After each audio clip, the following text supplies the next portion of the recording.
Anna, can you hear me? I can hear you. Yeah.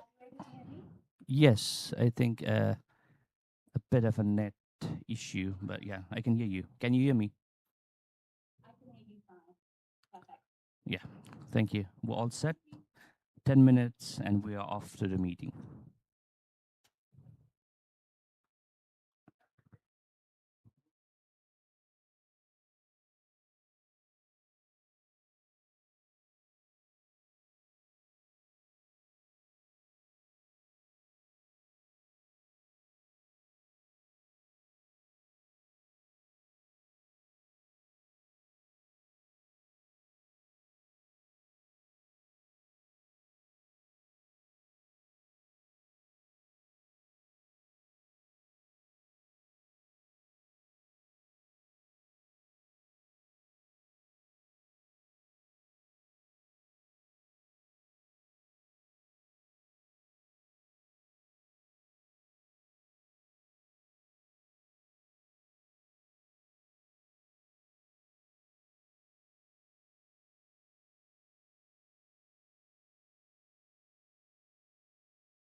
अब सुरु गरौँ के sir?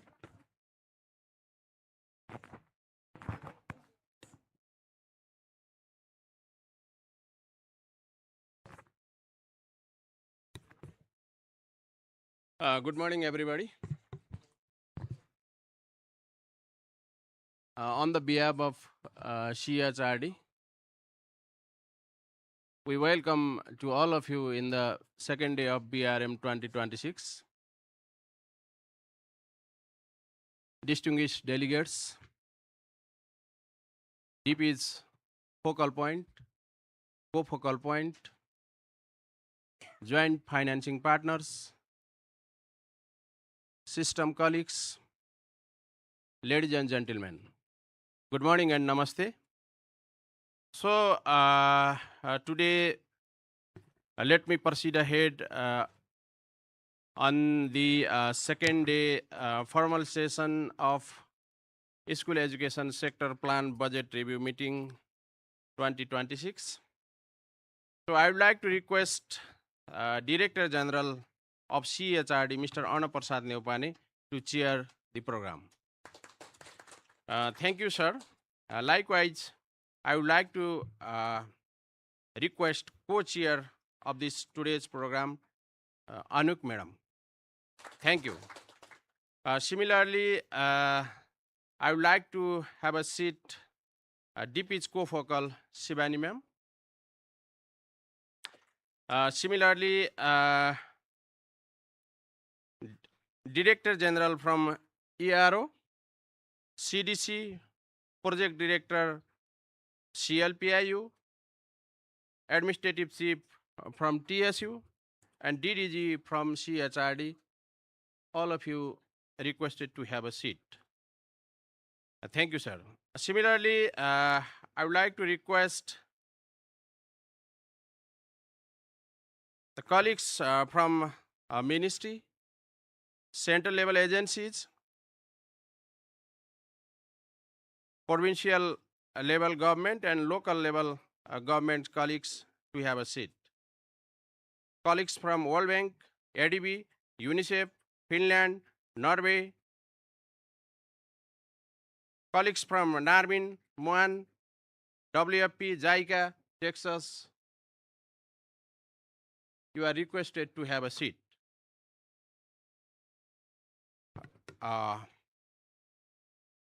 Yes, you have already got the brief schedule of this day 2 program. So moving forward, I would like to request DG sir for his opening remarks.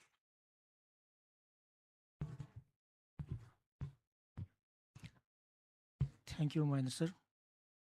Respected co-chair, distinguished guests, co-focal person of DPs, esteemed dignitaries, ladies and gentlemen. Namaste and good morning all. First of all, on the behalf of CHRD and myself, I would like to extend my heartfelt welcome to each and every one of you.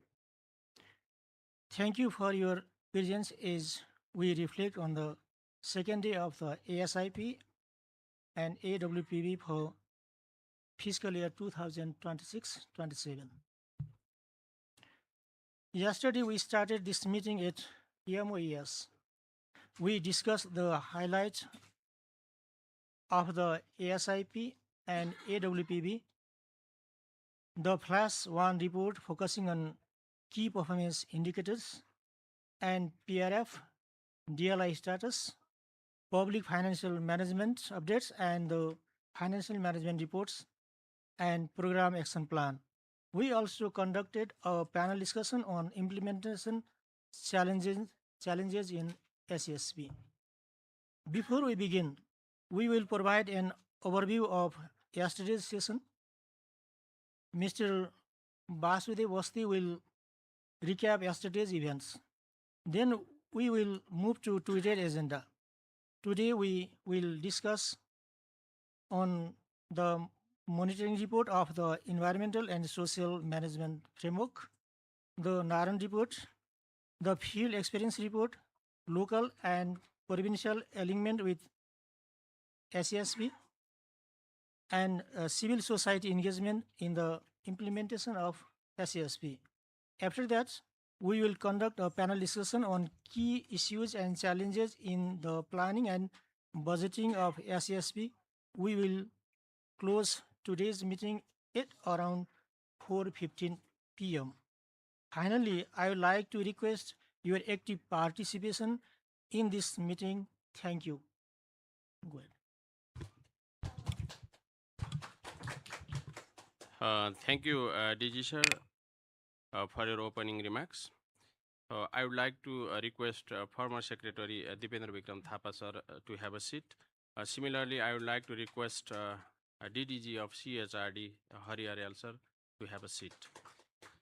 So, before moving towards the formal session, let me announce some information. So, due to the limited seating capacity of the hall, for the additional seating arrangement, overflow room have been managed on the third floor. Participant, you are welcome to use either Nepali or English during the discussion and presentation. So, presentation will be encouraged to use English and panel discussion will be Nepali language. You can use a translation and sign language interpretation facility if necessary. Restrooms are located on the both of the left and right side of the hall. The cafeteria is in the corner of the building. In case of any emergency, you can hear the emergency siren signal. Please use the designated exit door, safety and orderly. Can we hear?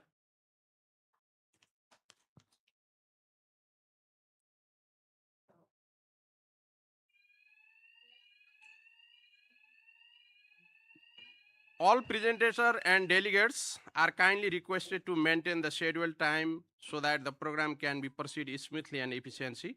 During question, answer, and discussion session, please keep your remarks brief and focused, allowing everyone equal opportunity to participate. We equally value the participant joining from virtually. Please feel free to raise your hand if you have any issues or concerns, and we will give you the floor. If you require any assistance or information, please feel free to approach CHRD colleagues. With this, let me proceed ahead towards the formal session. Before that, I would like to request Anuk ma'am for your remarks. Thank you very much, and good morning, colleagues. Good morning, colleagues online as well. Day 2, as yesterday, it will be a very full day. And as CHRD colleagues already asked, please keep your intervention short to the point. And I'm sure that everybody will do their best to respond adequately to the questions. Yesterday, we already had quite a lot of questions and good discussions. Some of the questions were, or the responses, let's say, were transferred to today. So we're looking forward to CHRD colleagues for replies on yesterday's questions. No, but in general, I hope that today will be as fruitful and as successful as yesterday. And we are looking forward as partners to have a very interactive and constructive dialogue with government colleagues. Thank you very much. Thank you, ma'am, for your valuable opening remarks. So moving forward, it's a time to recap the day 1 event.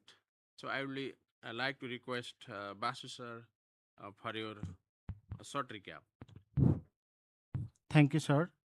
Respected chair, co-chair, co-focal persons, representatives from DPs, joint secretaries, ladies and gentlemen. First of all, I would like to apologize for my inability to include all the fruitful discussions that happened yesterday. Since it is just a recap of yesterday's events, I have tried my best to incorporate the major takeaways of the first day event.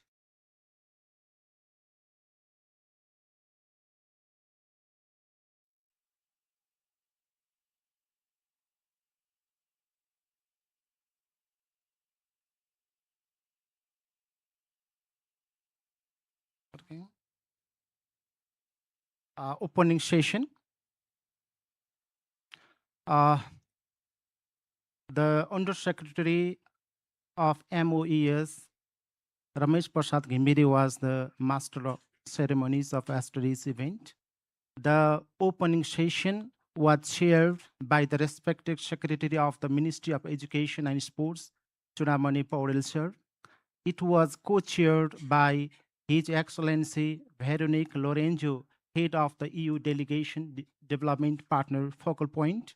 Afterwards, seat-taking program was conducted.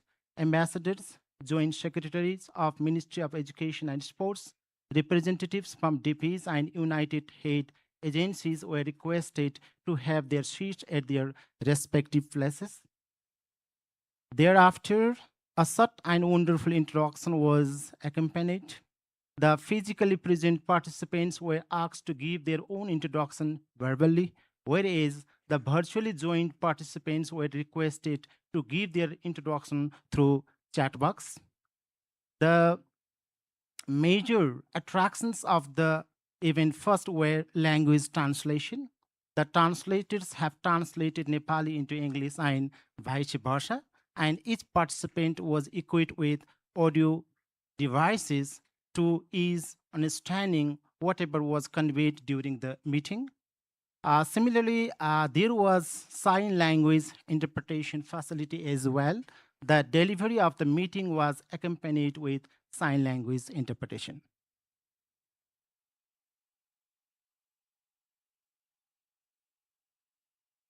Afterwards, the agenda was presented. The first agenda was to welcome remarks and synopsis of SESP and proposed budget for the fiscal year 2026-27, and it was done by the respected Joint Secretary Sivakumar Sapkota from Ministry of Education and Sports. And the major highlights by him were as follows. The BRM sets impactful directions to accomplish the overall missions of SESP. The key outcomes achieved so far have laid the foundations for a promising picture to complete the remaining journey of SESP. Raising learning outcome of school-level children, assessing quality education to all, use of latest pedagogy and evaluation, digital transformation of education, etc. seem challenging according to him. Similarly, the identified gaps on NER, non-existent teacher support mechanism, prompt reporting system, data accuracy, foundational learning, and evidence-based planning and its implementation through coordination shall translate our common concern, that is quality education for all children in Nepal, into reality. So the synopsis of the presentation ended with hope, with promising picture to complete the raised mission of SESP. Afterwards, the Director General of CEHRD, Mr. Anaprasad Neupanishore, has presented overall progress and highlight of SESP. The recapped points were as follows. SIP and AWPB has been prepared with wider consultation of DPs and concerned stakeholders. The proposed budget has incorporated the constructive feedback obtained from them. The local governments have a major role to implement SESP, and most budget has been allocated to it. The learning outcomes of literacy, numeracy, and CTPS have been remained below the standard. Other major concerns are vulnerable. Other major concerns are vulnerable areas of education can be mitigated by the joint and consolidated effort.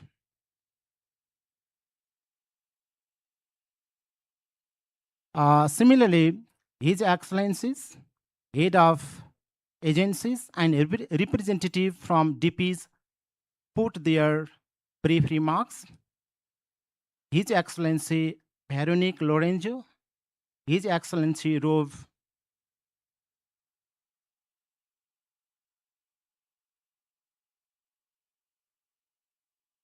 please show the slides.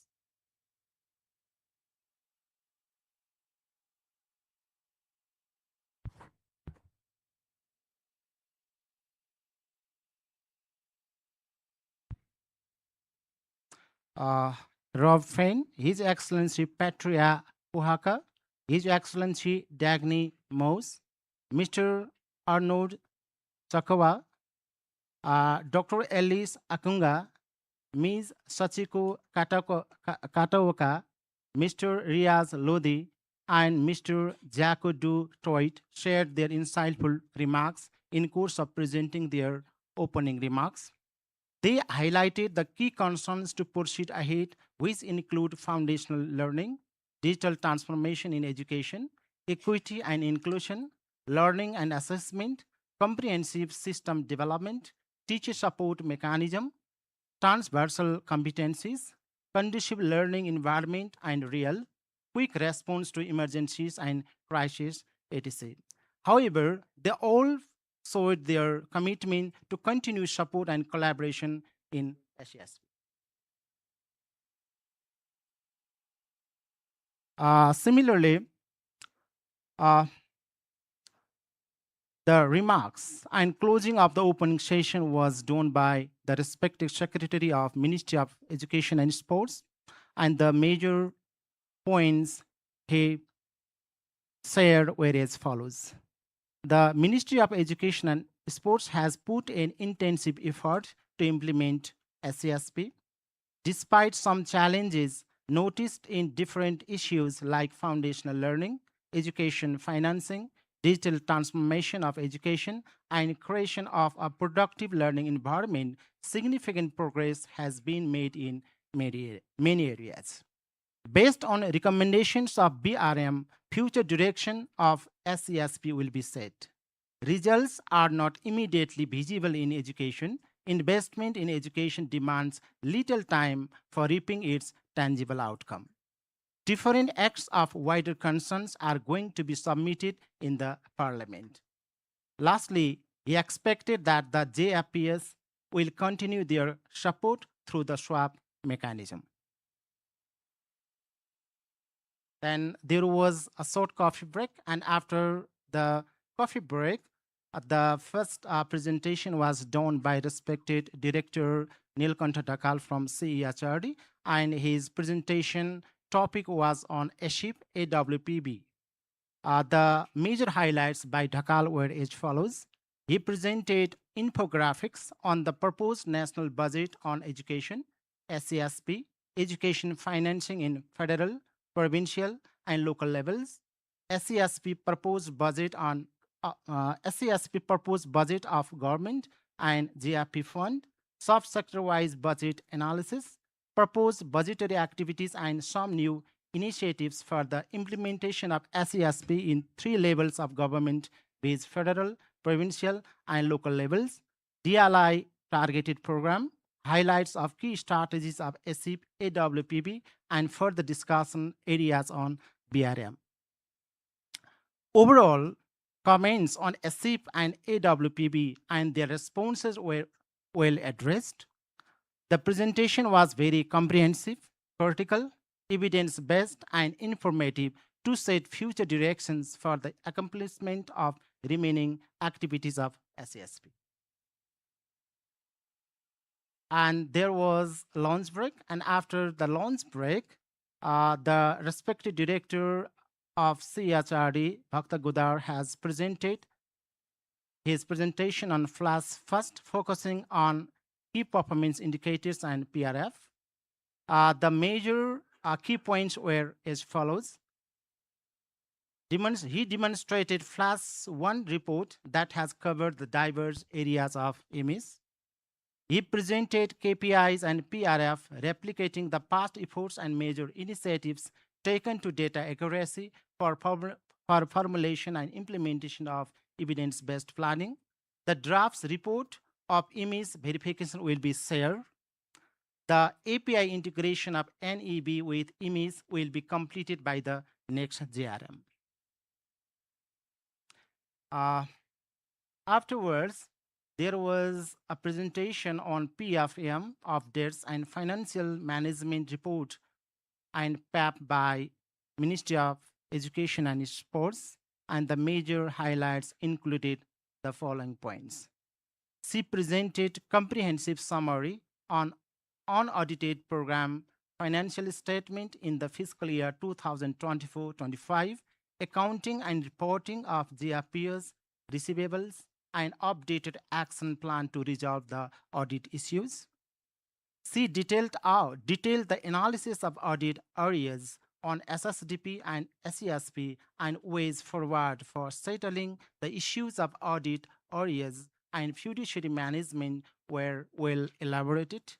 A comprehensive, informative, and updated fiduciary management action plan was presented well.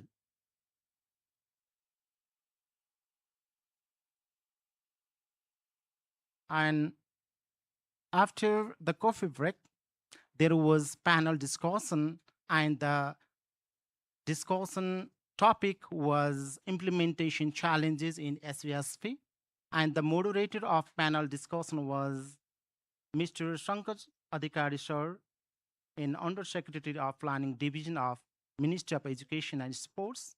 And the panelists participated were Mr. Mahendra Parajuli, Deputy Director General of CEHRD, Mr. Gopal Cornell, Acting Director General of Education Development Directorate from Bagmati Province, Mr. Anantakumar Paudel, Education Chief of Golbazar Municipality, Sirha from Madhya Province.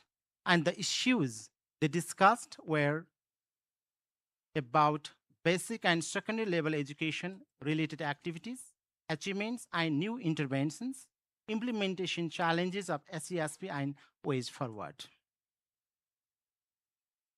And after the panel discussion, the floor was open to question the panelists.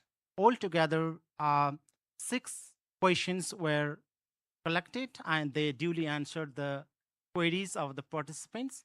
Unfortunately, 2 questions from virtually joined participants were not able to answer due to some technical reasons.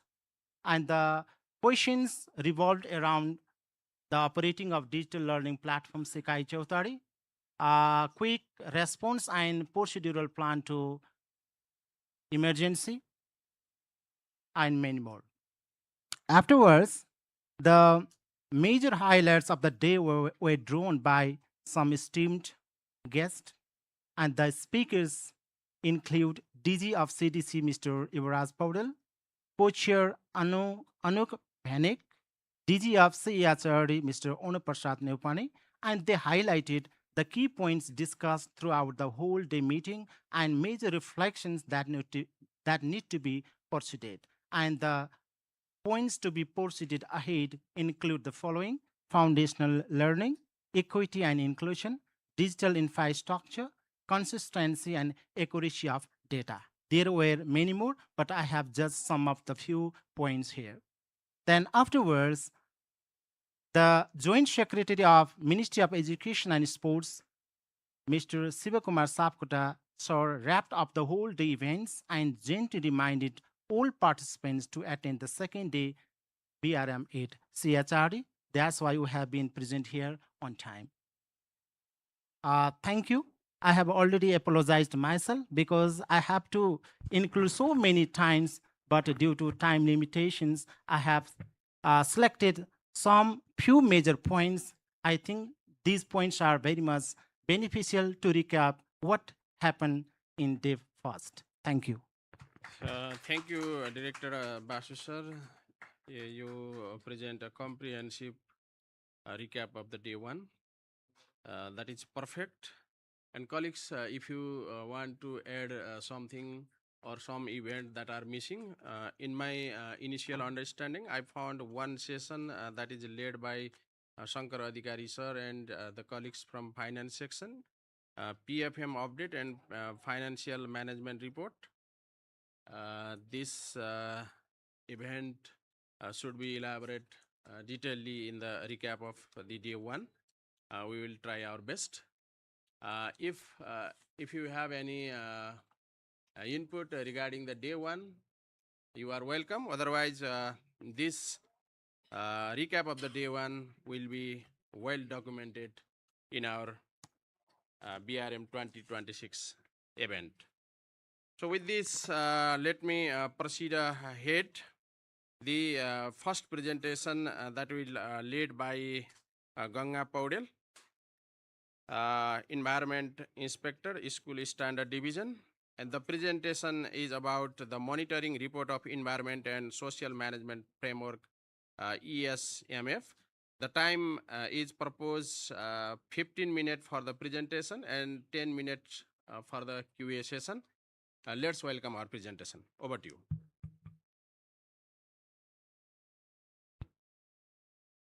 Thank you, DDG sir. Respected panel of ministry, respected panel of CEHRD, our respected representatives from local levels and provincial level representatives, as well as my dear DPs. This is me, Ganga Paudel, Environment Inspector at CEHRD, standing in front of you for the presentation and updates regarding the environment and social safeguards. And my presentation starts like this.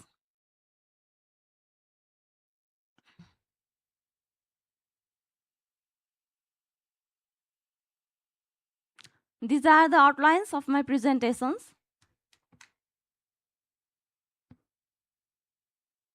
Safeguard is considered as a part of the sustainable development goals in the education sector too, which ensures safe, inclusive, equitable education services and reduces risks from disasters, climate change, and social issues to ultimately protect the environment, communities, and the nation as a whole.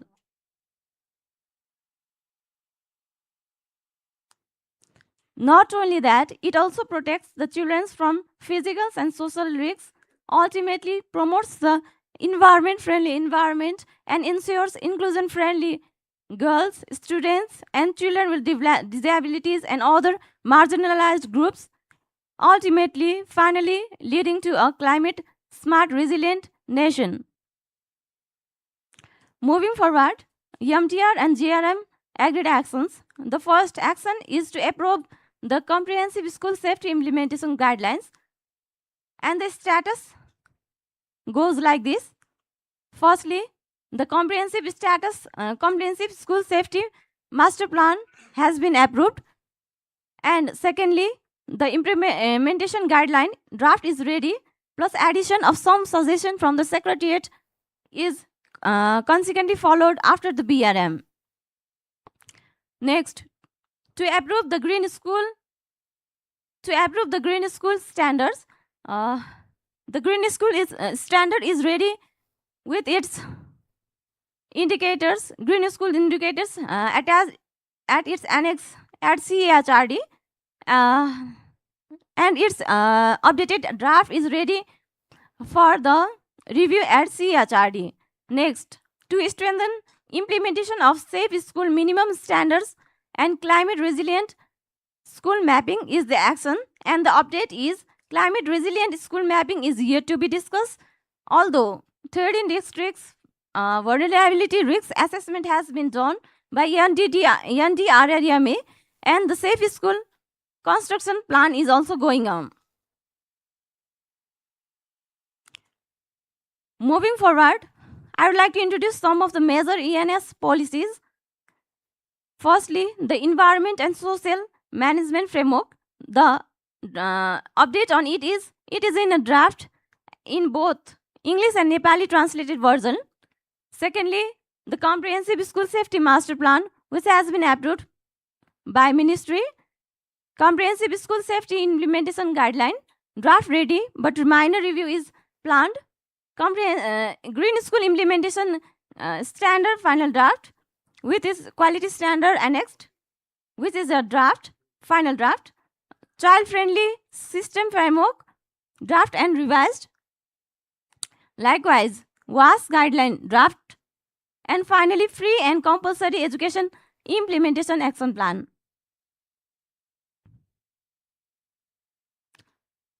Now let's discuss briefly about the future plans for school physical infrastructure safeguarding.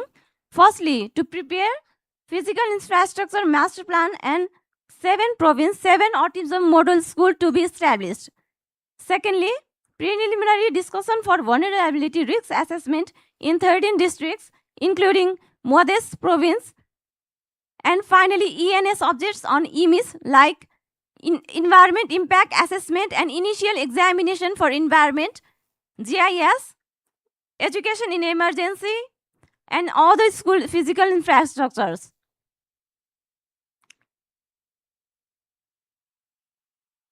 Moving forward, going deeply to the inclusion section, Girls and Inclusion Education Network in 275 LGs update and other related programs which might promote the inclusion may be midday meal, sanitary pad, hostels, facilities, scholarship, and WAS, which all are compliant in the federal budgeting this fiscal year. Moving forward to the Green School updates. As I have already mentioned, the Green School Implementation Standard Final Draft with its quality standard and annexed. Next, the promotion of electric vehicles for sustainability, which especially lowers the particulate matter of size 2.5 micrometer and 10 micrometer, especially PM 2.5 and PM 10 for environment-friendly approach. Not only this, it also helps in the priority substitutes as an international war crisis.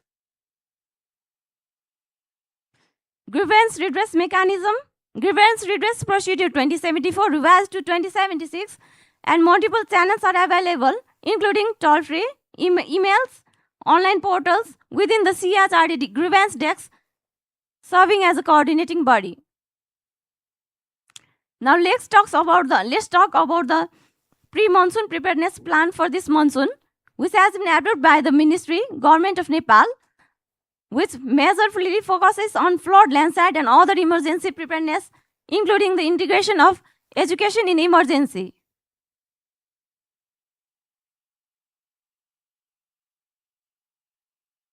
Now let's be superficial to the connection of community and the schools through the community consultations and information disclosure, which can be done through firstly social audit, interaction with parents, SMC PTA meetings, regular update in EMIS and reporting. Likewise, publication of information in the school's website, school medias, social medias, school apps, school notice boards, and finally the inclusion of other environmental related activities in the school calendar annually. Here I have listed some of the key challenges which might be relevant. Let's discuss about it also. Firstly, inadequate resources. Secondly, preparedness and coordination gaps in all the channels of the government. Next, implementation of ENS policies so far. And finally, integration of school safety, climate change, and green school components in school improvement plans and local level education plan to strengthen ENS nationwide, which is also considered to be inadequate in this present context. Finally, I have also listed some of the way forward which might be relevant. Let's discuss. Firstly, coordination and collaboration with related stakeholders and DPs for the effective outcomes, sufficient budget, strengthening the GRM, and finally the capacity development at all levels.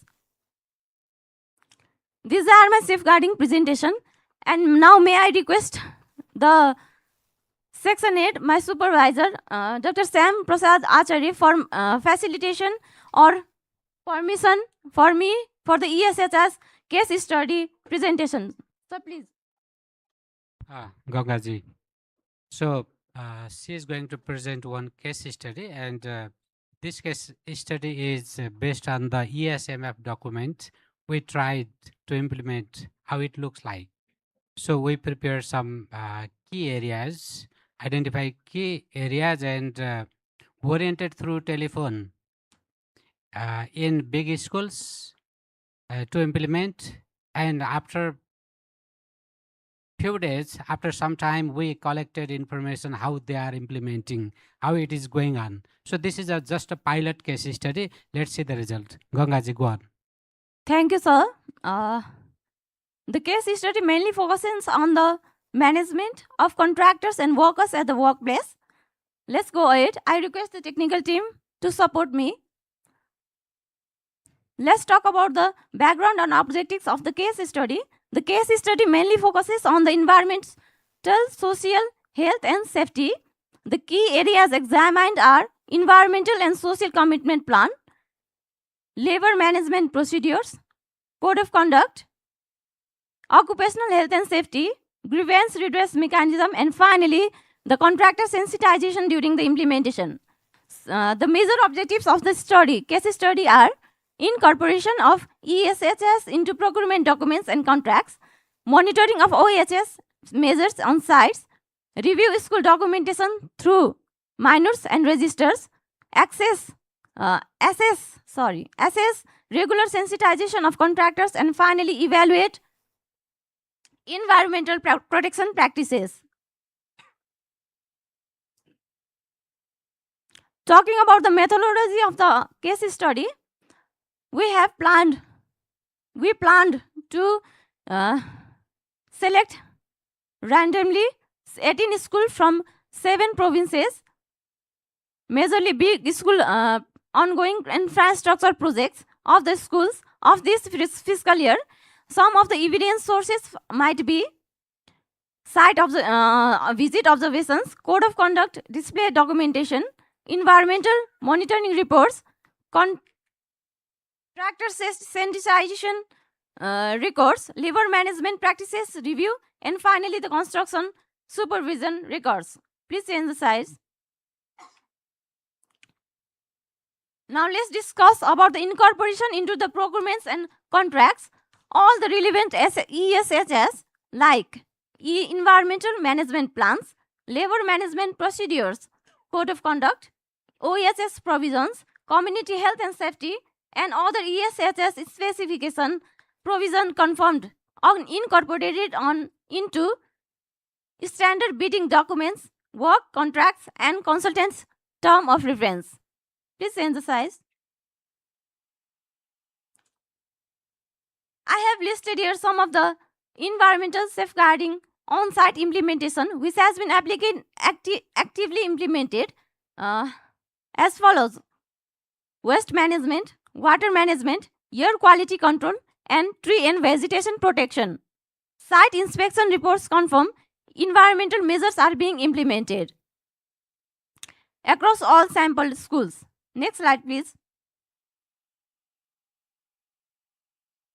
Now, let's talk briefly about the contracts and sensitization and the code of conduct areas of the case study. Regular sensitization sessions can be confirmed by the attendance sheets, documented per session, meeting minors and registers, field photographs for the session aligned with ESHS requirements, and finally the contractor and workers included through its minors.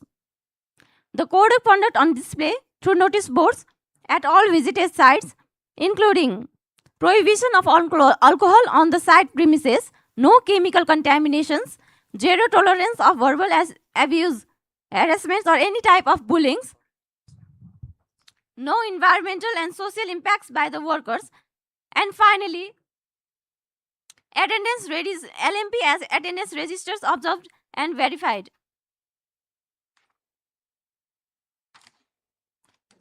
Now about the stakeholder engagement and community awareness areas of the study. Some of the stakeholder engagement and community awareness areas might be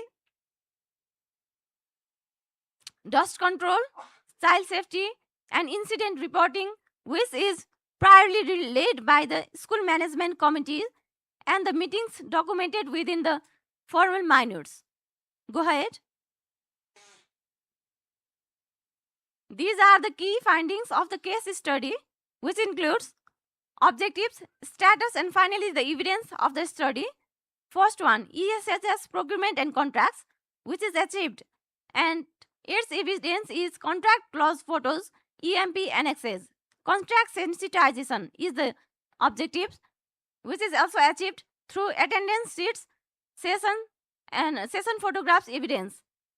Next, OHS monitoring, partially achieved.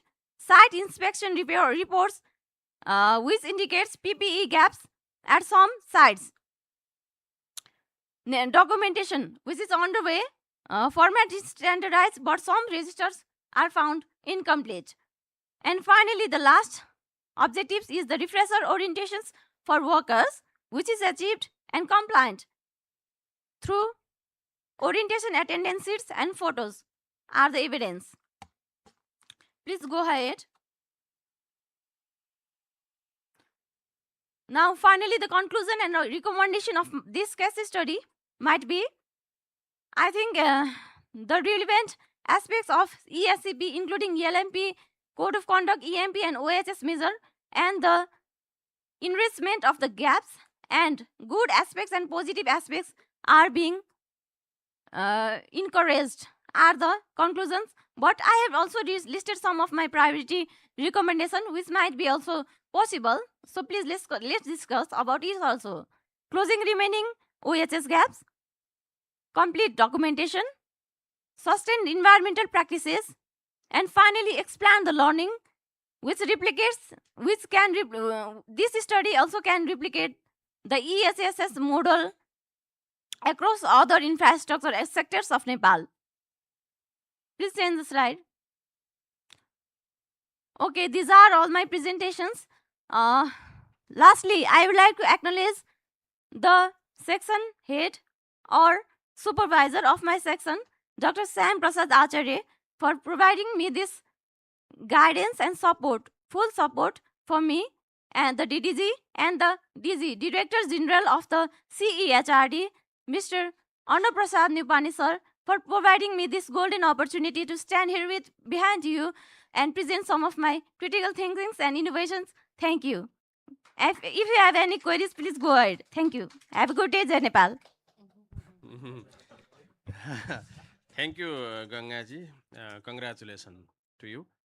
You brought the detailed presentation regarding is environmental and social management frameworks.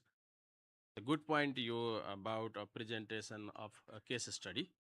So regarding the presentation, yes, of course, we have lots of queries. So the floor is yours. Maybe I can start. I'm not Premji, who is our safeguard specialist. He's not able to join today because he's in the field in Sudarpashchim. So apologies from his behalf. Thank you, Gangaji, for the presentation. And we also received the monitoring report that was shared as part of the BRM documentation. And we have already provided our detailed comments on what can be strengthened going forward. I think one of the requirements for us when we talk about the grievance retrieval mechanism is, at least for the CHRD, to give us some sense of the type of complaints that we receive, right? From a school education system. You have said that there are different mechanisms. Of course, we have this complaint response mechanism. The information flows through EMIS for some LGs. There's also toll-free number. There's Hello Sarkar. There's a lot of other mechanisms, right? But I think at the CHRD level, not that all the complaint needs to come at CHRD and we need to resolve it here, but as a system, for us to have an understanding of the types of grievances we receive and how these are handled, right? So some indication of that would be very, very useful and should, be reflected as part of the next monitoring report. And this is something we have to internally report as well for us to give assurance to our management that the grievance register mechanism is actually working. So that's an important point, and hopefully, that will be reflected in the upcoming monitoring report. On the GIEN, we have provided information on 275 LGs, but it doesn't say whether it's establishment of GIEN or operationalization. The GIENs are actually functional, right? So that distinction is very, very important. It's easier to establish and much more difficult to operationalize it. So having that clarity and additional information would be useful. Thank you for the case study. Can you also provide a little bit more detail in terms of what kind of schools were selected? You said schools from all 7 provinces, right? Because in school education construction happen in different modality. There's CLPIU modality. There's big schools that's done through provinces, but there's also money that goes through conditional grants for 2 classroom, 4 classroom that's done by the local level. The capacity at each level is very, very different, right? I feel like the presentation probably is more reflective of what CLPIU does, because it's, central procurement, contracting, packaging, all of that. So having an idea of what is that we are looking at, right? Is it the contracting done by CLPIU provinces versus local government? That differentiation would also be very, very helpful. That would also allow us to see where the gaps are. Yeah, thank you. Nevinji?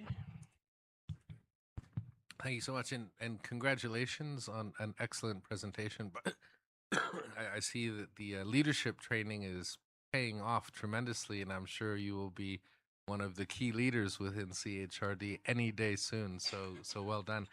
I just have a question. It's come up several times now. And we looked at this. So the grievance, and I know this was noted yesterday, but and I'm glad Maya raised this, but there is a functioning grievance resolution mechanism or system, and it's called the complaint response mechanism. We actually looked at this the other day. At least I did. So I would like to have at some point a more dedicated discussion to really better understand this. Grievance is a synonym for complaint, and resolution is also a synonym for response. All right.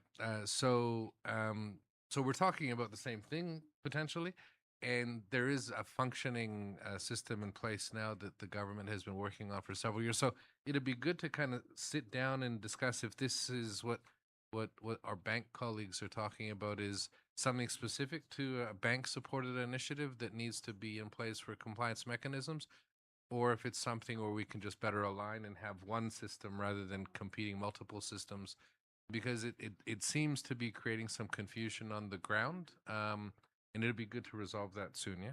So I think we've had that discussion in the technical working group as well, right? What is CRM versus what is GRM? GRM is an overarching concept, right? CRM is more school-based, but there are other stakeholders beyond just students, right? Teachers, SMCs, parents, all of them can have concerns, broader stakeholders. So GRM umbrella covers all of them.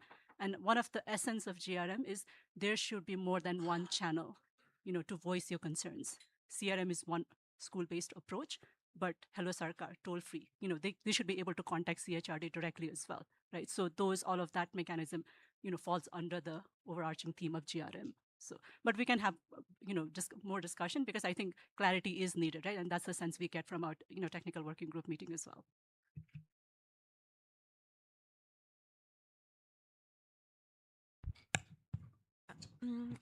I just have a small point on GIN.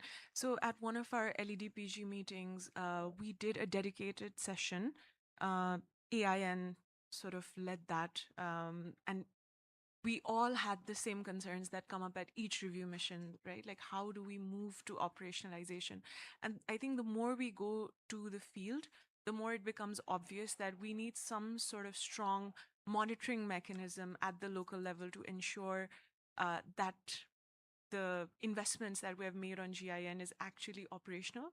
So in that sense, I think we need government ownership at this point to move from not just investment, but actually some sort of monitoring mechanism to ensure that it's functioning and operational at the local level, at the ambition that we all collectively have.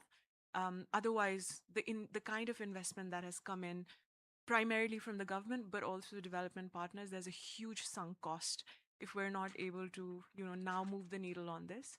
So just that small point on GIN. Thanks. So maybe I can add to that, right? So this is also the DLI that we added as part of the GPE multiplier. It's a grant money, and there's a lot of technical assistance also being provided at the ground level, right? So I think we have already, if I understand, there is an action plan being prepared at the CHRD level, to the extent that we can roll that out sooner rather than later. That allows local governments in the next fiscal year to actually do some substantial work on that. Otherwise, one is, as Shivani ji mentioned, there's a lot of TA involved as a sunk cost. We might also lose the GPE additional, multiplier grant, right? So we don't want to be in that situation. So since I have the MAC, maybe sort of one more thing on the environmental and social management framework that was supposed to be approved by March 2023, still pending. So I would like, if possible, put it as an agreed action of the BRM and then have a sort of a concrete deadline for approval. Thank you, Mahendraji. Thank you, Mayaji.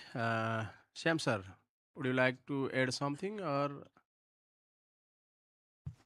I think there is not much to address because these are very valid concerns, and we agree that ESMF also is needed to be approved. So I think we accept these comments; they are very valuable. Thank you, Shyamji.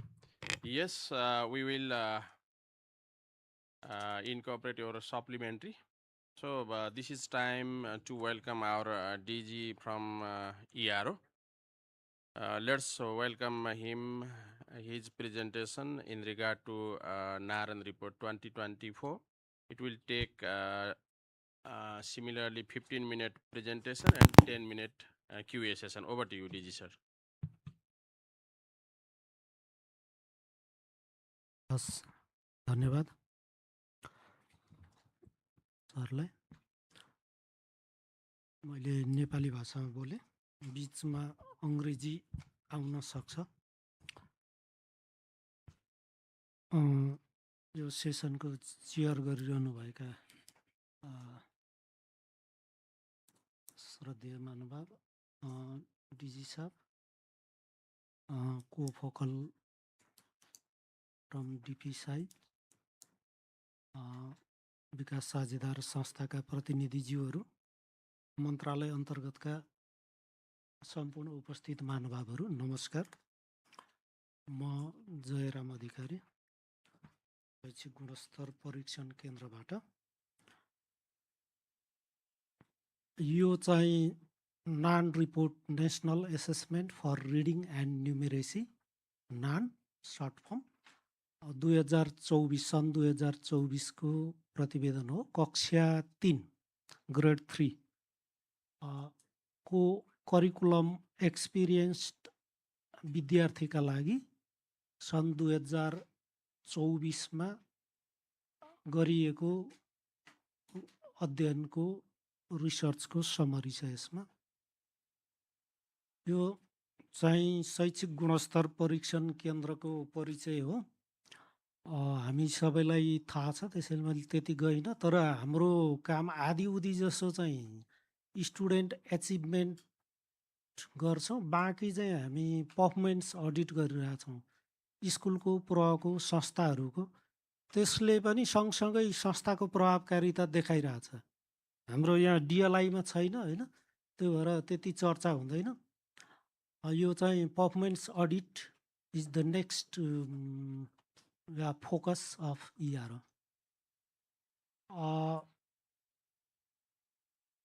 यो चाहिँ कक्षा 3 को हो grade 3 those who has experienced grade 3 curriculum we focuses on reading and numeracy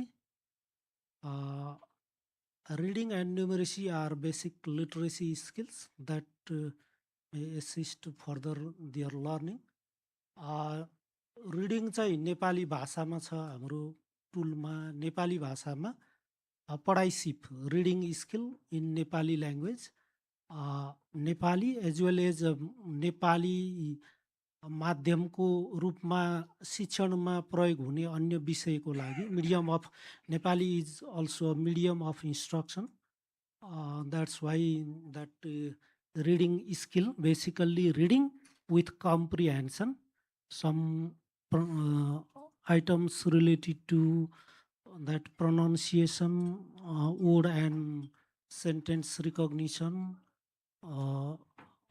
that reading a paragraph and its comprehension based on that items that questions basically another part is numeracy that is basically a mathematical skill it is a sample based assessment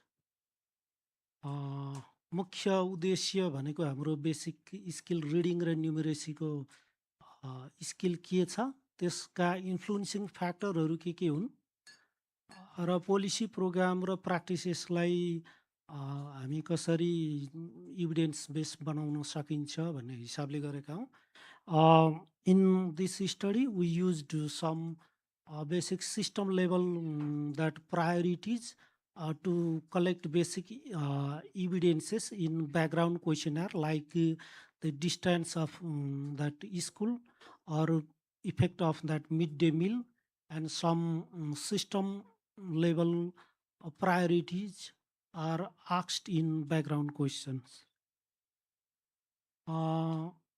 We developed single booklet for both reading and numeracy in 2 sets. That one booklet contains both reading and numeracy related items. We conducted 2 types of assessment. That's why it has some complexity than the non assessment that NASA assessment. In this assessment, we conduct both group assessment in written form and one-to-one assessment as a oral assessment in both skills reading and numeracy. That's why it has some kind of complexity. Generally 15 students are selected for group assessment. Among them 5 students are randomly selected for one-to-one oral assessment. Its coverage 33 district, 579 community schools and 31 students. This is the major findings of that group assessment written. अघिल्लो नानसँग compare गर्दा सन् 2020 को यो सन् 2017 पछि हामीले एसेसमेन्टको ट्रेन्डमा पछि NASA पनि बेग्लै गएको देखिन्छ। योभन्दा अघिल्लो मात्रै नानको रूपमा सञ्चालन भएको, त्योभन्दा अगाडि यो पनि नासाको रूपमा we conducted previous studies as in the name of NASA. Even in grade 3, but after 2020 we conducted this assessment as none and focuses on 2 basic skills, reading and numeracy. In reading, it is we can see a slight progress. 1 पोइन्टको हाराहारीमा मात्रै छ, तर न्युमेरेसीमा चाहिँ झन्नै 17 पोइन्टको progress देखिएको छ।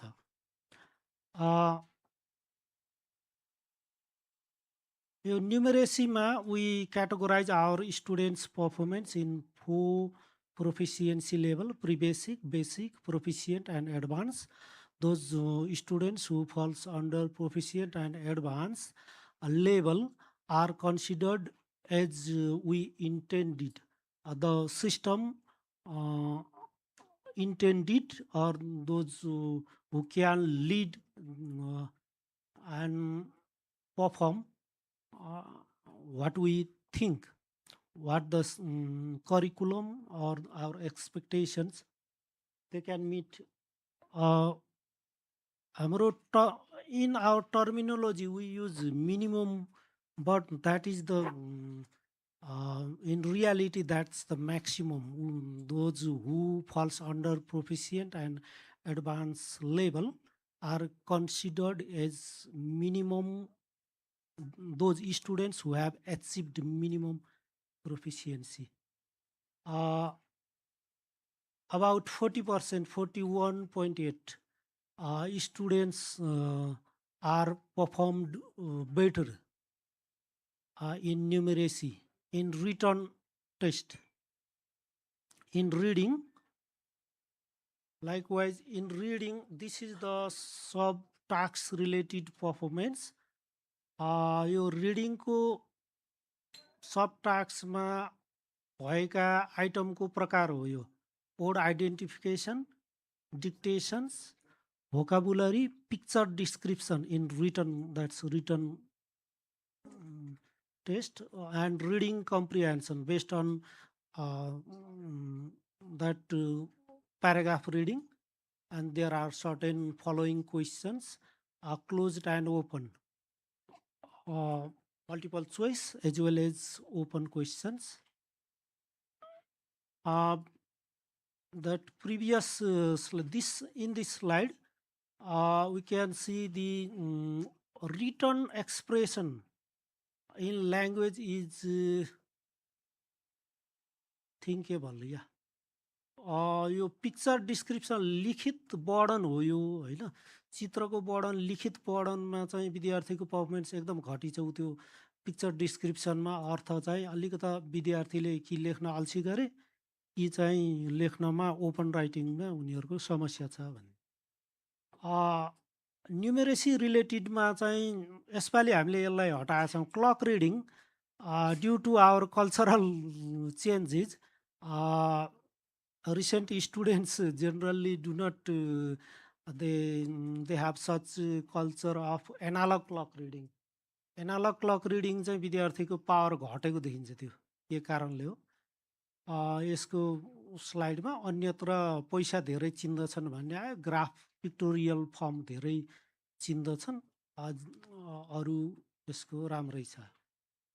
Province wise यो रिडिङमा चाहिँ मधेस र कर्णाली अलि औसतबाट अलि तल देखिन्छ। यो ग्राफले देखिन्छ गण्डकी, गण्डकी पछि कोशी, कोशी बागमती यता देखिन्छ। यो भयो रिडिङकोतिर। प्राय मधेसमा भाषाको हिसाबले छ, तर गणित विज्ञानमा मधेस अगाडि छ। न्युमेरेसीमा चाहिँ मधेस अगाडि छ, लुम्बिनी कर्णाली सुदूरपश्चिम अलि तुलनात्मक रूपमा यो पछाडि छ। यो चाहिँ र स्कोर नै हो, प्रतिशतको स्कोर हो। यो सबै अङ्क नै हो नानमा चाहिँ हामीले प्रयोग गरेको। यो चाहिँ बाई जेन्डर हो, नन रिपोर्टेड थोरै छ, तर हामीले यो अङ्कको हिसाबले 35 अङ्क एभरेजमा आयो। त्यो थोरै प्रतिशत हो। यो चाहिँ एडमिनिस्ट्रेसनमा केही भएको कारणले, तर हामीले स्याम्पलिङको बेला लगभग अलमोस्ट इक्वल प्रयोग गर्छौँ जेन्डरको वाइज। त्यही भएर उस्तै उस्तै छ। रिडिङमा थोरै गर्ल्सको अगाडि छ, भाषामा अरूमा पनि स्टडीमा गर्ल्सहरू अगाडि देखिन्छ। यसको सब टास्क वाइज बोइज गर्ल्सको नतिजा हो, थोरै गर्ल्स अगाडि अगाडि जस्तो छन् सबैमा। यो चाहिँ न्युमेरेसी हो। न्युमेरेसीमा चाहिँ गर्ल्स अलिकता पछाडि जस्तो देखिन्छ। प्राय सबैमा म्याथ र साइन्समा गर्ल्सहरूको पर्फर्मेन्स थोरै पछाडि नै छ अन्य रिपोर्टहरूमा पनि। जेन्डर वाइज अब यो न्युमेरेसी हो। न्युमेरेसीमा बोइज नै हल्का अगाडि छन्, अघिकै फाइन्डिङ्सको जेन्डर वाइज हो। यो इथनिसिटी, यसलाई हामीले यो डेटा अलि सानो छ, पछि मर्ज गर्दैछौँ यसलाई हिमाली पहाडी र उसमा। यो दुईवटा क्लस्टरमा मधेस र पहाडको क्लस्टरको हिसाबले यहाँ हेर्दा थोरै यो त रिडिङको हो। रिडिङमा ब्राह्मण, क्षेत्री र जनजातिको चाहिँ नतिजा राम्रो छ। पहाडमा दलितको नतिजा अलिक तुलनात्मक रूपमा कम छ। रिडिङमा मधेसको पनि अलिक कम छ।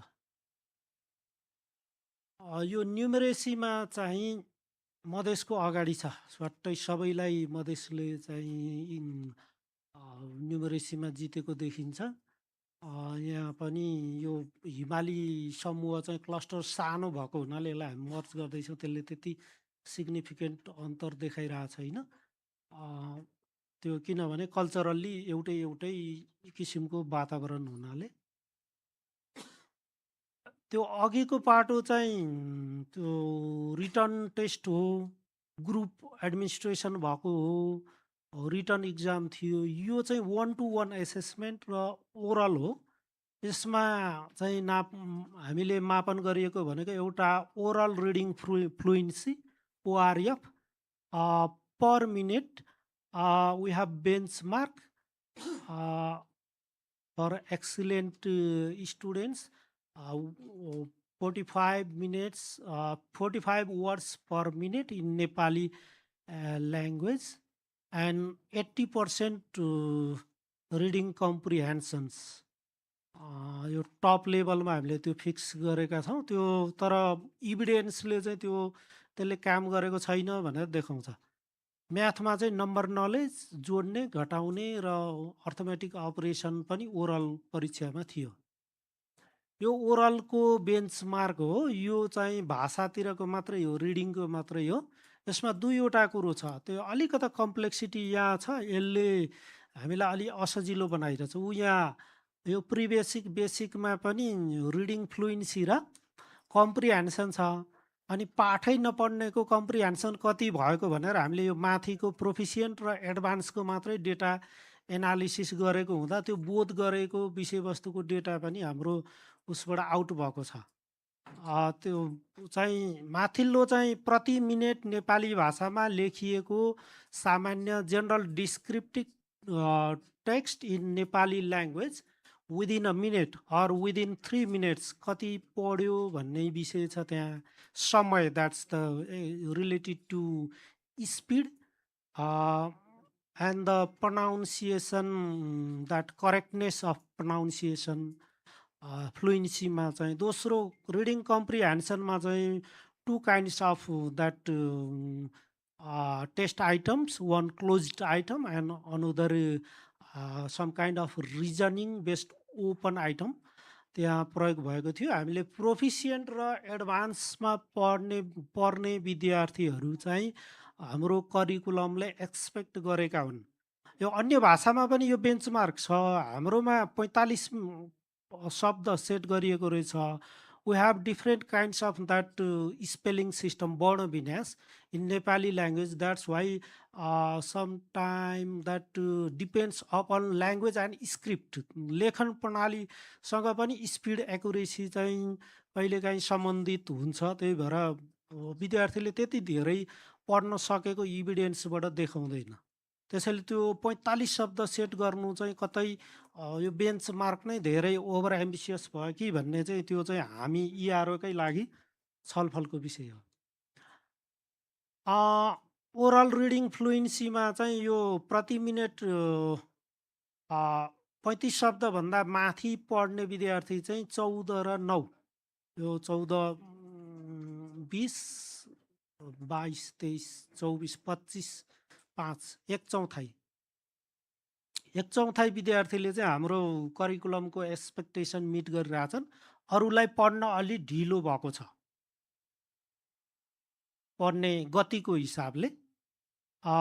यो स्पिडको कुरो चाहिँ ओआरएफको कुरो चाहिँ भोलि उसले कति कन्टेन्ट त्यो तोकिएको समयमा एक्सपोज गर्न सक्छ, आफूले पढ्ने विषयवस्तुलाई हेर्न बुझ्न सक्छ भन्ने हिसाबले चाहिँ उसले अब पढ्नुपर्ने विषयलाई क्याच गर्नको लागि उसको गति स्पिड चाहिँ पुगिरहेको छैन भन्ने इन्डिकेटर हो यो। केही चाहिँ हामीले त्यो पाठ्यक्रमले तोकेको मात्रा वर्णविन्यास दिएको कारणले पनि त्यो हुन्छ। सबै पाठमा त्यो नहुन सक्छ। हाम्रो आइटममा रेस्पोन्स गर्दा 1/4 को चाहिँ स्पिड हामीले चाहे जस्तो छ। यो चाहिँ बोध हो, यो दुइटै हो अघिको जस्तो 35 शब्दभन्दा माथि। यसमा हामीले अगाडिको त्यो क्याटेगोरी हटाएका छौँ। यो प्रिबेसिक एन्ड बेसिकलाई हामीले एक्सक्लुड गरेका छौँ, त्यही भएर यो डेटा सानो हुन्छ। त्यो पनि राख्यौँ भने धेरै हुन्छ। त्यसले चाहिँ अर्थ सही नदिने हुँदा 35 शब्दभन्दा माथि उयो 8% विद्यार्थी भनेको चाहिँ 45 शब्दभन्दा माथि पढेर अनि 80% बोध गर्ने विद्यार्थी हुन्। तिनीहरूले चाहिँ 45 शब्दभन्दा माथि पढ्न सक्छन् र दिएको टेक्स्टको 80% बोध गर्न सक्छन् भन्ने हो। यो 18.2% विद्यार्थीले चाहिँ 35 शब्दभन्दा माथि बुझ्छन् र 60% भन्दा बढी बोध गर्न सक्छन् भन्ने हो। हाम्रो एक्सपेक्टेसन मिट गर्ने चाहिँ त्यो 8 र 18% विद्यार्थी हो। बाँकीलाई चाहिँ हाम्रो करिकुलमको एक्सपेक्टेसन र हाम्रो त्यो बेन्चमार्कको एक्सपेक्टेसन पनि के अरे मिट भइरहेको छैन। अब यसले बेन्चमार्क पनि सुधार्नुपर्ने हो कि भन्ने चाहिँ सन्देश दिएको छ। हाम्रो विद्यार्थीले नि मिट गरिरहेको छैनन् भने कतै बेन्चमार्क नै नेपाली भाषाको लागि धेरै भयो कि भन्ने। अङ्ग्रेजी भाषामा नर्मल्ली 60 वर्ड भएको देखिन्छ। World Bank has some kind of definition on learning poverty that students have to read about 60 word per minute general text and have to comprehend about 80 have to achieve 80% comprehension. त्यसको बेसमा हामीले यो बनाएको benchmark हो। नेपाली भाषामा 45 शब्द चाहिँ त्यो वर्णविन्यास र उच्चारणको कारणले कठिन भयो कि भन्ने पनि सँगसँगै छँदैछ। तर समग्रमा चाहिँ ओआरएफ र यो रिडिङ कम्प्रिहेन्सन ल्याङ्ग्वेजतिरको रिडिङतिरको बुझाइमा गर्ल्सहरूले लिड गरिरहेछन्, गण्डकी कोशी बागमतीले लिड गरिरहेछ र म्युनिसिपालिटी नगरपालिकाहरूले लिड गरिरहेछन्। अलिकति गाउँपालिकाहरू अलि पछाडि देखिन्छ। म्याथमेटिक्समा चाहिँ 4 kinds of items were there in oral assessment: number knowledge, summing, subtracting, and arithmetic operation. म्याथमेटिक्समा ल्याङ्ग्वेजको तुलनामा बोध स्कोर राम्रो देखिन्छ, तथापि यसमा चाहिँ बोइजहरूले लिड गरिरहेछन्। यहाँ पनि नगरपालिका नै अगाडि छ, गण्डकी कोशी बागमती मधेस लुम्बिनी नै अगाडि छन्। यसको विषयवस्तु यिनै हो। यसको मेरो प्रेजेन्टेसन सकियो। यसमा चाहिँ दुईवटा विषयवस्तु, एउटा रिडिङ, अर्को न्युमेरेसी, एउटा ग्रुप एसेसमेन्ट, अर्को ओरल एसेसमेन्ट, चारवटा पाटो र त्यसको डिसेग्रिगेटेड रूपमा हाम्रो डिएलआईको हिसाबले डिसेबिलिटी को आधारमा डिसेग्रिगेसन गर्न सकिन्न। विद्यार्थीको डिसेबिलिटी छ छैन भन्ने आधारमा, किनकि यो चाहिँ स्याम्पल बेस हो, त्यो चान्स मात्रै हुन्छ। रियरली त्यो चाहिँ नर्मल कक्षामा हाम्रो नरहन पनि सक्छन्। हामीले डेटा कलेक्सन पनि गरेको छैन। बाँकी डिएलआई चाहिँ फुलफिल हुन्छ। यसले एक किसिमको यो चाहिँ इआरओको सन्दर्भमा पनि यो सेटअप, यो बेसलाइन सेटअप गर्ने पहिलो नै स्टडी हो। योभन्दा अगाडि पनि छ, तर यो इआरओकै प्र्याक्टिसमा दोस्रो मात्रै स्टडी हो नान। र कम्प्लेक्सिटीको हिसाबले चाहिँ यो परीक्षण चलाउन, बुझाउन र यसलाई सञ्चालन गर्न निकै कठिनाइ देखिन्छ। नान जतिको के अरे नासा जतिको क्वेसन आइटम दिनुहोस् अनि विद्यार्थीले गर्नुहोस्, त्यति सहज छैन। ओरलमा पनि उत्तिकै छ। अनि त्यसको कम्प्लेक्सिटी कतिपय चाहिँ हामीले पनि त्यो गर्दै गएको छौँ। त्यसलाई चाहिँ कतिपय कुरो चाहिँ यति धेरै कम्प्लेक्सिटी पनि राख्नु हुँदैन कि जस्तो पनि देखिनेछ। हस्, धन्यवाद। केही छ भने। सर, अब हजुरलाई मैले पनि एउटा, म बाहिर गएको बेलामा मैले सोध्न खोजेको प्रश्न सोधिसक्नुभयो कि जस्तो लाग्यो सर म्याडमहरूले। त्यो बेन्चमार्क चाहिँ जुन अघि हजुरले 40 वर्ड्स अथवा 45 वर्ड्स भन्नुभएको थियो होइन, त्यो एडभान्सको रिडिङको वर्ड लेभल, त्यो हामीले यो बेन्चमार्क सेट गर्ने कुनै रिफरेन्स लिएको हो कि यो कस्तो सर? यो चाहिँ यो के आधारमा हामीले यो अहिले जुन हामीले सेट गऱ्यौँ नि रिडिङ कम्प्रिहेन्सन र त्यो वर्डको पोइन्टहरू, त्यो अलिकति क्लियर गरिदिनु न। अरू थपौँ कि जस्तो? साथीहरू केही छ भने राखौँ, सरले एकमुष्ट दिने विचार गर्नुभयो।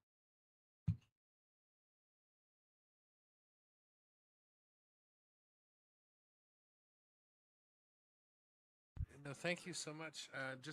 Wonderful presentation.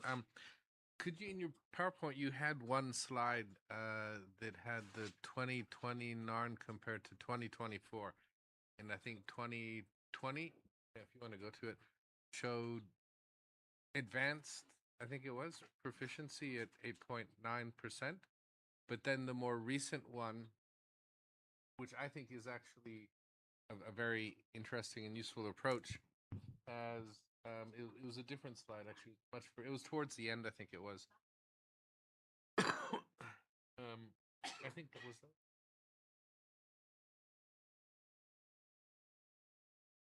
Yeah. So this one here, you have the orange. Is that orange or beige? I don't know. It's not orange, but what do you call it? Tapioca or something? Tapioca, is that right? Anyway, whatever. Yeah. So for the 20, is that 2024? You had then, I suppose, two categories: advanced and then advanced/proficient. So are we saying then, based on, which I think is a great approach, by the way, are we saying that the proficiency, those who meet proficiency levels, is actually at 18 point something percent as opposed to advanced at only 8.9%? I think that would be something to clarify. I think the issue about the benchmarks is also an important one, because I know that's been raised. But we also have the, and I think we've been talking about this with the World Bank as well, to have a session, a workshop together, or whatever we want to call it, to really unpack the different data sets and to look at some of these issues a bit more closely from the assessment perspective. So just as a reminder, maybe we can, make that as a priority action point moving forward, because it does seem like it is a pretty critical issue. But I think this was a great presentation, and I think you raised a lot of really good points about some nuances that need to be further addressed. So thank you so much. Yeah. I can, but I think maybe it's better he answers that question. Thank you, Jairam sir, for the comprehensive presentation. It's really good to finally see that. Of course, we had presented the executive summary in the last mission as well. And then good to see that the report is finally coming together. And hopefully it'll be published and disseminated widely as well, because that's the main reason, right? It's not for only our consumption, but local governments, provincial governments, schools should also see this. And then I think one thing we have been talking about, and I don't think as a group we have done a good job, is the feedback loop, right? How do we, the recommendations that are coming out of these large, assessments, be it NARN or NASA, how do we use it to improve the system? What is the feedback loop? Right? So how do we strengthen that? So that's maybe one thing we need to work together with. Another thing, I think we have provided detailed comments on the NARN report, and hopefully you have received that as well. A lot of comment is around the technical details of how an assessment is conducted, right? In the past, we used to have a technical annex and then more sort of a, reader-friendly report that we do, right? So I think maybe we need to go back to that, technical annex modality again, right? That allows us, I guess for to check how the the sampling is done, the item response, all of that, that probably is not needed for general public, but there is a core sort of set of people that will require that detailed information as well, and that also helps with actual administration of the test going forward. So that the details already there. We can have further conversation on that, and look forward to seeing this report being finalized and disseminated. I think maybe I'm speaking on behalf of ADB, but the disability disaggregation, I think we have already removed it based on the discussion during the MTR and JRM, given the data constraints, right? But the gender disaggregation needs to happen. So I think we saw for reading, but I think for math as well, the gender disaggregation. So maybe one point on the benchmarking. The reading benchmark, there was a lot of work done during SSDP period, right? A lot of us were not directly engaged. So that's why I think a lot of the confusion is also coming. USAID had the early grade reading program as part of that effort. I think Leknath sir was the DG then. So we can also, because he's still around, we can still sort of tap into his knowledge, right? To sort of better understand what was the rationale and whether we need to revisit. And it's, what you have presented is a good way of reflecting that. The 45, word per minute and 80% comprehension. If you think that's too rigid, then you also have the second one, which says 35 word per minute and 80% comprehension. But I'm also a bit apprehensive about reducing our benchmarks, right? Because children are not running. It's not because children are, it's another way of thinking about it is we need to improve the quality of teaching so that students can learn better. So instead of saying let's lower our target, it's more of how do we get to our target, right? So a different way of looking at it. So last point on DLI, this sets the baseline, which is part of the DLI as well.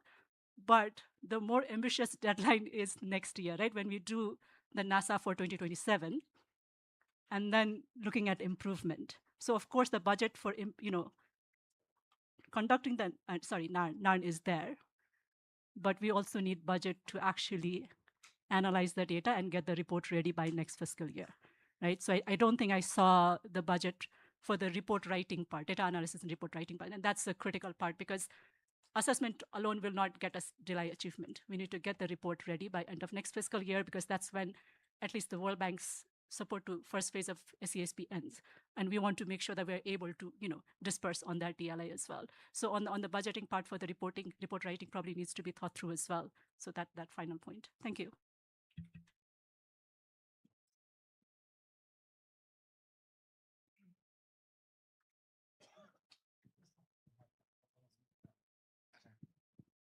Thank you. Thank you for the presentation. I have only the curiosity that the benchmark for the reading skill for English, you said 60 words per minute, and Nepali 45 minutes per word.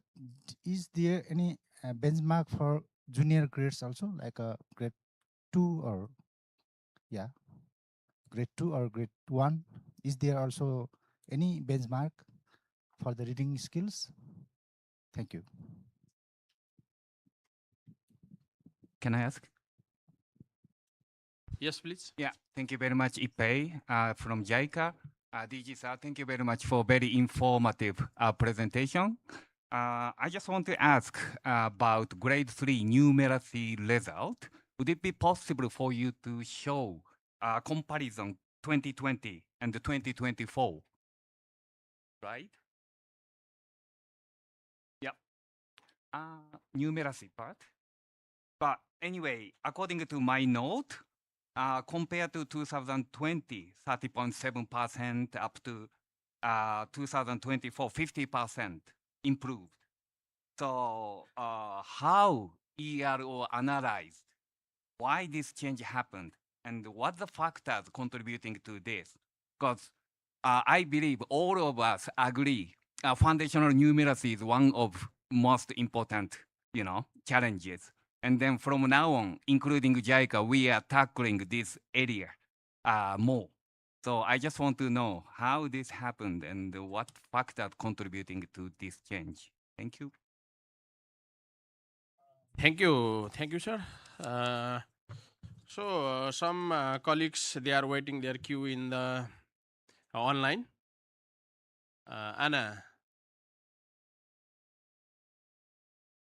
Yeah, Baishali ji, over to you. Can you hear me? Yes. Good morning, everyone. Thank you, Jairam sir, for the presentation.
Languages.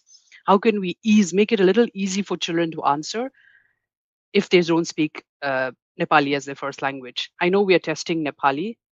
That's okay. But what about the instructions that are given? Is there certain tasks that we could include where we are able to, the children are able to express what they know in their own language? Could we incorporate something like that? So, because there are various different tasks, could we actually go and review the assessment framework so that we include, it's more inclusive for children who speak different languages? Maybe that could be one approach.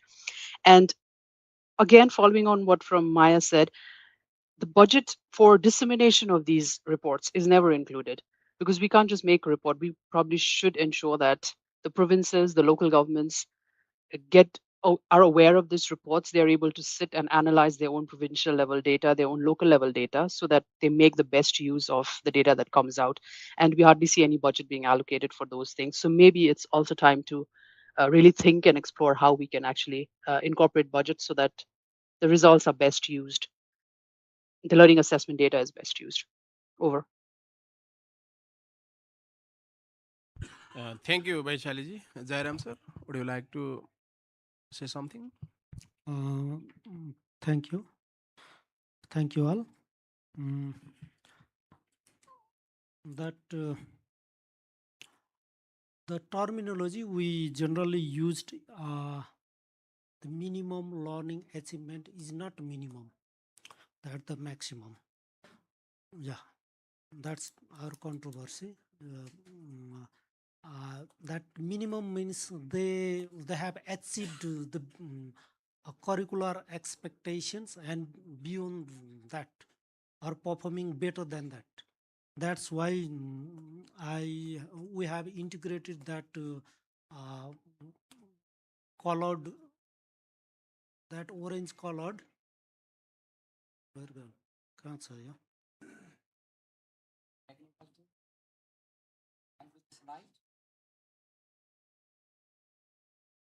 Uh,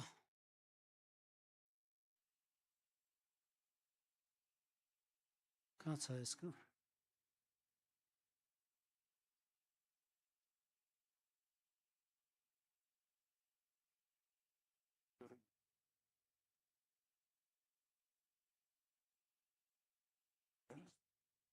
किन ढिलो हुन्छ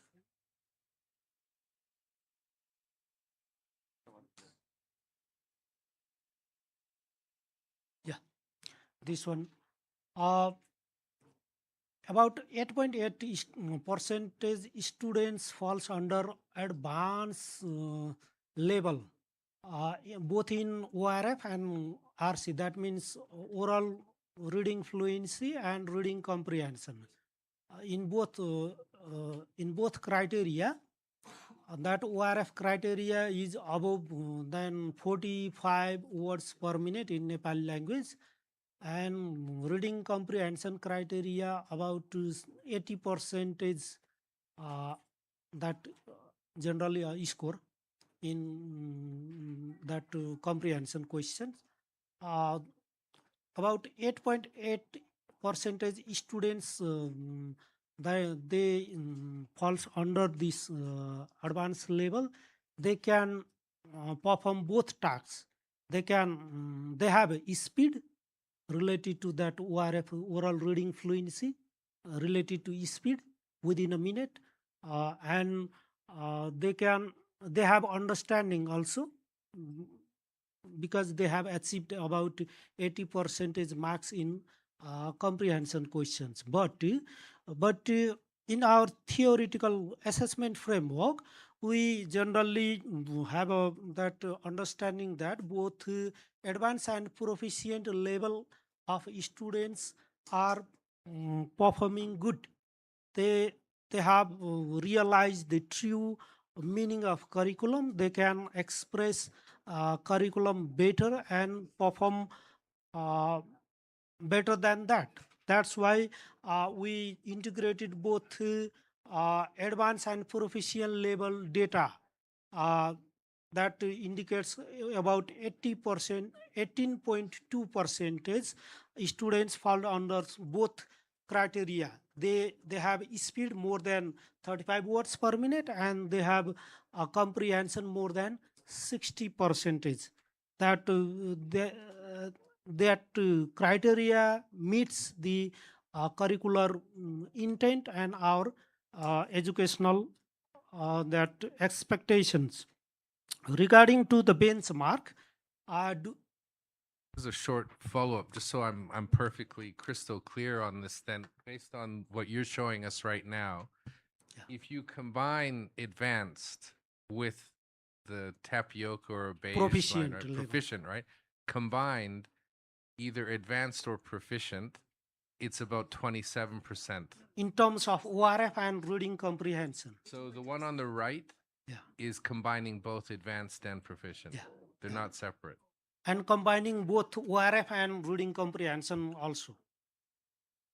Not the single factor, but both ORF and reading comprehension. So this is why I think, we need to definitely have some follow-up on the analytics and how data is presented and interpreted and everything. But normally, when you present a table in this format, there are two distinct categories, right? Like Yeah, advanced and then the proficient. But combined, it would be about 27%. So this is where there's also some confusion. But either way, I think this also paints a very different picture from what was shown several months ago that led to some unfortunate dialogue in certain forums about how bad Nepal is performing. I mean, 26%, 27% meeting proficiency levels isn't a great outcome anyways, but that would be very consistent with the mixed data showing that. So I think this is where we need to further unpack this.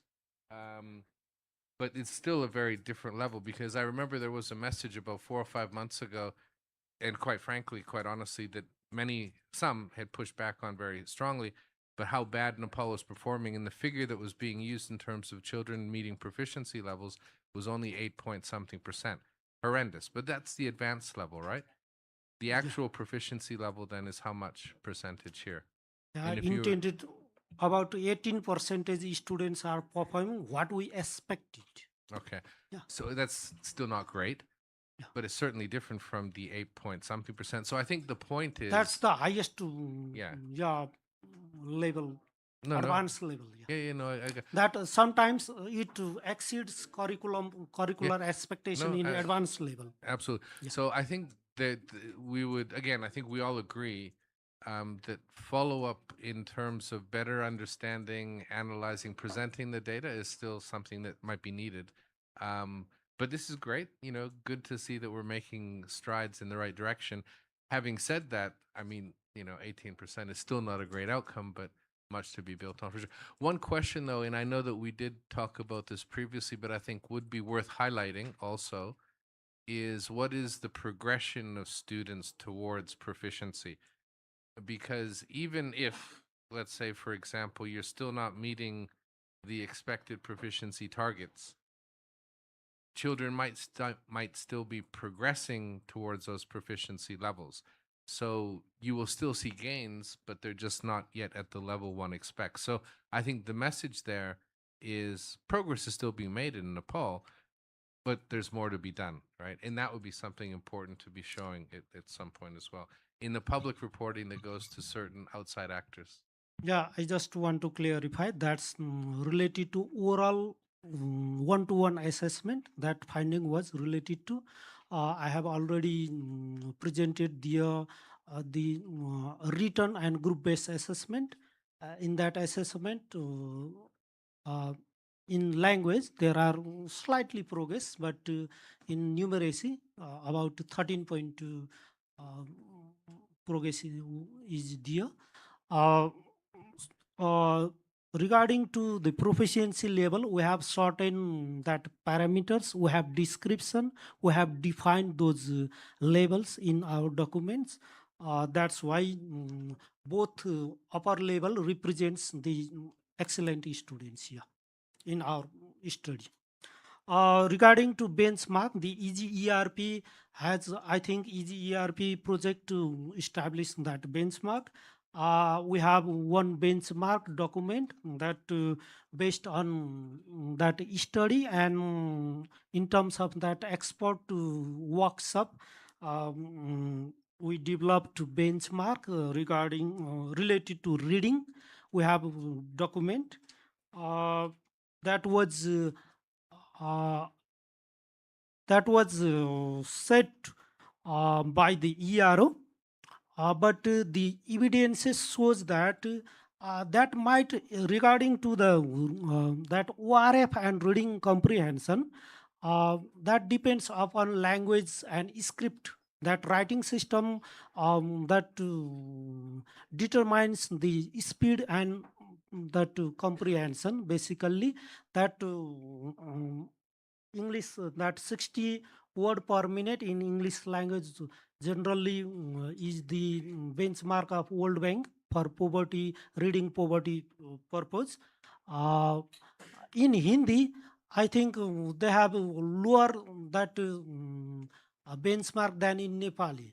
That's why we cannot say that data, we are not lowering the expectation or benchmark, but data shows that evidences what we can do. It shows some that complexity related to Nepali reading, that Bodabinash related to Nepali. Obviously, that determines, and we also put some kind of that curricular expectation like चाहिँ रिकार आउने इकार आउने उकार आउने. That's the Bodabinash system of Nepali is so complex that sometimes determines the speed. another another use of that report, basically I think we have some material support from CHRD. We are promoting reading culture and providing grants for material management in local level that should support, and our day-to-day classroom should support these reading skills and numeracy related skills. We do not use IRT in this study, none. We use IRT only in NASA study. We have raw score that generally that represent percentage score, and it is not so complex. We try to make simple report. Because of our obligation, we are printing it in English language. Otherwise, in performance audit, we generally publish our report in Nepali language.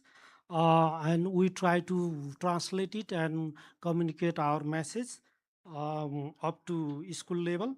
Regarding to that language, that question raised, I think, from Vaishali madam, that this in this study, reading is basically taken for in the notion of that basic literacy skill, not as a language, not as a subject. Students have to read, write, and they have to perform in Nepali in general. Our classroom, Nepali is the medium of instruction. They have to read. They have to read and write in Nepali language to comprehend each and every subject that are taught into Nepali medium. That's why we have chosen this reading skill as a means of that instruction, medium of instruction. That's why we sometimes forget about the medium of instruction, or effect of that mother tongue in this study. Otherwise, in NASA study, we considered that factor also. I think I have clarified as as I think you everyone, तपाईँ हामी सबै चाहिँ रिपोर्टलाई डेप्थली हेऱ्यौँ, त्यहाँ बुझ्यौँ, त्यसको technicality बुझ्यौँ भने त्यहाँ सम्बोधन हुन्छ. That report we shared in our folder has some lacks in methodology part. We adjust that to some kind of related to that instrumentation and other kind of operational part. Otherwise, we have finalized it. Thank you, Jairam sir. Just हजुरलाई पनि मैले सम्बोधन गरेँ, तर हाम्रो डिजी sir र हाम्रो भुइँदो सरलाई पनि सम्बोधन गरेँ बजेटको बारेमा है. नारायणको रिपोर्ट राइटिङ नेक्स्ट इयरको लागि, किनभने रिपोर्ट राइटिङ भएन भने डिएलआई अचिभ हुँदैन भन्ने फेरि होइन भनेर बजेट नभए बजेटको त्यति धेरै बजेट पनि पर्दैन नि त, रिलेटिभली स्पिकिङ होइन. हामीले असेसमेन्टको लागि दुईटा कुरा भन्नु. हजुर, अर्को वर्षको डिएलआईमा अर्को जुनसम्म रिपोर्ट आउनुपर्ने विषय चाहिँ हामी अर्को फागुन वा चैतमा टेस्ट कन्डक्सन गर्छौँ. कपी कलेक्सन भएर यहाँ गर्नको लागि हामीलाई त्यतिसम्म छ. एउटा बजेट नै हामीले नर्मल्ली 3 इयर्सको साइकलमा राख्ने हुँदा बजेटै राखेका थिएनौँ, number 1. Number 2, we have to invest. We have raised this issue in TWG. We need some kind of that platform, that online platform or data system that generally assist us to develop our report within a time rapidly. Otherwise, without our platform, without AI or without any data system, we cannot perform that within that time. त्यो चाहिँ त्यसरी हजुरले छलफल गर्नु पर्यो sir होइन. अब यो डिएलआई कसरी मिट गर्ने रिपोर्ट राइटिङको हकमा हामीले हजुरले भने जस्तै नेक्स्ट एकाडेमिक इयरको एन्डमा नारायण त सिधा हुन्छौँ, तर जुनसम्म रिपोर्ट कसरी आउने भन्ने अब हाम्रो एनबीसँग पनि एक्सपिरियन्स छ होइन एसएसको रिजल्ट 1 महिनामा निकाल्यो भनेपछि त्यहाँ केही गर्न सक्छौँ भन्ने त हामीलाई पनि थाहा छ नि त हाम्रो सिस्टमले गर्न सक्छ भनेर त त्यसलाई अब बजेटको प्रावधान कसरी गर्ने र अरू टेक्निकल सपोर्ट कसरी चाहिन्छ त्यसमा पनि कुरा गरौँ सर होइन तर जुनसम्म रिपोर्ट चाहिँ कसरी निकाल्ने भन्ने छलफल चाहिँ गरौँ sir Maybe small addition, Mahendra sir? Yeah, sorry. Yes, just picking up on the request from ERO colleagues and Jairam sir on the data management platform. Like, I think there's a lot that's been done in EMIS, right? Like, I think we'd be very happy to, of course, working closely with World Bank and other partners, but to sit with ERO and to see if we can do something similar for this on learning assessments. But then just to pick up on what Maya was saying, I think it's not just about budget for dissemination, it's budget to actually undertake some analysis and research to understand. So for example, there is a low score on description of pictures. That might relate to a certain competency. That might relate to a certain struggle to envision or a creative study. So I think we need to do a more, and I know that this is a bit of a terminal, but we need to do a more data must speak approach where we actually, for example, say, okay, what does work? Where are the assessments showing students outperforming other students in similar conditions? And why is that, right? Like, what makes that difference? So we'd be very happy to support for this. Thank you. Thank you, Jimmy ji. A quick Yeah, just to add, sir, not a question, but regarding, because this has been regarding the benchmarking. I think this also something maybe adding to Mayaji is because there was also the work that was done in 2029 in revising the benchmarking as well, right? So and then 2025 with the National Early Grade Reading Program, and UIS has also had undertaken this benchmarking work. So maybe it's also good to make a reference to that benchmarking, and maybe if there's an opportunity to take that into consideration for maybe for the work. I'm happy to share the report from the Mars train.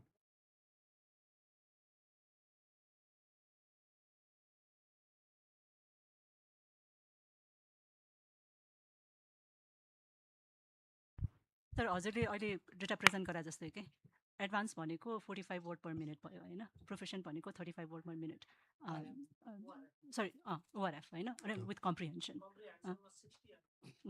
सो त्यो सबै data त present त गर्न मिल्यो नि त end then हुन्छ नि then we can still sort of decide right what is the कहाँ छ भनेर थाहा त हुन्छ नि होइन अनि अब त्यो मिडियाले कुन नम्बर पिक गर्छ हामीले कुन नम्बरमा बसेर छलफल गर्ने भन्ने कुरा त गर्न पाइयो होइन डेटा छँदैछ डेटा देखाउँ राम्ररी सबै त्यो प्रोग्रेसन पनि देखिन्छ भन्ने हिसाबले ठ्याक्कै त्यही फ्रेमवर्कमै बसेर किन ग्रेड लेभलको पनि छ हाम्रो बेन्चमार्किङको लेभल पनि छ होइन मेबी त्योसँग रेफरेन्स गऱ्यो भने इट्स मोर भिजिबल जस्तो लाग्छ या झुम sir from TSU.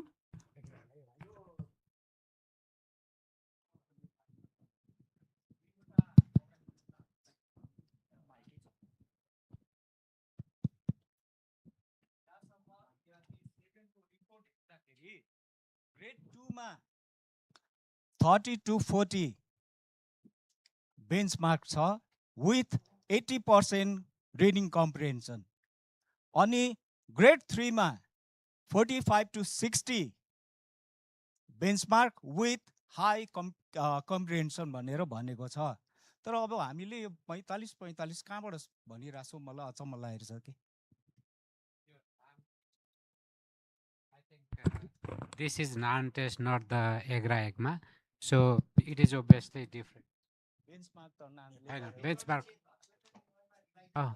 So this is revised also two times benchmark has been set for mathematics and Nepali.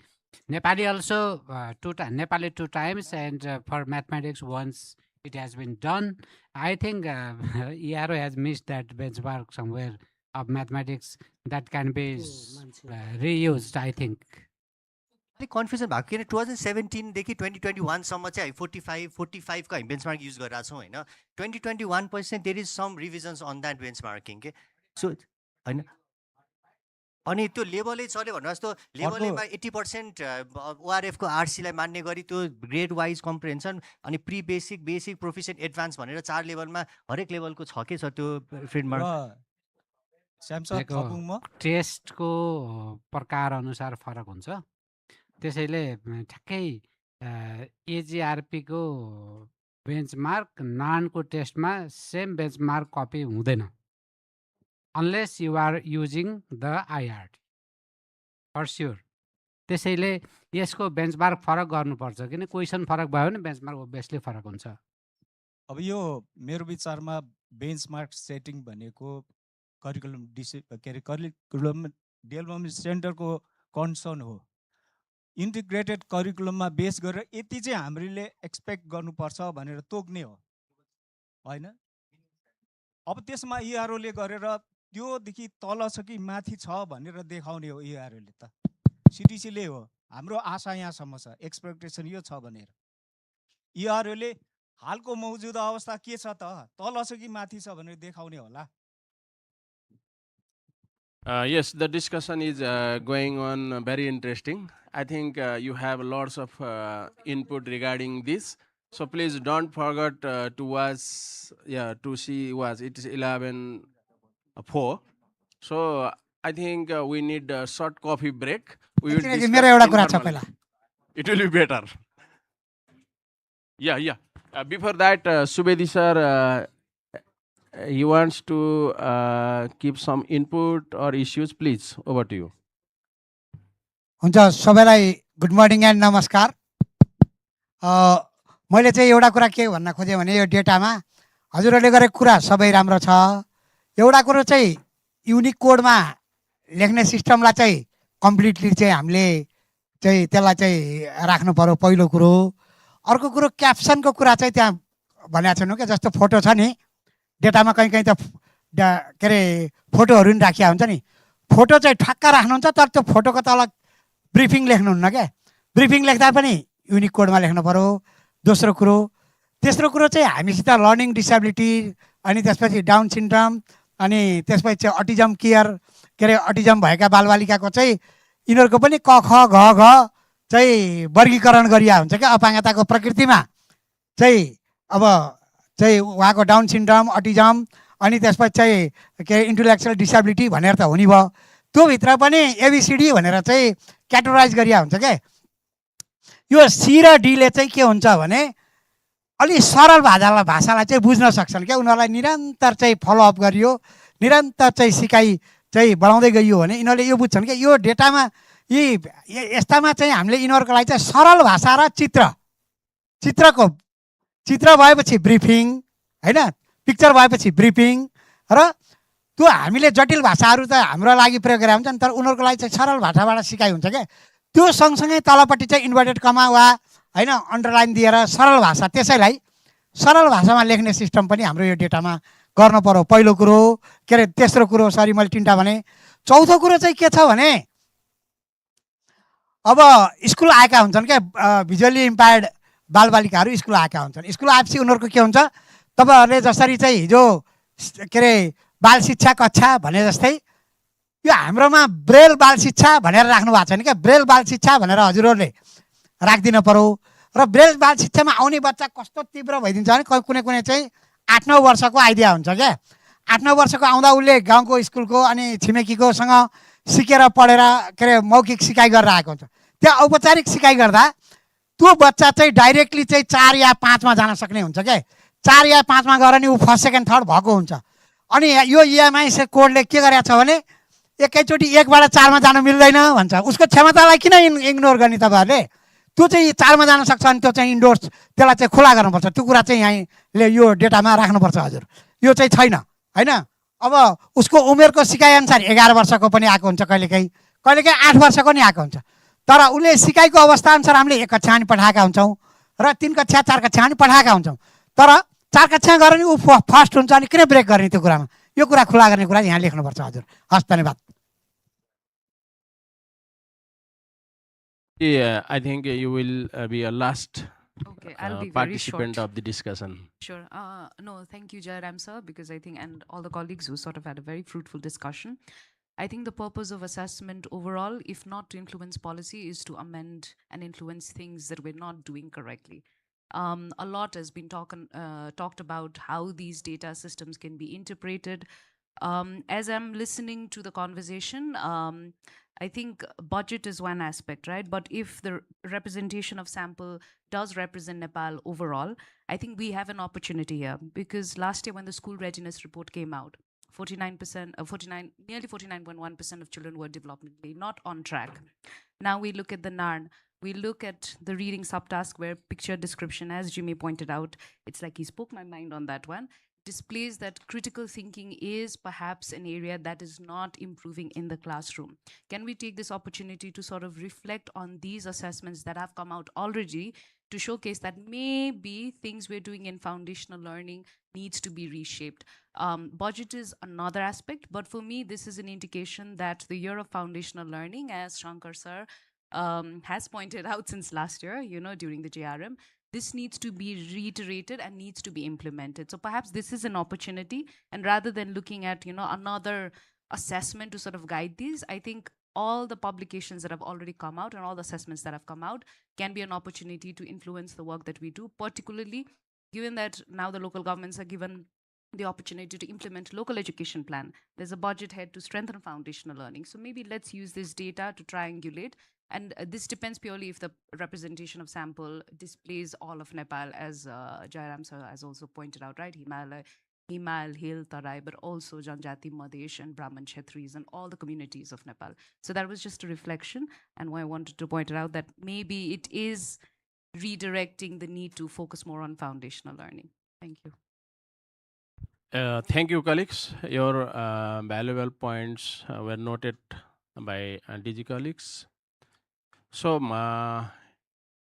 let me announce coffee breaks until 11:25. Then we will join. The following presentation will regarding the sharing of field experience. That will be led by Leela sir from Ministry of Education and Sports. Thank you.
When children can't read, write or count, they can't learn other subjects, meaning only 1 in 5 children in Nepal completes a full education cycle.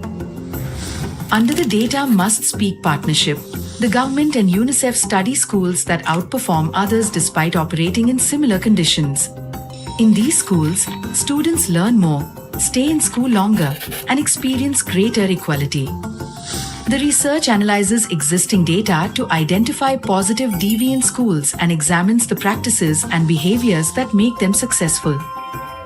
Insights on how to scale these practices are then integrated into education plans and shared at a community, national, and global level.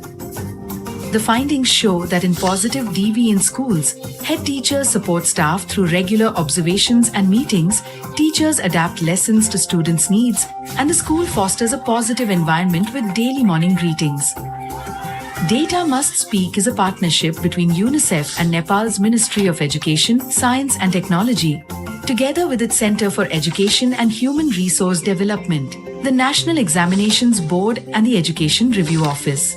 Co-created with policymakers, academics, schools, and communities, these solutions are data-driven, sustainable, and can improve learning anywhere. Because every child has the right to a good education and the best start in life.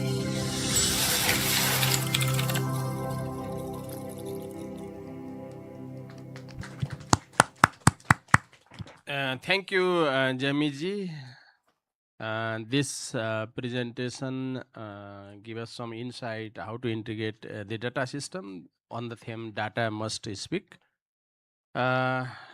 Yes, moving forward the regular session.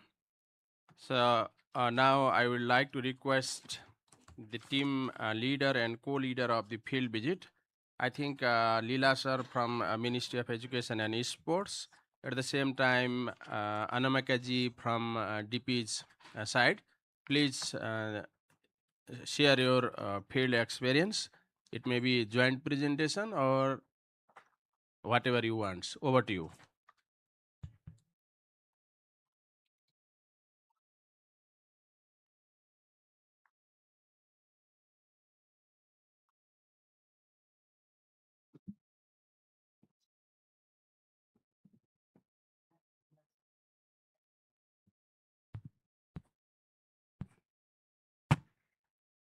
Chairperson and co-chairperson, all the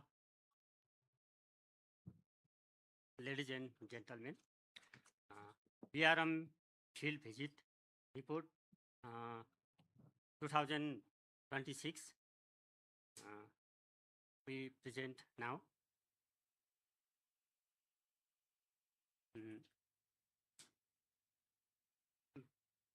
Background, purpose,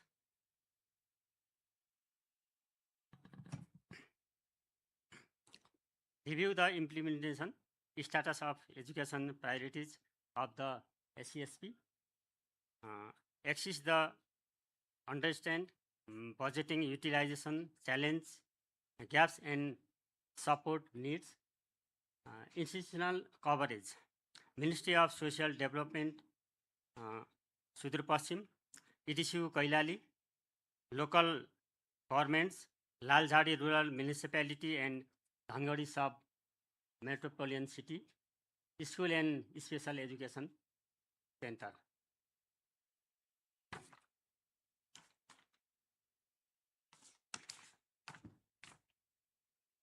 Specific objectives of the field mission, understand implementation of SCSP and its adaptation through designing of PSP at provincial and local levels, explore local education priorities and constitutional realities in Sudur Paschim province, identify challenge and enabling factor is education service delivery, especially in equity,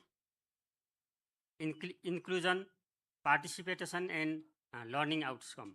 Document good practice and innovation local solution. Strength coordination across 3 tiers of government and partners generate key learning to inform BRM 2026 discussion. Observation and analysis. Sudur Paschim province has approx 3,500 community schools and 8 lakhs students. Provincial support for infrastructure, structure, examination management and ICT resource for model school. Centralized provincial support for infrastructure examination management and ICT resource for model schools. Centralized kitchen setup to cover 23 schools in ward number 1 to 8, Dhangadi sub metropolitan city for school midday meal programs. Out of school children identification and household indicating with profiling is ongoing to Monial and Chure rural municipality. Laljadi identify 170 OS, SC and enroll 70 in school.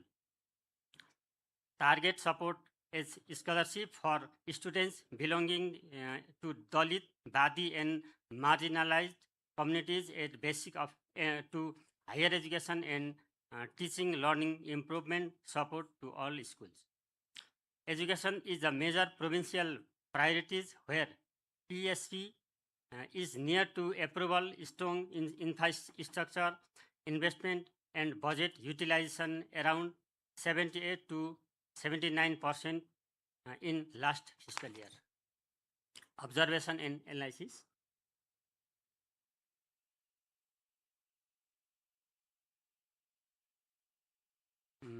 Challenging persist is in higher dropout rate at the secondary and higher grade. Strength learning outcome in mathematics and Nepali at early grade. Subject specific high and leave specific teacher shortage and imbalance in development.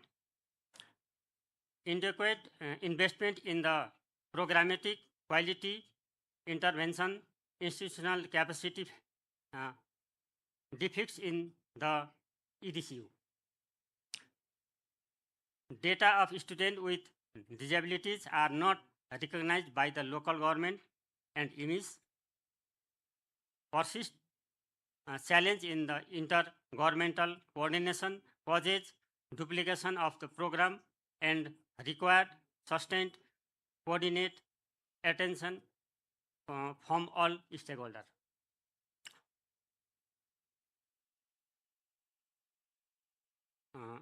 Provincial level, good practice and process is a different stakeholder.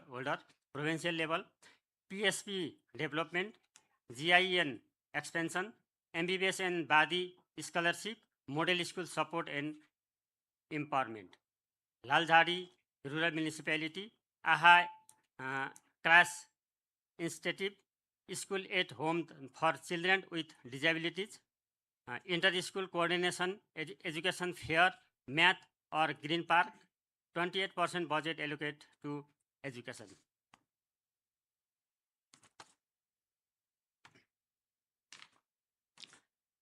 Dhangadi sub metropolitan city, reform driven local government with strong local research and evidence based programming, develop education task force model, electronic attendance, teacher salary release EFT system, centralized kitchen initiative, specialized school, autism resource hub model, hostel support for the students who are visually impaired with braille resource and C participation combined with livelihood skill bag making. Preliminary recommendation. Governance and coordination. Without a Federal Education Act clearing clarity on role access, federal, provincial, and local level remain the persistent, especially on the education system delivery, administrative duty, and technical capacity building. Ensure the equitable, inclusive access, support to school for target initiative through local government from federal government in collaboration with the provincial government to ensure 100% enrollment of children, mobilization school, COB and CLCs. Learning and equity, support to the need-based focus on learning outcome for FLN system through STEAM through ensuring child-friendly practical skill development-based teaching opportunity through stronger teacher development and motivation monitoring mechanism. Inclusive education, support to local government to identify need of children with disability, victim of the discrimination and language limitation or for accommodate equitable opportunity and specialization based learning standard and support to parenting skill and teachers professional skill.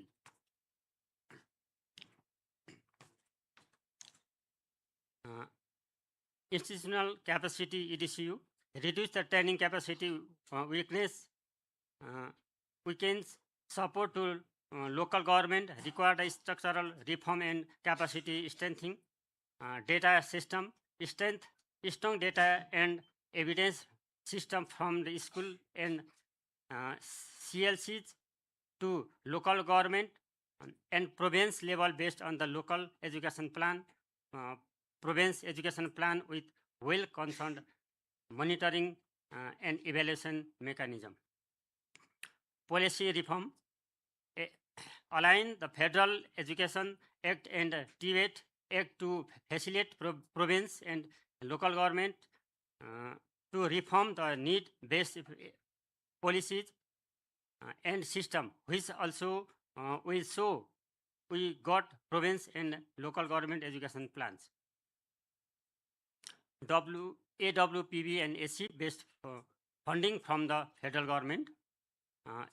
STG integration, facilitation support needed to the province and local governments to align their plans, work and progress with STGs localization by government. Conclusion. Federal Education Act endorsement is challenge to the ensure effective and efficient system delivery. Sudra Paschim province required both continue the investment and adjustment of the investment priorities from the infrastructure domain spending toward a more balanced approach at the given gather weightage to teacher quality, learning outcome, inclusion and system government. Local government so the locally adapt evidence-based teacher approach can yield sustained result even to the resource constant improvement environment, including innovative and community-based oriented practice. The education development partners are committed to the supporting Sudur Paschim province in the translating the ambition expressed during the field visit into concrete measurable improvement is education access quality and equity, ultimately ensuring that every child in the province has the opportunity to learn, grow and thrive.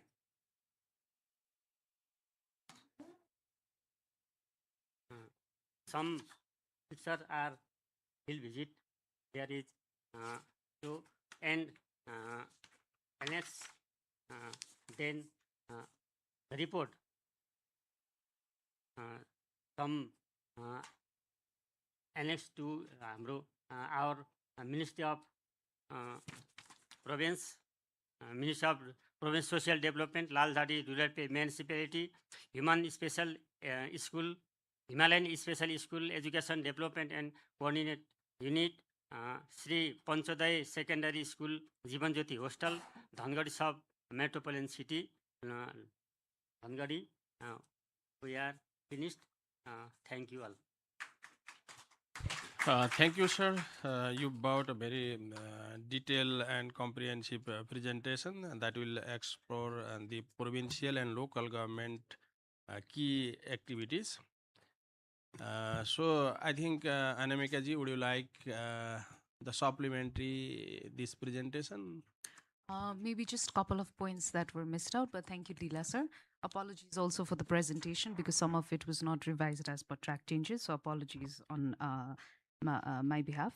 One of the key highlights was that in Sudur Paschim, for instance, it was very clear that Dhangari Sub-Metropolitan had highlighted STEAM as one of the major priorities for them. So that was a key lesson learned for us because it looked like more prioritization on STEAM education and therefore a lot of emphasis on teacher training and also mentoring support at school level was also done accordingly. For instance, there's Sir had mentioned about the customized training packages that have been appointed from the initiative of Dhangari Sub-Metropolitan, where it's 2-2-1, 2 days and 1 days of review, where classification of students is done and then 5 clusters are divided for training. So that mechanism seemed to be quite interesting. But we also understand because of lack of Federal Education Act, a lot of it seems to be institutionally a bit challenging to sustain because end of the day, these are still teachers who are taking on the role of trainers for a lot of schools. So that came up pertinently. Second was in terms of things that was more important for a budget review meeting, considering we were looking at budget procedures, the timeline. For instance, MOST at Dhangadi has allocated 2.5 Arab for education out of their total budget.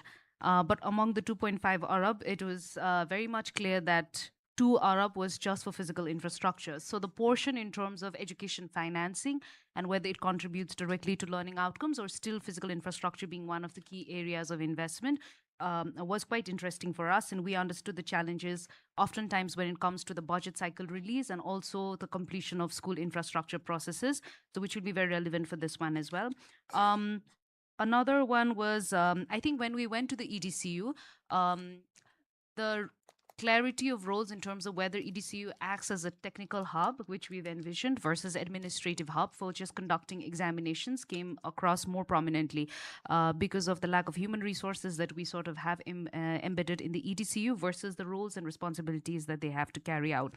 But overall, I would like to maybe thank Dhangari Sub-Metropolitan City, the leadership, as well as our deputy mayor and mayors at Lalzadi Rural Municipality and the special schools as well, because it allowed us to look into the challenges that still arise at local context, which still needs to be mainstreamed, but are not often reflected. So a major key feedback or recommendation from our end from this budget review meeting was, in terms of budgeting, there is still a lack of clarity in terms of what exactly can be termed as education financing, when particularly it's a lot of investment or salaries.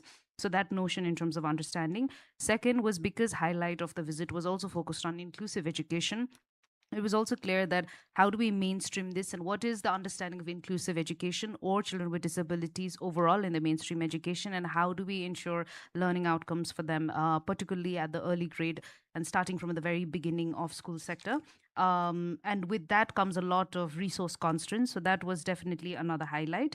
But overall, I think Leela sir has covered it well in the presentation, and thank you to the entire team and the government for the leadership on this. Thank you. Thank you, Anamika ji, for your supplementary role. So I think the field visit team explore some ideas. What was the actual practice of the local government, provincial, and the role of the EDCU? Your suggestion, your feedback that aligns the core value of SESP, diversity, equity, inclusion, student-centeredness, governance and management, and the innovation. So we will record your recommendation and thank you once again for your effort. If anything is missed, that will be supplementary. That will be supplemented later on the panel discussion as well as presentation by the Deputy Mayor by Lal Jandi. Yes, with this, thank you once again. Yes, now it is 51 past 11. So I would like to request the presentation of local government. So altogether we have 3 participants in this business. So Palungtar municipality from Gorkha, Manthali municipality from Ramechhap, and Laljhadi from Koilaliya. Kanchanpur. So please, you 3 colleagues, you got just 10 minutes. Within 10 minutes, 8 minutes will be presentation and 2 minutes for the question answer. So with this, I would like to request the colleagues from Palungtar municipality, head of education officer, Nirmal sir.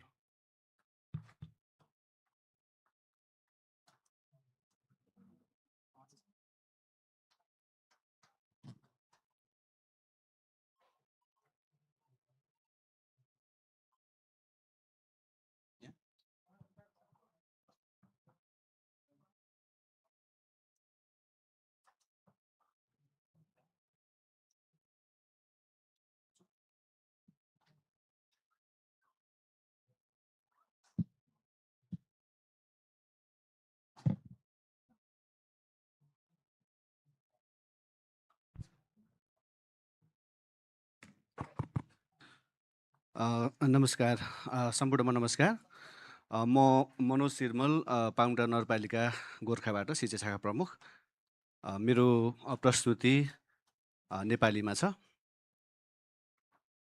सुरुमा हामीलाई शिक्षा मन्त्रालयबाट प्राप्त यो template बमोजिम नै मैले एकदम सर्टमा नगरपालिकाको विषयवस्तुहरू राख्ने प्रयास गरेको छु यसलाई सर स्वीकार दिनु न सबैमा हार्दिक अनुरोध गर्दै मेरो विषयवस्तु सुरु गर्न चाहन्छु सुरुमा हाम्रो नगरपालिकामा जम्मा 39वटा विद्यालयहरू छन् 29वटा सामुदायिक विद्यालय 10वटा संस्थागत विद्यालय गरी 29वटा छन् हामीले अहिलेको वैशाखसम्ममा 22वटा विद्यालय न्यून विद्यार्थी सङ्ख्याको आधारमा समायोजन गरिसकेको भएकोले यो सङ्ख्या कम भएको ब्यौरा जानकारी गराउन चाहन्छु त्यस्तै गरी हामीसँग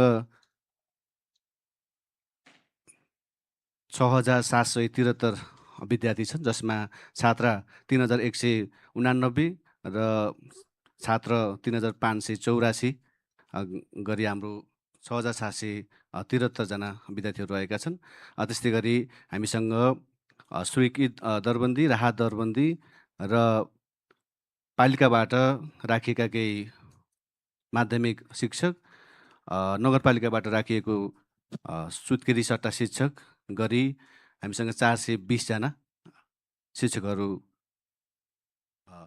दरबन्दी राहत गरी 23 जना र यसमा मैले विद्यालयहरूले राखेका निजी विद्यालय संस्थागत विद्यालयले विद्यालयको कर्मचारी शिक्षक कर्मचारीको तथ्याङ्क यसमा समेटेको छैन हामीसँग 5वटा सामुदायिक शिक्षा केन्द्रहरू क्रियाशील रहेका छन् हामीले मन्त्रालयबाट प्राप्त टेम्प्लेट अनुसार यो एउटा हाम्रो प्रश्न ब्याङ्क आइटम ब्याङ्कको कुराकानीको विवरण चाहिँ दिनु भन्ने थियो यसमा हामीले पाउन्टा नगरपालिकाले हालसम्म प्रश्न ब्याङ्क नै बनाइसकेको अवस्था चाहिँ छैन तथापि हामीले यसको अल्टरनेटिभको रूपमा विशेषज्ञ शिक्षकहरूको नगर स्तरीय समितिले 3 सेट प्रश्न निर्माण गरी छनौट गर्ने गरिएको छ र शिक्षकहरूका लागि आइटम राइटिङको तालिम दिएको छ यसरी हामीले गरेका छौँ भावी दिनमा हामी यो योजनामा पनि रहेका छौँ त्यस्तै गरी सिकाइ उपलब्धिको अवस्थाको बारेमा छोटो टिपोट थियो हाम्रो आधारभूत उत्तीर्ण परीक्षा 2082 मा विषयगत औसत सिका उपलब्धि यसमा बमोजिम रहेको छ। नेपालीमा 2.7 छ, यो जिपिएमा रहेको छ। त्यस्तै गरी अङ्ग्रेजीमा 2.72, गणितमा 2.41, विज्ञान तथा प्रविधिमा 2.45, सामाजिक तथा मानव मूल्य शिक्षामा 2.53 र अन्य विषयहरूमा पनि 2.4 भन्दा माथि नै रहेको म जानकारी गराउन चाहन्छु। त्यस्तै गरी हामीलाई टेम्प्लेटमा नगरपालिकाले गरेका प्रवर्तनात्मक कार्यहरू को विषयमा थियो। यसमा मैले सर्टमा टिपेको छु। हामीले विद्यालयहरूलाई अतिरिक्त क्रियाकलाप सञ्चालनको लागि अनुदानको व्यवस्था गरेका छौँ। विद्यालयमा यो विद्युत महसुल सम्बन्धी थुप्रो बिल उठेर विद्यालयको प्रशासनिक खर्चको विषयमा हुने हुनाले हामीले यसमा विद्यालयलाई केही पुरा नभए पनि केही विद्युत महसुल दिएका थियौँ। एसई तयारीको अतिरिक्त कक्षा सञ्चालनको लागि हामीले अनुदान थप गरिएको छ। प्रधानाध्यापकहरूको लागि कार्य सम्पादन करारमा आधारित प्रोत्साहन भत्ताको व्यवस्था गरिएको छ। हामीले प्रत्येक वर्ष बृहत शैक्षिक मेला तथा प्रतिभा प्रशिक्षण कार्यक्रम गर्दै आएका छौँ। त्यस्तै गरी खेलकुद अब हामीले प्रशिक्षण तथा सामग्री सहायता गरेका छौँ। यसै बमोजिम हामी यसै वर्षको राष्ट्रपति रनिङ सिलमा जिल्ला प्रथम भएका छौँ। मेयरको प्रतियोगिता र वडाको प्रतियोगिताहरू पनि रहन्छ खेलकुदतर्फ। त्यस्तै गरी हामीले अति विपन्न असहाय अभिभावकविहीन बालबालिकाहरूको लागि नगरपालिकाले शैक्षिक सहायता कार्यक्रम राखेको छ। त्यस्तै गरी हामीले हाम्रो पालिकामा एउटा सिटिपिटी अन्तर्गतको एउटा प्राविधिक शिक्षालय र हाम्रो 9-12 को प्राविधिक धारको एउटा विद्यालयमा प्राविधिक शिक्षा पढाइ हुन्छ।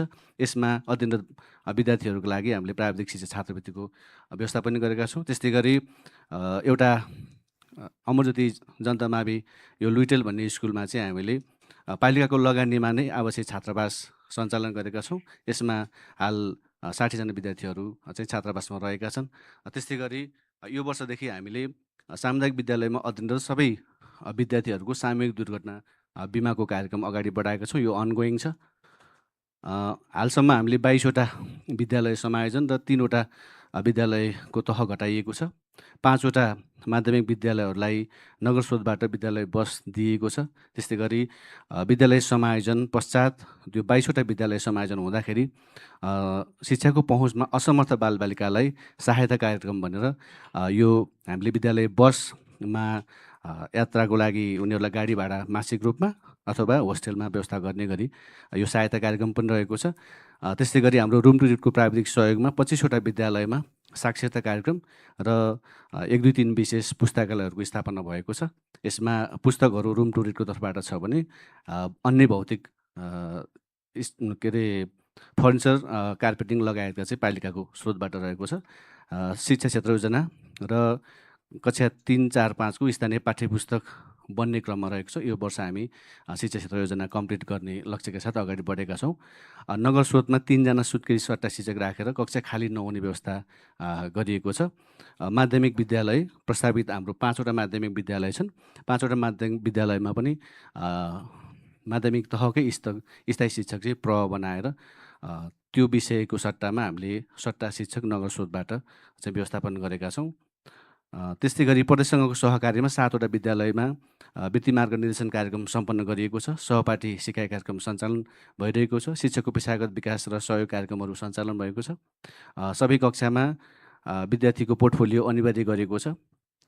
प्रत्येक त्रैमासिकको 1 हप्ता अघि भनेको फर्स्ट टर्म, सेकेन्ड टर्म र लास्ट टर्मको अगाडि चाहिँ हामीले त्यो पोर्टफोलियो परियोजना कार्य भयो भएन भनेर परियोजना कार्यको प्रदर्शनी गर्ने र यो हामीलाई विभिन्न सञ्जाल मार्फत चाहिँ जानकारी गराउनु पर्ने र केही विद्यालयमा हामी अनुगमन पनि जाने गरी चाहिँ यो व्यवस्था गरिएको छ। त्यस्तै गरी कक्षा 8का साथै कक्षा 5 र कक्षा 9 को नगरस्तरीय परीक्षा चाहिँ नगरस्तरीय रूपमा सञ्चालन गरिएको छ। यसमा हामीले फर्स्ट टर्मदेखि नै लास्ट टर्मसम्मै क्वेसनहरूको चाहिँ नगरबाट नै व्यवस्थापन गर्ने गरेका छौँ। यी फलस्वरूप हाम्रो एससीमा अहिले हाम्रो यो गएको 82 को एससीमा चाहिँ हाम्रो 84.92% विद्यार्थीहरू चाहिँ ग्रेडेड भएका छन्। यो हिसाबले हामी गोर्खा जिल्लामा चाहिँ पालिका स्तरमा चाहिँ प्रथम स्थानमा छौँ। मैले यो हाम्रो नवप्रवर्धन कार्यमा अलि बढी नै लामै राखेँ जस्तो लाग्छ। त्यसो भएको हुनाले यो हाम्रो कार्यक्रमहरू पनि यिनै छन् हैन। त्यस्तै गरी हाम्रो यो शिक्षामा बजेट चाहिँ कस्तो छ, यसको ट्रेन्ड कस्तो छ भन्नेको सर्ट ब्रिफ मैले यहाँ राखेको छु। बजेट हाम्रो समग्रमा हामीले आन्तरिकतर्फ यो गत आबको हो। यसमा चाहिँ हामीले 3,68,27,000 रुपियाँ चाहिँ पालिका तर्फबाट, हाम्रो 28,10,58,000 गरी चाहिँ हाम्रो यो सङ्घ सशक्तको बजेट। यस्तै गरी हाम्रो प्रोग्रेस चाहिँ ओभरअलमा हाम्रो 89.4% चाहिँ रहेको छ। यो हिसाबले हाम्रो बजेटको हिसाब गर्दाखेरि हामी पालिकाको समग्र बजेटको 36% भन्दा माथि चाहिँ शिक्षामा लगानी छ। मैले त्यो पर्सेन्टेज निकाल्न यहाँ भ्याइनँ। त्यस्तै गरी मैले यो प्रति विद्यार्थी लागत कति हुँदो रहेछ भनेर मैले सरस्वती निकालेको थिएँ। यसमा चाहिँ हाम्रो अब 81-82मा चाहिँ हाम्रो टोटल कस्टको हिसाब गर्दाखेरि 39,665 प्रति विद्यार्थी लागत हुँदो रहेछ टोटल कस्टमा। अहिलेको हाम्रो चाहिँ अनुमानित 40,270 प्रति विद्यार्थी रहने अनुमान छ हाम्रो। यो लास्ट त्रैमासिकको खर्च भइसकेको छैन, त्यस कारणले। त्यस्तै गरी हामीले योजनाहरू कसरी प्राथमिकता गर्छौँ भन्ने कुरा यहाँ थोरै मैले राखेको छु। हाम्रो प्र्याक्टिसको अवस्था यसमा स्थलगत अनुमान गरी विद्यालयका आवश्यकताहरूको टिपोट हुन्छ। नगर शिक्षा समिति मार्फत कार्यक्रम प्राथमिकरण र सिफारिस हुन्छ। यस पछाडि हामी यो बजेट निर्माणको क्रममा सामाजिक विकास समितिमा आवश्यक छलफल र सिफारिस गर्छौँ। त्यसै गरी यो योजनाहरू चाहिँ स्रोत अनुमान तथा बजेट निर्माण समिति मार्फत आवश्यक स्रोतको पहिचान र प्राथमिकरण हुन्छ। हाम्रो स्रोतहरू सङ्घीय बढी सङ्घीय हो। त्यस्तै गरी केही प्रादेशिक र हाम्रो आन्तरिक आयको विषय चाहिँ स्रोतमा रहन्छन्। त्यस्तै गरी हामीले विनियोजित बजेटको खर्च प्रवृत्ति अघि नै पनि मैले देखाएको छु। हाम्रो समग्रमा 89% रहेको छ। त्यसै गरी शिक्षा योजना हाम्रो शिक्षा योजना तथा योजना कार्यान्वयनको लागि बजेटको अवस्थामा शिक्षा योजना मस्यौदा निर्माणको चरणमा रहेको छ। यस अभावमा सम्पन्न हुन्छ। त्यसै गरी शिक्षा योजनाले समेट्ने क्षेत्रमा नै कार्यक्रमहरू रहेका छन्। शिक्षामा पहुँच सुनिश्चितता, गुणस्तर वृद्धिका क्षेत्रहरू र शैक्षिक पूर्वाधार क्षमता विकाससँग क्षेत्रहरूमा बजेट केन्द्रित रहने हाम्रो चाहिँ अनुमान रहेको छ।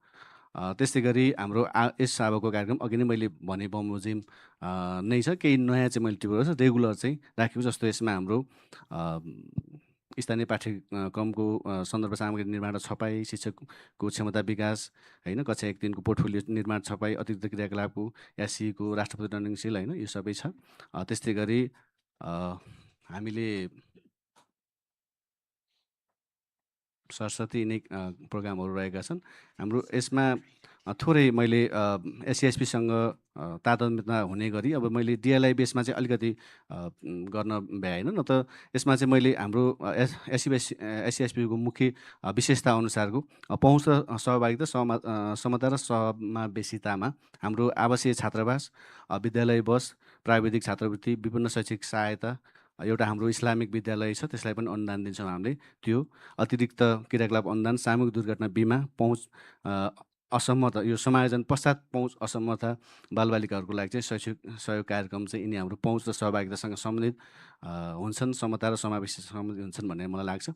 त्यस्तै गरी हाम्रो गुणस्तर र सान्दर्भिकतामा क्षमता विकास, पोर्टफोलियो, अतिरिक्त क्रियाकलाप अनुदान, SC लक्षी छात्रावास अनुदान, शैक्षिक मेला, शिक्षक समूह गठन र परिचालन, सहपाठी सिकाइ, नगरस्तरीय परीक्षा, वृत्ति मार्ग निर्देशन, पढाइ पुस्तकालय कार्यक्रम भनेको यो 1-3 केन्द्रित भनेको, नगरस्तरीय परीक्षा, यिनीहरू चाहिँ हाम्रो गुणस्तर र सान्दर्भिकता सम्बन्धी हुन् भन्ने लाग्छ मलाई। सुशासन व्यवस्थापन सम्बन्धिततर्फ हामीले विद्युत महसुल अनुदान, प्रोत्साहन भत्ता, क्यालेन्डर, नगर शिक्षा योजना, रिक्त करार, पदपूर्ति र शिक्षा सम्बन्धी बैठकका लागि हामीले केही बजेट राखेका हुन्छौँ। शैक्षिक प्रोफाइल, यिनी हाम्रो सुशासनसँग सम्बन्धित हुन् भने हाम्रो जीवन पर्यन्त सिकाइमा हामीले शासिकीको सहजगतालाई थप तलब दिने र अन्य हाम्रो शिक्षा बाहेक अन्य सेक्सनहरूले गर्ने कार्यहरू यससँग सम्बन्धित छन् भने त्यो हाम्रो अर्को आपतकालीन तथा सङ्कटपूर्ण अवस्थामा दिइने शिक्षामा चाहिँ हामीले सरस्वती हेर्दाखेरि केही कार्यक्रम राखिएको रहेनछ भन्ने पछि मैले एनालाइसिस यो गरेँ।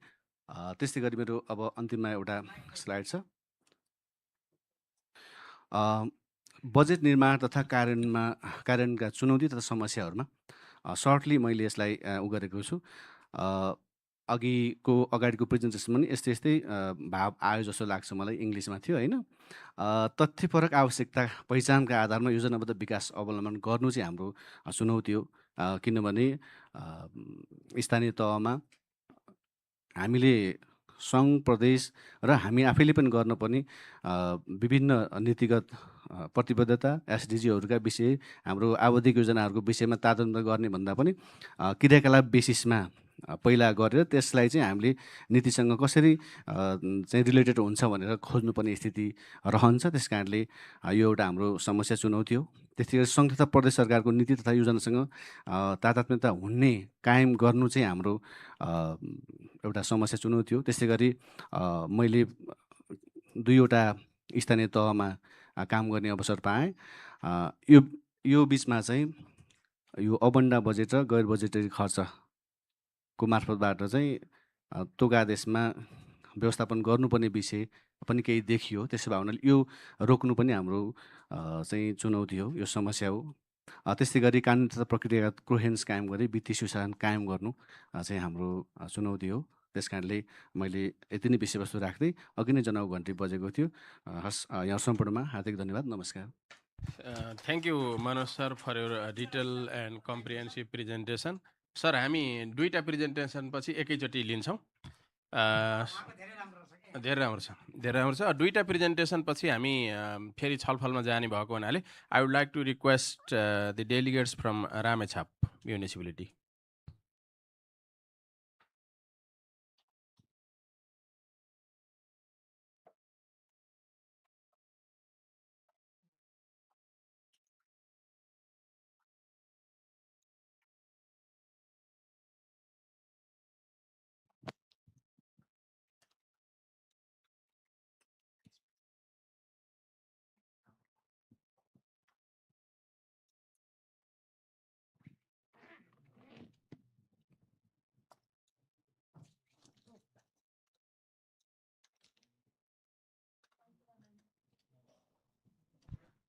सम्पूर्णमा नमस्कार।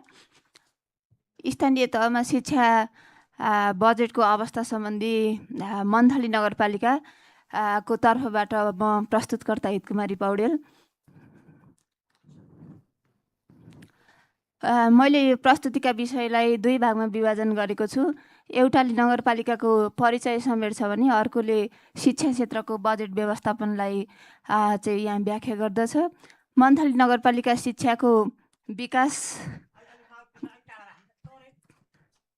गुणस्तरीय सिकाइ सुनिश्चितता तथा विद्यालय सुधारका कार्यक्रममा एकदमै सक्रिय स्थानीय तह हो। यसमा सामुदायिक विद्यालयहरू 63वटा, संस्थागत विद्यालयहरू 6वटा, आधारभूत विद्यालयहरू 43वटा, माध्यमिक विद्यालयहरू 20वटा, प्राथमिक बाल विकास केन्द्र 66वटा, आधारभूत तहको विद्यार्थी सङ्ख्या 6476, माध्यमिक तहको विद्यार्थी सङ्ख्या 2038 जना, छात्र सङ्ख्या 4257 जना, छात्र सङ्ख्या 4257 जना गरी जम्मा 8514 जना विद्यार्थीहरू अध्ययनरत रहेको अवस्था छ। यसै गरी कक्षागत विद्यार्थी विवरणलाई हेर्दा इसिडीमा 1454 जना, कक्षा 1 मासमा 2996 जना, 6-8मा 2026 जना, 9-10मा 1330 जना र 11-12मा गरेर 708 जना गरी जम्मा 8514 जना। अब यसै गरी शिक्षक दरबन्दी विवरण म राख्न गइरहेको छु। हाम्रो यसमा मैले अब यहाँ स्लाइडमा प्रस्तुत गरेकै छु, समयको अभाव हुनाले कुलमा म प्रस्तुत गर्न चाहन्छु। जस्तो हाम्रो कुल दरबन्दी सबै बाल विकास, प्राथमिक तह, निम्न माध्यमिक तह यसो गरेर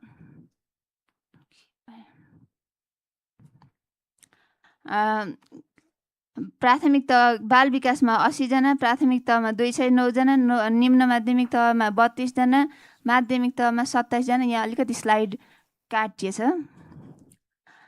त्यसै गरेर यो रातमा प्राथमिक तहमा 59, निम्न माध्यमिक 45, माध्यमिकमा 20, सङ्घीय अनुदान निम्न माध्यमिक 3वटा, माध्यमिकमा 18वटा, प्रदेश अनुदान माध्यमिकमा 2वटा, नगर अनुदान बाल विकास 9, प्राथमिक तह 1, निम्न माध्यमिक 8, माध्यमिकमा 10, त्यसै गरी निजी स्रोतमा चाहिँ प्राथमिकमा 1 जना, निम्न माध्यमिकमा 9 जना, यसो गर्दै बाल विकासमा 89 जना, प्राथमिक तहमा 270 जना, निम्न माध्यमिक तहमा 97 जना र माध्यमिक तहमा 84 जना गरेर यहाँ चाहिँ कुल 500 को हाराहारीमा हाम्रा शिक्षकहरू अध्यापनरत रहेको अवस्था छ।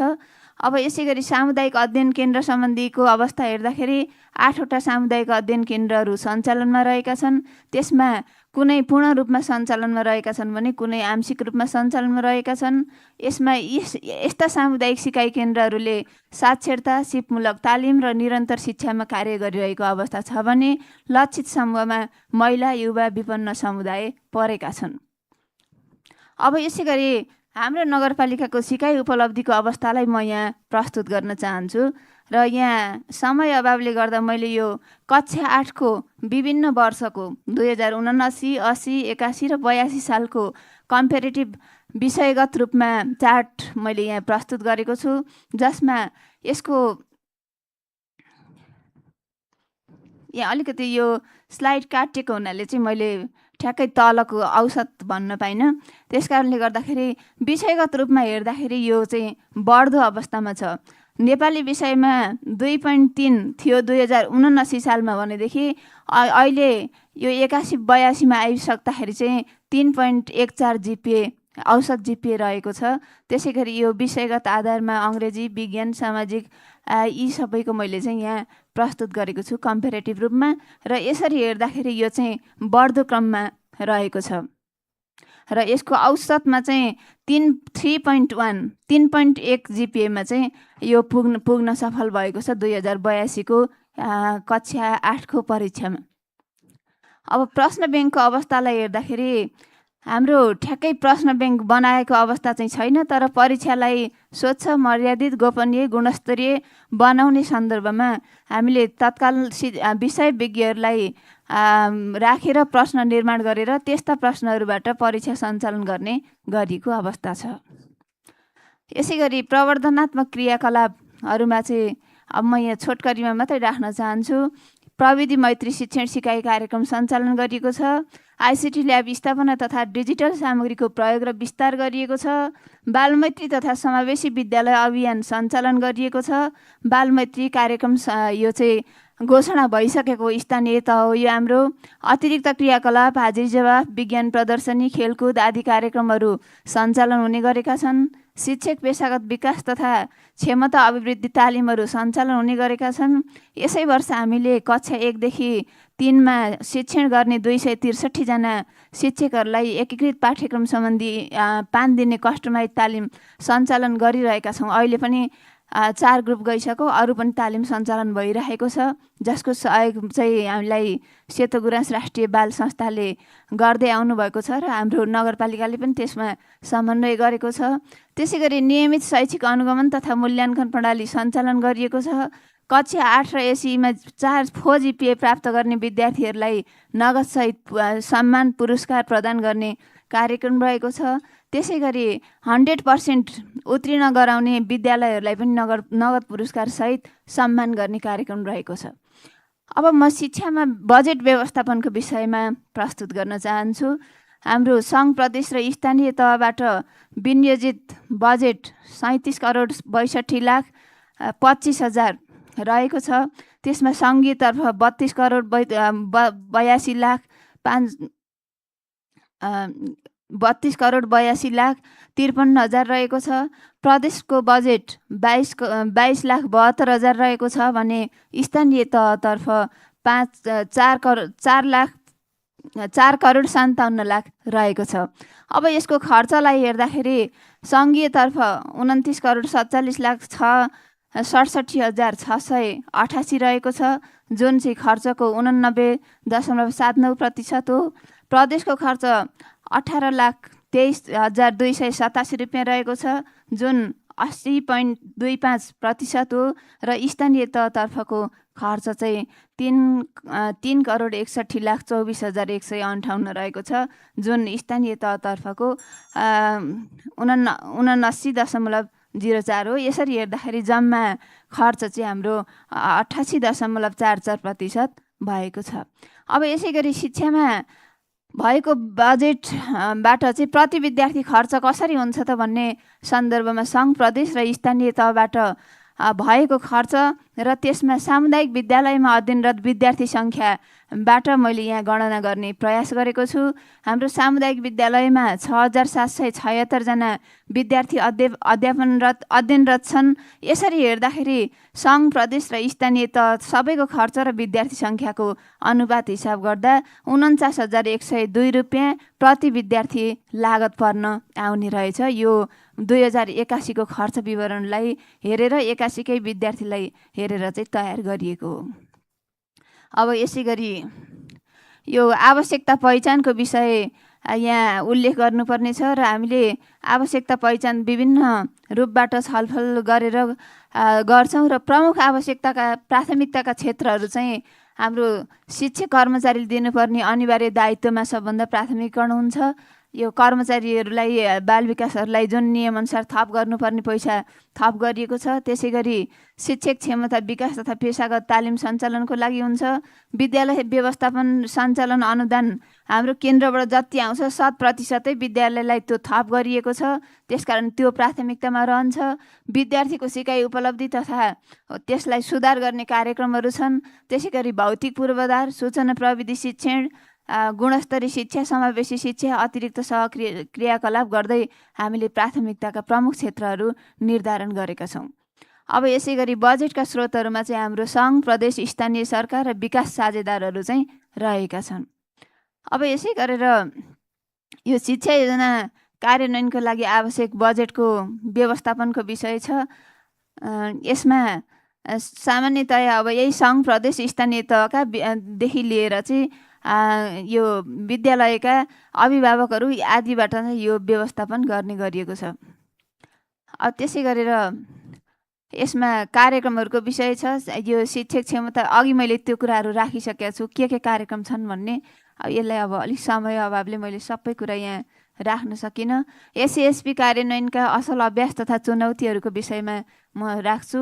असल अभ्यासहरू विद्यालय स्तरीय योजना निर्माण, सहभागितामूलक अभ्यासको अवलम्बन, नियमित शैक्षिक अनुगमन तथा सुपरिवेक्षण प्रणाली सञ्चालन, ICT तथा डिजिटल शिक्षण सामग्रीको प्रयोग विस्तार, छात्रवृत्ति तथा दिवा खाजा कार्यक्रमको प्रभावकारी कार्यान्वयन, विद्यालय वडा तथा नगरपालिका बीच समन्वयात्मक कार्यप्रणाली, शिक्षक क्षमता अभिवृद्धि तथा पेसागत विकास तालिम सञ्चालन, बालमैत्री तथा समावेशी शिक्षालाई प्राथमिकता दिए कार्यक्रम सञ्चालन।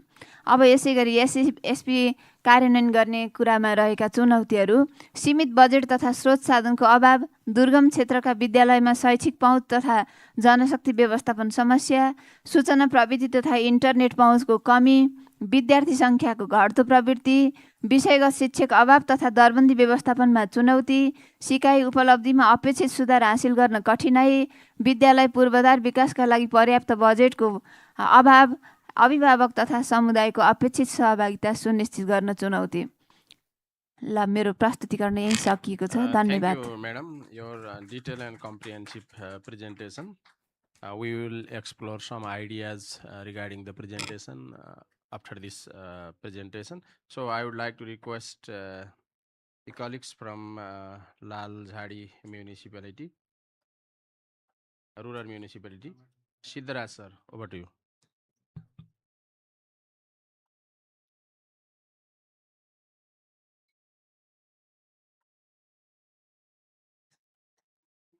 Thank you sir. आदरणीय सम्पूर्ण महानुभावहरूमा हार्दिक नमस्कार भन्न चाहन्छु।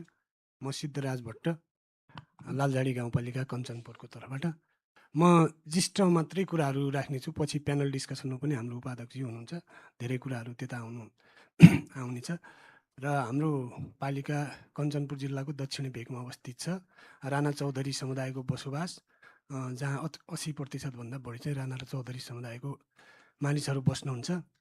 जम्मा 16वटा सामुदायिक र 9वटा संस्थागत, एउटा सामुदायिक सिकाइ केन्द्र, अनौपचारिक प्रौढ विद्यालय 681 रहेको छ। शिक्षक व्यवस्थापनको हकमा चाहिँ प्राथमिक तहमा 68वटा, आधारभूत तहमा 13वटा, स्थायी 6 र राहत 7 गरेर, माध्यमिक तहमा एउटा मात्रै स्थायी दरबन्दी छ, 6वटा राहत छ, जम्मा 7वटा छ। हाम्रो मावि चाहिँ 6वटा छ। शिक्षण सिकाइ अनुदान 11वटा छ। आधारभूत तहमा 9वटा शिक्षण सिकाइ अनुदान छ र गाउँपालिकाको स्रोतबाट 12वटा शिक्षण सिकाइ अनुदान, बाल विकास शिक्षक सङ्ख्या चाहिँ 29 छ।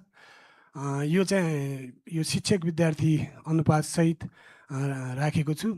यसमा हाम्रो माध्यमिक तह को यो शिक्षक विद्यार्थी अनुपात हेर्दाखेरि माध्यमिक तहमा हाम्रो प्रति शिक्षक चाहिँ 94 विद्यार्थी हुन आउने अवस्था छ, शिक्षण सिकाइ अनुदान समेत गरेर। कक्षा 11-12 को माध्यमिक तहको लागि हामीसँग शून्य दरबन्दी छ। हामी यो खालको समस्यामा छौँ। मैले यति मात्रै विशेष रूपमा यो स्लाइडमा हजुरहरूसँग फोकस गरेँ। सिकाइ उपलब्धि चाहिँ यसरी राखिएको छ। हाम्रो नेपाली, अङ्ग्रेजी, गणित यो कक्षा 3 को समग्रमा 3.07 छ भनेर कक्षा 3 को, त्यस्तै गरेर 5 को सिकाइ उपलब्धि औसत जम्मा चाहिँ 2.47 चाहिँ रहेको अवस्था छ। यस्तै गरेर सिकाइ उपलब्धि यो कक्षा 8 को सिकाइ उपलब्धि हो र यसमा चाहिँ 2.53 सिकाइ उपलब्धि सबै विषय गर्दाखेरि औसत सिकाइ उपलब्धि चाहिँ यो रहेको छ हाम्रो।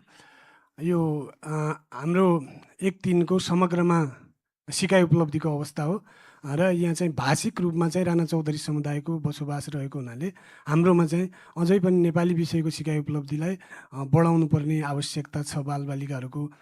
मैले अब यसमा गर्दाखेरि र यो विगत 3 वर्षदेखि हेर्दाखेरि हाम्रो चाहिँ क्रमशः बढ्दो क्रममा चाहिँ रहेको छ। जम्मा हाम्रो गाउँपालिकामा सामुदायिक तर्फ 3777 र संस्थागत तर्फ 1663 गरी 5440 जना विद्यार्थीहरू हुनुहुन्छ।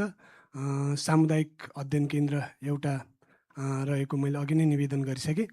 हाम्रो शिक्षा क्षेत्रमा सहयोग गर्ने विकास साझेदार तथा निकायहरूमा चाहिँ अब बजेटको स्रोतहरू पनि उहाँ नै हो र यसरी चाहिँ हाम्रो विभिन्न निकायहरूले फेडरल गभर्मेन्ट, प्रोभिन्सियल अनि हाम्रो आन्तरिक स्रोत, UNICEF, British Council, Save the Children, EU, NNSWA, CDC, education page, निट्स Nepal, pace 1, Caritas Nepal, PIN Nepal लगायतको हेल्पिङ ह्यान्ड्सहरू हामीसँग हुनुहुन्छ र उहाँहरूको सहयोगले मात्रै हामीले शिक्षा क्षेत्र योजनालाई चाहिँ कार्यान्वयनमा ल्याएका छौँ। र मैले यहाँनिर हजुरहरूसँग जोड्नु खोजेको यो जब चाहिँ सङ्घको ड्राफ्ट बन्यो, सायद 2078 श्रावण 1 गते पास गरेर त्यहाँदेखि चाहिँ हामीले SESP चाहिँ कार्यान्वयनमा लिएको लोकल लेभलको हामीले चाहिँ 78 1 गतेदेखि नै हाम्रो शिक्षा क्षेत्र योजना चाहिँ कार्यान्वयनमा छ। त्यसैको आधारमा कामहरू गरिरहेछौँ। मुख्य प्रावधानहरूमा हाम्रो सोच भनेको मूल्य उन्मुख शैक्षिक वातावरण, समुन्नत लालजाडीको आवरण भनेका छौँ। 10 वर्षमा चाहिँ अन्तर्राष्ट्रिय स्तरमा तुलनायोग्य रूपमा प्रतिस्पर्धा गर्ने नागरिक भनेका छौँ, सक्षम नागरिक तयार गर्ने भनेका छौँ। बालबालिकाहरूको पहुँच बढाउने, सिकाइ उपलब्धि बढाउने र सृजनात्मकता र प्रयोगात्मक सिकाइहरूलाई चाहिँ विशेष फोकस छ हाम्रो र वैज्ञानिक शैक्षिक प्रणाली बनाउने र अब मुख्यतः संविधानले दिएको अधिकारलाई चाहिँ कसरी कार्यान्वयन गर्ने भन्नेमा नै हाम्रो ध्यान रहेको छ। भाषिक विविधता भएको हुनाले बहुभाषिक शैक्षिक प्रणालीलाई हामीले अवलम्बन गर्ने प्रयास गरेका छौँ। विद्यालयहरूलाई एउटा बाल उद्यानको रूपमा विकास गर्नुपर्छ भनेर हामीले विद्यालयहरूमा रक्तचन्दन, श्रीखण्ड लगायतका बिरुवाहरू रोपेर त्यसबाट एउटा व्यावसायिक धारणाको पनि विकास हुन्छ र बालबालिकाहरूले हाम्रो चाहिँ वातावरणीय कुराहरू र त्यसलाई चाहिँ वनस्पति विज्ञान प्रयोगशालासँग पनि जोड्न सकिन्छ भनेर ग्रिनरीलाई हामीले विशेष प्राथमिकतामा राखेका छौँ। विपन्न र जोखिममा परेका बालबालिकाहरूको सिकाइ उपलब्धिका लागि प्रयास चाहिँ गरिरहेका छौँ। बालमैत्री विद्यालयका पूर्वाधारहरू निर्माण तथा व्यवस्थापनमा चाहिँ हामीले चाहिँ कामहरू अगाडि बढाइरहेका छौँ यो 10 वर्षीय शिक्षा क्षेत्र योजनामा। अब सञ्चालन भइरहेका कार्यक्रमहरूमा योजना निर्माण भएको छ। शैक्षिक बुलेटिन नियमित प्रकाशन हुन्छ, विवेसँग हाम्रो नियमित अन्तर्क्रिया हुन्छ, बहुभाषिक शिक्षा कार्यक्रम सञ्चालनमा गुनासो सुनवाई संयन्त्र हाम्रो व्यवस्थित छ, बालिका तथा समावेशी शिक्षा सञ्चाल गठन छ, बाल क्लबहरूको क्षमता विकास गरेका छौँ, रियल प्लानलाई पूर्ण कार्यान्वयनमा छ, हरित विद्यालय कार्यक्रम अनि चाहिँ विद्यालय बाहिर रहेका बालबालिकाहरूको तथ्याङ्क सङ्कलन अघि मन्त्रालयको सरको रिपोर्टमा पनि आइसकेको छ। हाम्रो 170 जनामा 70 जना बालबालिकाहरू स्कुलमा आइसक्नु भएको छ। 100 जना चाहिँ अझै पनि बाहिर हुनुहुन्छ, तर उहाँहरू चाहिँ हामीले भेट्न सक्ने अवस्था पनि छैन। कुनै कामको खोजीमा कहाँ गइसकेको र ल्याउँदाखेरि पनि गाह्रो छ, त्यो खालको हामीलाई समस्या छ। अतिरिक्त क्रियाकलापहरू सबै किसिमका गर्छौँ, छात्रवृत्तिहरू पालिकाको थ्रु गर्छौँ। एउटा अर्को विशेष कार्यक्रम स्कुल एट होम छ। अपाङ्गता भएका बालबालिकाहरूलाई घरमै विद्यालय सञ्चालन गरेर हामीले 5 जना बालबालिकाहरूलाई घरमै 1 जना सहजकर्ता दिएर उहाँहरूलाई चाहिँ पठन पाठन गरिरहेका छौँ। यो प्रोत्साहनका कार्यक्रम चाहिँ वितरण हुन्छ, पोसाक लगायत। आहा कक्षा कार्यक्रम सञ्चालनमा छ। यस अन्तर्गत अतिरिक्त कक्षा सञ्चालन, विज्ञान प्रदर्शनी, गणितका सामग्री निर्माण गराएर शिक्षकलाई चाहिँ एउटा ठोस चाहिँ शिक्षण सिकाइ क्रियाकलापमा चाहिँ सहभागी गराउने कामहरू गर्छौँ। बालबालिकाहरूलाई समेत हामी यस्तो कार्यक्रमहरूसँग चाहिँ सहभागी गराउँछौँ र हाम्रो इमिस प्रणाली पनि चुस्त छ। सम्पूर्ण कामहरू हाम्रो इमिस मार्फतै हुन्छ र यो बजेटको प्रकृति हेर्दाखेरि जब हामीले योजना निर्माण गऱ्यौँ, योजना निर्माण भएदेखि चाहिँ हाम्रो बजेटमा एकदमै ऱ्यापिड हामीले चाहिँ उपलब्धि हासिल गऱ्यौँ। हामीसँग यो सबैतिरबाट सहयोग प्राप्त चाहिँ बढ्यो। योजनाले चाहिँ मलाई सिकाएको कुरा चाहिँ यो तरिकाबद्ध चरणले गयो भने हामीले चाहिँ कामहरू गर्न सक्छौँ र सहयोग पाउन सक्छौँ भन्ने कुराहरू छ। बजेट निर्माणको हकमा चाहिँ हाम्रो 28% बजेट चाहिँ कुल बजेटको पालिकाको चाहिँ 28% बजेट सङ्घीय बजेट नै हाम्रो मुख्य चाहिँ कार्यान्वयन गर्ने हाम्रो आधार हो। त्यसपछि गाउँपालिकाबाट 1 करोड 5-4 लाखको हाराहारीमा हाम्रो हुन्छ र त्यसमा चाहिँ 70 लाख चाहिँ हाम्रो शिक्षक तलब, 32 लाख 3 वर्षदेखि हामीले आन्तरिक कार्यक्रमगत खर्च भनेर 32 लाख मात्रै हामीले प्राप्त गर्छौँ शाखाले। अनि त्यस गरेर वार्षिक योजना निर्माणलाई चाहिँ हामीले प्रक्रियागत हिसाबले 7 चरणका आधारहरूलाई प्रमुख आधार बनाउँछौँ। त्यस्तै गरेर 10 वर्ष योजनाको सूचकहरूलाई मुख्य प्राथमिकता दिन्छौँ। त्यस्तै गरेर आवधिक योजनाका कुराहरू SIP हाम्रो सबै विद्यालयको बनेको छ।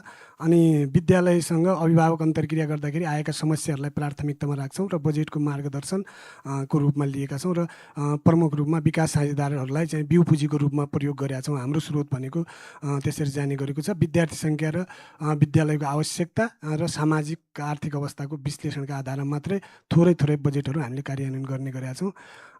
यो योजना निर्माण गर्दाखेरि कुल भर्ना दरमा धेरै कुराहरूमा चाहिँ हाम्रो सुधार भएको चाहिँ अवस्था छ। मैले अब समयको पाबन्दीलाई यो चाहिँ हाम्रो गणित पार्कको नमुना हो। यो हाम्रो समावेशी र गुणस्तरीय तथा व्यावहारिक शिक्षाको लागि गरिएका प्रयासहरू मैले अघि नै यहाँहरूसँग निवेदन गरिसकेँ। तिनै कुराहरूलाई मैले चाहिँ यसमा चाहिँ राख्न खोजेको छु। त्यस्तै गरेर बहुभाषिक शिक्षा तालिम सञ्चालन छ। यसले गर्दा हाम्रो बालबालिकाहरूमा सिकाइको अवधारणा चाहिँ विकास भएको छ। समावेशिता प्रवर्धनको लागि मैले अघि नै हाम्रो स्क्रिनिङ सबै कुराहरू CSO सञ्चालनमा रहेको छ।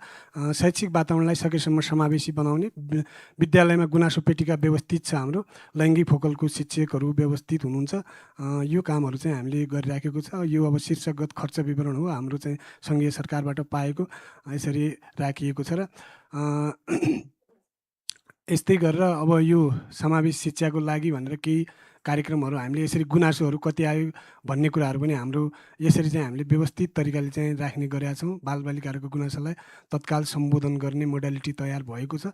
अनुगमनहरू अब भने जस्तो हामीले सोचे जस्तो गर्न सकिया छैनौँ, तर चाहिँ हामीले कार्यक्रमगत रूपमा र नियमित रूपमा अनुगमन गर्ने गरेका छौँ र कहिलेकाहीँ चाहिँ हाम्रो अब संयुक्त रूपमा पनि अनुगमन हुने गरेका छ। मुख्य चुनौती भनेको इम्पावरमेन्ट नै हो, विद्यार्थीको उपस्थिति गराउने।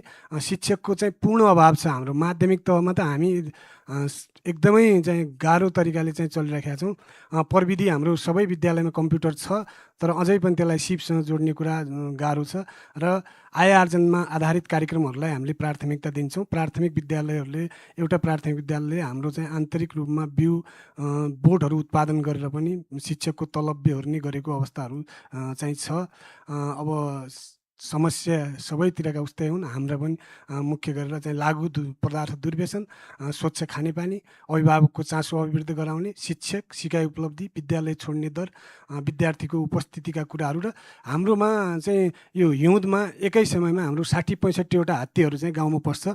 यो बेलामा हजुरहरूले चाहिँ इमेजिन गर्न सक्नुहुन्छ कति गाह्रो हुन्छ होला, सिकाइमा कस्तो असर पर्छ। मैले यसलाई धेरै डिस्क्रिप्सन गरिनँ। अर्को हामी दोदा नदीको चाहिँ जोखिममा भए हुनाले त्यहाँ चाहिँ उच्च चाहिँ बाढीको प्रभाव हुने हुनाले बर्खामा चाहिँ हाम्रो बालबालिकाहरूलाई सिकाइमा चाहिँ त्यसले समस्या गरेको छ। आगामी दिनमा भनेको हाम्रो रिसर्च बेस सिकाइ हुनुपर्छ भन्ने हो।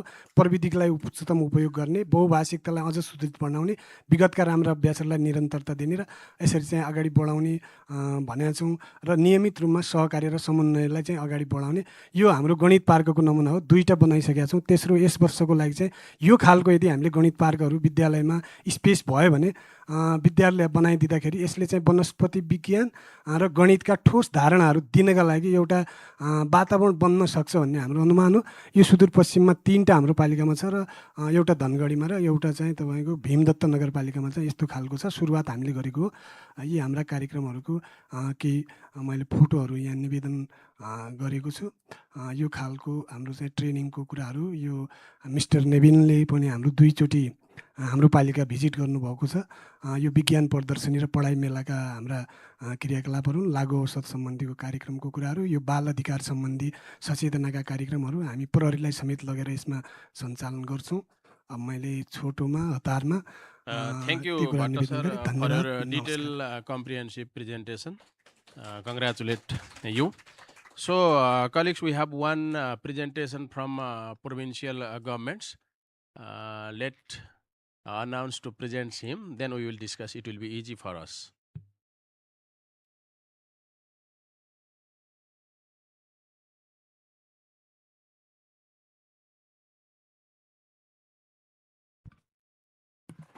ओके, यहाँहरू सम्पूर्णमा हार्दिक नमस्कार। म प्रकाश देवकोटा, सामाजिक विकास युवा तथा खेलकुद मन्त्रालय गण्डकी प्रदेशको प्रतिनिधित्व गर्दै प्रदेश तहमा भइरहेका गतिविधिहरूको बारेमा म छोटो प्रस्तुतिकरण यहाँहरूमाझ राख्ने अनुमति चाहन्छु। पक्कै पनि हामीले गत वर्षको बजेटबारे छोटो पुनरावलोकन भन्ने सन्दर्भमा अहिले हाम्रो मन्त्रालयमा विशेष गरी शिक्षासँग प्रत्यक्ष सम्बन्धित रहेर कार्यान्वयन गर्ने चाहिँ 4वटा एजेन्सीहरू छन्। सामाजिक विकास युवा तथा खेलकुद मन्त्रालय, त्यसपछि शिक्षा विकास निर्देशनालय, शिक्षा तालिम केन्द्र र सामाजिक विकास कार्यहरू। यसमा चाहिँ हाम्रो अघिल्लो वर्ष शिक्षा क्षेत्रकै सन्दर्भमा चाहिँ 48,48,35,000 बजेट चाहिँ विनियोजन भएको थियो। र यसै गरी यो सालमा चाहिँ हाम्रो त्यो 4वटा एजेन्सीहरू छन् र चारै एजेन्सीमा चाहिँ यहाँ अलिकति हाम्रो यो शिक्षा विकास महाशाखा भनेर नाम परिवर्तन भएको छ। अघिल्लो साल चाहिँ गण्डकी प्रदेश सरकारले शिक्षा विकास निर्देशनालयलाई चाहिँ गाभेर महाशाखा, मन्त्रालयको एउटा महाशाखाको रूपमा चाहिँ गर्ने भएको कारणले यहाँ त्यो भएको छ। र यसरी हेर्दाखेरि चाहिँ यो साल चाहिँ हाम्रो 41,20,49,000 भएको छ। यसरी चाहिँ हाम्रो शिक्षा क्षेत्रमा चाहिँ अघिल्लो सालको भन्दा यो सालको बजेट विनियोजन अलिकति घट्दै गएको छ। र अब आर्थिक वर्षमा भइरहेका कार्यहरूको छोटो विवरण यहाँ हामी सबै कुरा राखिरहेका छैनौँ। विशेष गरी विशेष विद्यालय स्रोत कक्षा सञ्चालन भएका विद्यालयलाई व्यवस्थापन सुधार कार्यक्रम अन्तर्गत विभिन्न 13वटा विद्यालयसँग सम्झौता गरी कार्यक्रम कार्यान्वयन चरणमा रहिरहेको छ। उहाँहरूले कार्यान्वयन गरिराख्नु भएको छ।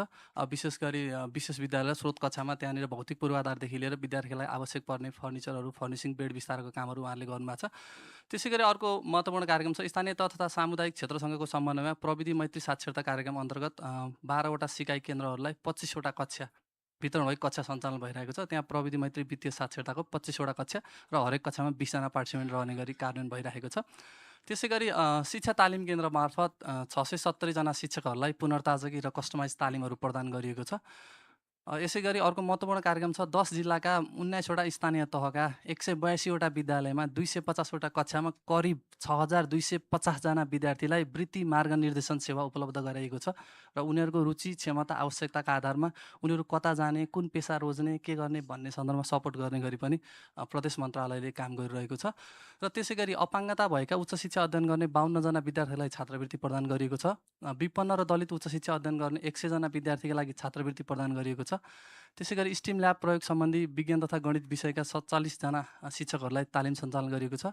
र अर्को महत्त्वपूर्ण कार्यक्रम छ प्रदेश सरकारको सिक्दै कमाउँदै कमाउँदै सिक्दै कार्यक्रमतर्फ 17वटा नयाँ र 17वटा चाहिँ निरन्तरतातर्फ गरी 34वटा विद्यालयहरूमा पक्कै पनि यो विद्यार्थीहरूलाई हामीले सानै उमेरदेखि श्रमप्रति सम्मान गर्ने, होइन, उत्पादनसँग जोड्ने, व्यावसायिक आर्थिक कारोबारहरू कसरी गर्न सकिन्छ भन्ने सन्दर्भमा यो कार्यक्रम पनि हामी सञ्चालन गरिरहेका छौँ। र त्यसै गरी विद्यालय हरित क्षेत्र वातावरण प्रवर्धन अन्तर्गत 6वटा आधारभूत विद्यालयसँग सम्झौता भएर उहाँहरूले आफ्नो विद्यालयमा हरित क्षेत्र वातावरण निर्माण गर्ने सन्दर्भमा कामहरू गरिराख्नु भएको छ। यसका साथसाथै यो प्रदेश शिक्षा क्षेत्रका प्राथमिकतामा रहेका कार्यहरू हाम्रो प्रदेश सरकारको दोस्रो पञ्चवर्षीय योजना जुन 81-82देखि लागू भएर 85-86सम्म सकिन्छ। र त्यसमा हामीले केही कार्यक्रमहरू चाहिँ प्रदेशको प्राथमिकता हो भनेर इङ्कित गरेका छौँ। आवासीय विद्यालय विकास र विस्तार कार्यक्रम, शिक्षक विद्यार्थी प्रतिभा पहिचान कार्यक्रम, विद्यालय स्तरीकरण सूचक निर्माण तथा प्रयोग, सामुदायिक पुस्तकालय सहयोग, शैक्षिक संस्था असल अभ्यास अनुभव आदान प्रदान, परीक्षा र मूल्याङ्कन सुधारका लागि क्षमता विकास, विशेष शिक्षा सञ्चालित स्रोत कक्षाको सुदृढीकरण, विज्ञान प्रयोगशाला स्थापना तथा स्तरोन्नति, सिकाइ प्रक्रियामा डिजिटल प्रविधिको उपयोग विस्तार, शिक्षाका लागि आवश्यकतामा आधारित कस्टमाइज तथा पुनर्ताजगी तालिमहरू सञ्चालन गर्ने। र त्यसै गरी प्रदेश सरकारको तर्फबाट सञ्चालन गरेका केही परिवर्तनकारी क्रियाकलापहरूमा चाहिँ अभिभावक शिक्षा कार्यक्रम, विशेष गरेर पछिल्लो समयमा अभिभावकहरूको शिक्षाप्रति अलिकति संलग्नता कम भएको हिसाबले विद्यार्थीको सिकाइ उपलब्धि सुधारका लागि र अहिलेको हाम्रो यो राष्ट्रिय पाठ्यक्रम प्रारूप बमोजिम तय भएको जुन सक्षमतामा आधारित पाठ्यक्रम छ यसलाई कार्यान्वयन गर्नको लागि अभिभावकहरू शिक्षाका कार्यक्रमहरू हामीले हरेक जिल्लामा चाहिँ स्थानीय तहसँग समन्वय गरेर सञ्चालन गर्दै आइरहेका छौँ। र अर्को कार्यक्रम छ भविष्यका लागि शुक्रबार, फ्राइडे फर फ्युचर। यसलाई नाम धेरै किसिमको छ र अस्ति हामीले एउटा ओरिएन्टेसन कार्यक्रम पनि गऱ्यौँ। त्यहाँ चाहिँ के भयो भने यो नाम चाहिँ फ्राइडे फर फ्युचर होइन, एभ्रिडे फर फ्युचर भनेर राख्नुहोस्। अब यो फ्राइडे मात्रै होइन, तपाईँले हरेक दिन गर्नुहुन्छ भन्ने सन्दर्भमा अब विशेष गरी हाम्रो जुन सक्षमतामा आधारित पाठ्यक्रम छ यो पाठ्यक्रममा चाहिँ विद्यार्थीलाई चाहिँ कसरी कम्पिटेन्सी डेभलप गर्न सकिन्छ र त्यो सब्जेक्टको कोर भ्यालुहरू विद्यार्थीलाई गेन गर्नलाई पाठ्यक्रमभित्र रहेका एक्टिभिटीहरूलाई कसरी प्र्याक्टिकल्ली टिचरहरूले लन्च गर्ने भन्ने सन्दर्भमा हामीले त्यहाँ एक्टिभिटीहरूको सूची गरेका छौँ र त्यो भित्र गएर उहाँहरूलाई ओरिएन्टेसन गर्ने र स्थानीय तहको शिक्षा शाखाका प्रमुखहरूलाई पनि आगामी बजेटमा चाहिँ यस्ता खालका कार्यक्रमलाई कसरी अगाडि बढाएर लान सकिन्छ भन्ने सन्दर्भमा हामीले यसलाई म्यासिभली अगाडि बढाउने गरी कार्यक्रम तय गरेका छौँ। त्यसै गरी विद्यालयमा स्टिम ल्याब स्थापना, विद्यालयमा सिक्दै कमाउँदै सिक्दै अघि आइसकेको छ र वृत्ति मार्ग निर्देशन कार्यक्रम चाहिँ प्रदेशले गरेका केही परिवर्तनात्मक कार्यक्रमहरू भन्ने मलाई लाग्छ। र शिक्षामा बजेटका स्रोतहरू प्रदेश समानीकरण, त्यसपछि सङ्घीय सशर्त र हामीले प्रदेश सरकारको स्रोत घटिरहेको सन्दर्भमा अब हामीले स्थानीय तहसँगको लागत साझेदारीमा पनि कार्यक्रमहरू गर्नुपर्छ भन्ने सन्दर्भमा यो पनि हाम्रो लागि के हो त हाम्रा कार्यक्रमहरूलाई चाहिँ अगाडि बढाउने स्रोतको रूपमा मैले यहाँ उल्लेख गरेको छु।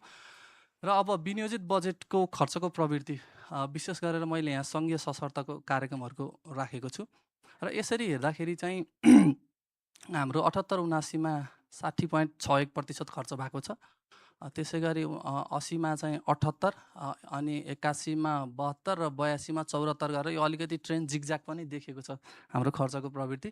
र त्यसै गरी प्रदेश समानीकरणतर्फको प्रगति यसमा हामीले हेऱ्यौँ भने हामी बिस्तारै प्रोग्रेसिभ भइरहेछौँ। हामी 79-80मा चाहिँ हामी 71.60 थियौँ, 80-81मा हामी 72.30 र 81-82मा हामी 74.12 भएको कारणले पनि हाम्रो यो बजेट विनियोजन अब अलिकति ट्र्याकमा आएको हो कि हाम्रो खर्च गर्ने सामर्थ्य बढेको हो कि भनेर यो चाहिँ ट्रेन्ड चाहिँ बढ्दो क्रममा रहेको छ। र यहाँ अर्को महत्त्वपूर्ण प्रश्न उठ्छ, अलिकति सिरियस इस्यु पनि देख्छु म यसमा, जुन हाम्रो प्रदेशिक शिक्षा योजना र योजना कार्यान्वयनलाई आवश्यक बजेट व्यवस्थापनको अवस्था भनेर चाहिँ हामीले 79-80मा चाहिँ हामी तत्कालीन जति स्रोत थियो त्यो स्रोतको आधारमा हामीले यहाँ विनियोजन गरेकोमा 75 करोड 11 लाख चाहिँ त्यो बेलाको समयका लागि आवश्यक थियो र अहिले हामीले 83-84 को लागि हेऱ्यौँ भने हामीलाई पैसा आवश्यक पर्दो रहेछ यदि त्यो योजनालाई चाहिँ इफेक्टिभली लन्च गर्ने हो भने 1 अरब 13 करोड 33 लाख। अब अहिले हाम्रो के भयो भन्दाखेरि प्रदेश सरकारको हाम्रो समग्र सामाजिक विकास मन्त्रालयको चालुतर्फको बजेट जम्मा 70 करोड छ। अब यो भएको हिसाबले पक्कै पनि हामी गम्भीर चुनौतीमा छौँ। या त अब हामीले यो योजनालाई चाहिँ अब परिमार्जन गरेर लिएर जानु पर्यो अथवा हामी कसरी अगाडि बढ्ने भनेर बडो यो चुनौतीपूर्ण समस्या हामीमा आइपरेको छ। मैले यहाँ यही व्यवहार अनुरोध गरेँ। र अब विशेष गरेर यो प्रादेशिक स्रोतमा आधारित बजेटको अवस्था यसमा हामीलाई हेर्दाखेरि 80-81मा हाम्रो 2 अरब 15 करोड 45 लाख 17 हजार थियो।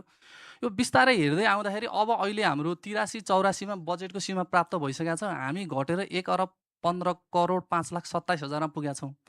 यो हिसाबले हाम्रो त्यहाँ धेरै सेक्टर छन्, हाम्रो शिक्षा मात्रै छैन, सामाजिक विकास छ, खेलकुद छ, श्रम रोजगार सबै छ। त्यो भएको भएर हामी गम्भीर चुनौतीमा छौँ र यो सालको बजेट चाहिँ कसरी बनाउने होइन हाम्रो अनिवार्य दायित्व पनि पर्याप्त छ। त्यो भएको भएर निकै चुनौतीपूर्ण अवस्थामा हामी रहेको बेहोरा पनि मैले यहाँहरूलाई अनुरोध गरेँ।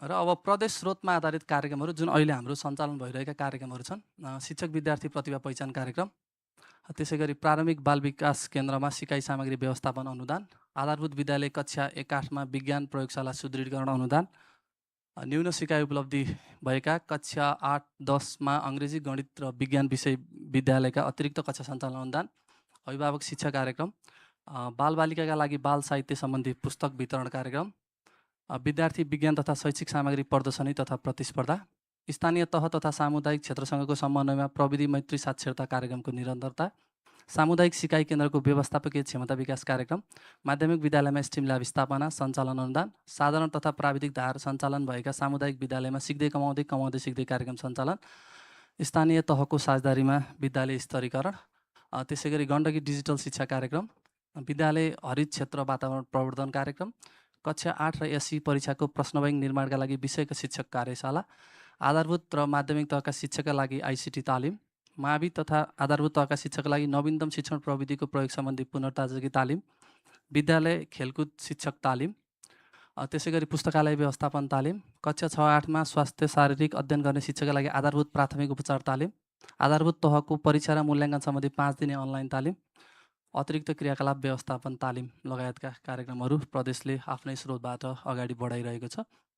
र विनियोजित बजेटमा SESP-सँगको तादात्म्यताको सन्दर्भमा विशेष गरेर जुन हाम्रो SESP कार्यक्रम छ, SESP-को मुख्य कार्यक्रमहरूमा प्रदेश सरकारको लगानी रहेको हुँदा चाहिँ यसमा तादात्म्यता रहेको छ भन्ने छ। विशेष गरी SESP-को मुख्य कार्यक्रमहरूमा प्राथमिक बाल विकास र शिक्षा, त्यसपछि ICT ल्याब र सिकाइ सामग्री व्यवस्थापन, अनिवार्य तथा निःशुल्क शिक्षा कार्यान्वयन, विज्ञान प्रयोगशाला स्थापना तथा सञ्चालन, छात्रावास व्यवस्थापन, प्राविधिक धार सञ्चालित विद्यालयहरूमा प्रयोगशाला सुधार, त्यसै गरी विशेष आवश्यकता भएका बालबालिका लागि आवासीय विद्यालय विकास, विशेष विद्यालय तथा स्रोत कक्षा सञ्चालन भएका विद्यालयहरूको व्यवस्थापन सुधार, सामुदायिक सिकाइ केन्द्रको परिचालन तथा क्षमता विकास, समुदाय तथा विद्यालय व्यवस्थापन समितिका पदाधिकारीको क्षमता विकास र शिक्षकको क्षमता विकास कार्यक्रमहरू रहेको हुँदा प्रदेश सरकारको स्रोतबाट यी कार्यक्रमहरू प्रदेश सरकारले पनि सञ्चालन गरिरहेको हुँदा पक्कै पनि प्रदेश सरकार पनि SESP-कै कार्यान्वयनमा सँगसँगै रहेको बेहोरा मैले अनुरोध गराउन चाहन्छु।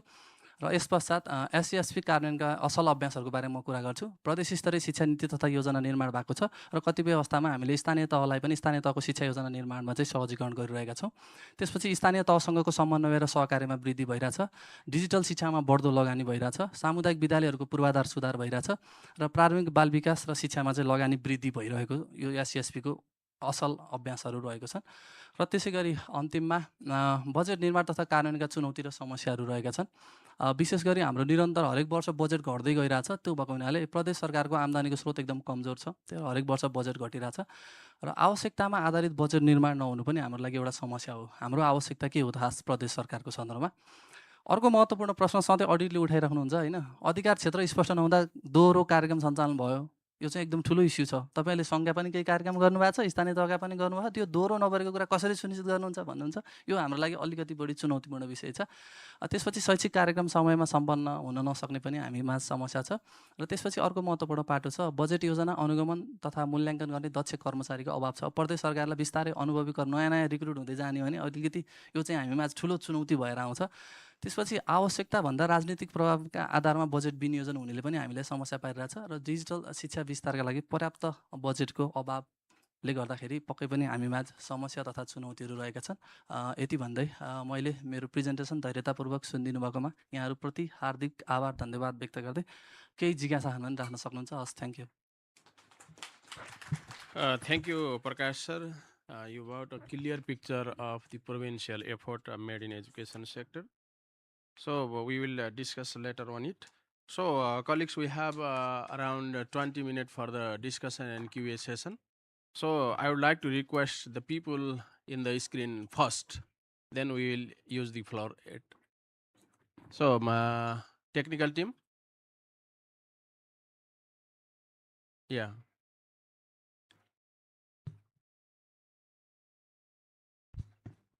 People in the screen, if you have any issues, concern or supplementary regarding the previous presentation made by local government and colleagues by the provincial government, please, you are mostly welcome.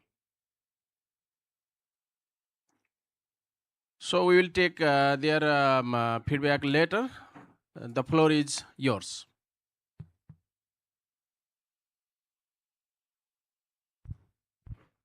Thank you, and thank you to all three presenters. Very interesting, and I think there is a lot going on at local level, so really good to hear from you directly how you are managing things.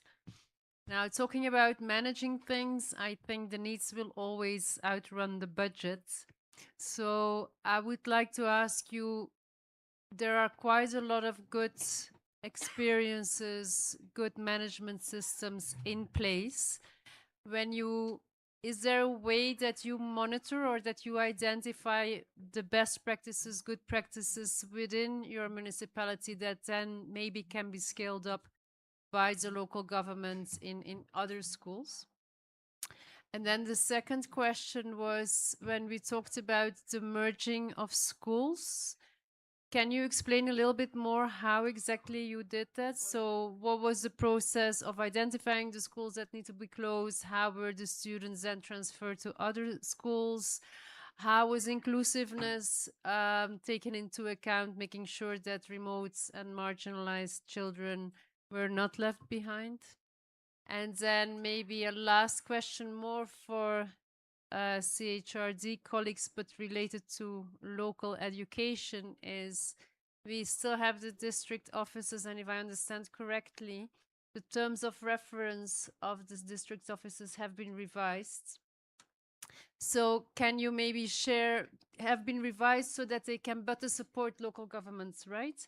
So if you can highlight a few of the important changes that were introduced in this revised version. Thank you. Thank you, Anukji. I think the case of school merging will be answered by Palung Tar municipality. Are you ready, sir? You can answer in Nepali.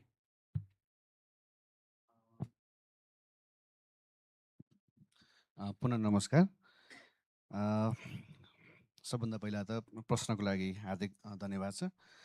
हामीले यो वैशाखसम्ममा म आफैले नै प्रक्रिया पुरा गरेको चाहिँ 9वटा मात्रै हो। त्योभन्दा अगाडि सबै गत साल को साउन भदौमा चाहिँ समायोजन भएको विद्यालयहरूको भौतिक अवस्था र तिनीहरूको सम्पत्तिको कसरी सदुपयोग गर्न सकिन्छ भन्ने समिति पनि बनाएर अध्ययन गरिएकोले मैले सङ्ख्या थाहा पाएको। हामीले विद्यालय मर्जको लागि चाहिँ हाम्रो विद्यालय मर्जसँग सम्बन्धित सँगै कार्यविधि 2076 जस्तो लाग्छ मलाई, 76 नै हामीले प्रयोग गरिराखेका छौँ। सरस्वती यसको प्रोसेस चाहिँ सबभन्दा पहिला त हामीले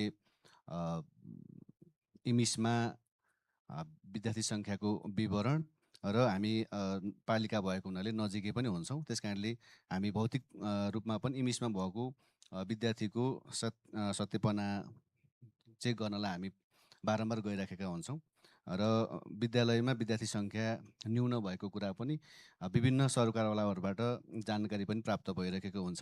त्यस कारणले हामी सुरुमा कार्यपालिकाको निर्णय बमोजिम र तथ्याङ्क बमोजिम स्क्रिनिङ गर्छौँ।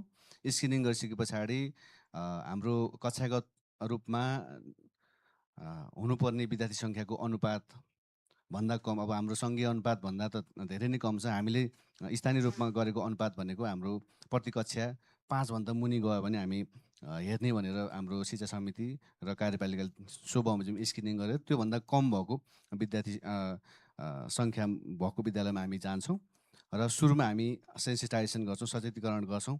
अब योभन्दा त्यहाँको सम्पूर्ण सरकारहरूलाई को उपस्थितिमा हामीले यो विद्यार्थी कम हुनुको कारण र विद्यार्थी सो क्याचमेन्ट एरियामा विद्यार्थीहरू कति छन्, कुन कुन विद्यालयमा जान्छन् भनेर सबै म्यापिङ गरेर त्यस पछाडि उहाँहरूलाई त्यहाँको विद्यालयको एसएमसीहरूलाई चाहिँ यो विद्यालय मर्ज हुनबाट जोगाउनलाई चाहिँ प्रयत्न गर्नु भने हामीले वैशाखसम्म समय दिन्छौँ। तत्पश्चात पनि वैशाखको 15 गते अहिले चाहिँ हामीले 21-22सम्म हेऱ्यौँ सम्म पनि फेरि विद्यार्थी त्यसरी गए पछाडि एउटा ट्रेन चाहिँ कस्तो देखाएको छ भने हाम्रो धेरै जसो पहाडी क्षेत्रको विद्यालय चाहिँ मर्ज भएका छन्।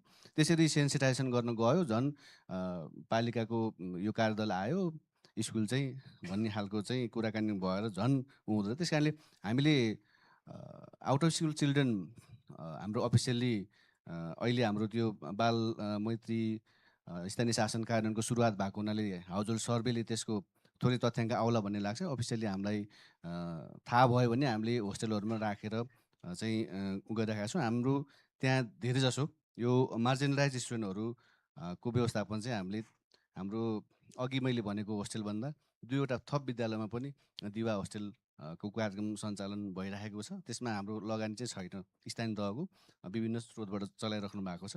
हामीले त्यहाँ पनि व्यवस्थापन गर्छौँ। हाम्रो 2वटा स्रोत कक्षाहरू छन्, त्यहाँ पनि हामीले व्यवस्थापन गरेका छौँ। हस्, धन्यवाद। Thank you sir.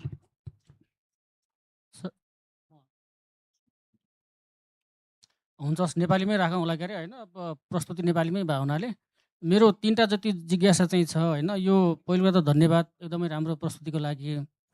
मलाई चाहिँ यो पर्टिकुलर प्रश्न चाहिँ मन्थली नगरपालिकामा खास गरी यो आधारभूत तहको विद्यार्थीको सङ्ख्या एकदम धेरै देखिन्छ होइन। जस्तो चाहन्छौँ 6000 कति भन्नुभयो र माध्यमिक तहमा आउँदाखेरि चाहिँ अराउन्ड चाहिँ 2000 जस्तो देखिन्छ।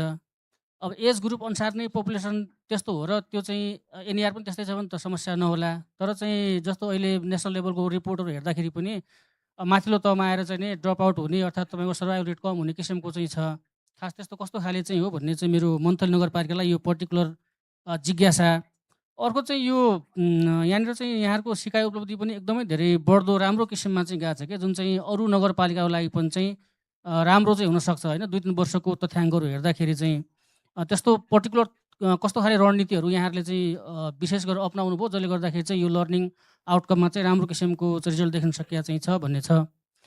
मेरो दोस्रो जिज्ञासा चाहिँ खास यो डिजिटल एजुकेसनमा अब यो डिजिटलाइजेसनको सन्दर्भमा चाहिँ अब लोकल गभर्मेन्टदेखि अब प्रोभिन्सको प्रस्तुतिहरूमा पनि अब सबैले फोकस गरेको त्यसमा सपोर्ट गरिराखेको देखिन चाहिँ छ। त्यो चाहिँ राम्रो कुरा पनि चाहिँ हो यो समयअनुसार चाहिँ। तर चाहिँ अर्को जिज्ञासा सँगसँगै के पनि हो भने यसको यो रेडिनेस चाहिँ के हो त? खास डिजिटल एजुकेसन चाहिँ हामीले इम्प्लिमेन्ट गर्दाखेरि चाहिँ जस्तो लोकल क्यापासिटी, त्यहाँको फिजिकल फेसिलिटिज कुराहरू, अब इन्टरनेट कनेक्टिभिटीका कुरा पनि होलान्, धेरै कुरा चाहिँ होलान्। त्यस्तो खाले कुराहरूमा जस्तो लोकल गभर्मेन्टहरूले कस्तो खाले प्र्याक्टिसहरू गरिराख्नु चाहिँ भएको छ भन्ने चाहिँ एउटा सानो जिज्ञासा चाहिँ छ। र अर्को चाहिँ यो विपदमा शिक्षा जुन चाहिँ छ, आपतकालीन शिक्षा अवस्थामा चाहिँ के पालिकाले राम्रो प्रयास पनि गर्नु चाहिँ भएको छ। तर मेन समस्या चाहिँ कस्तो देखिन्छ भने यो प्रिपोजनिङको समस्याहरू चाहिँ एकदमै धेरै समस्या देखिन्छ कि अब यो घटनाहरू घटिरहेको हुन्छ अर्थात् प्रकोपहरू आइरहेको हुन्छ तर प्रिपोजनिङको चाहिँ अवस्था कमजोर चाहिँ देखिन्छ।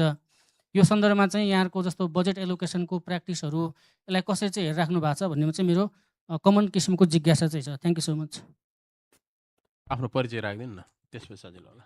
अरू साथीहरू पनि हुनुहुन्छ। हुन्छ सबैलाई नमस्कार, म केशव भट्ट, म चाहिँ समर्थ प्रोग्राममा चाहिँ छु। यो चाहिँ एफसिडिओ फन्डेड प्रोग्राम हो। Thank you so much. धन्यवाद।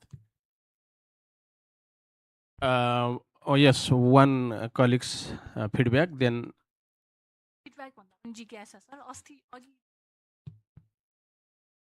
अघि जुन एक्सपिरियन्स सेयरिङ थियो नि लाल दाढीको, त्यसमा एउटा स्लाइडमा चाहिँ च्यालेन्जेसको स्लाइडमा चाहिँ डेटा इन्भिजिबिलिटी, यो स्टुडेन्ट विथ डिसेबिलिटीहरू भएको स्टुडेन्ट्सहरूको चाहिँ डेटा इन्भिजिबिलिटी भन्ने सेयर गर्नुभएको थियो। जस्ट सोध्न मन लागेको, अब यो डेटा इन्भिजिबिलिटी हुँदाखेरि यसले जुन अब हामी एभिडेन्स बेस्ड प्लानिङ बजेटिङ भन्छौँ नि, यसलाई कसरी एफेक्ट गरिरहेछ होइन, यसको बारे पनि केही इन्साइट सेयर गरिदिनु हुन्थ्यो कि भन्नु। हस्, थ्याङ्क यू।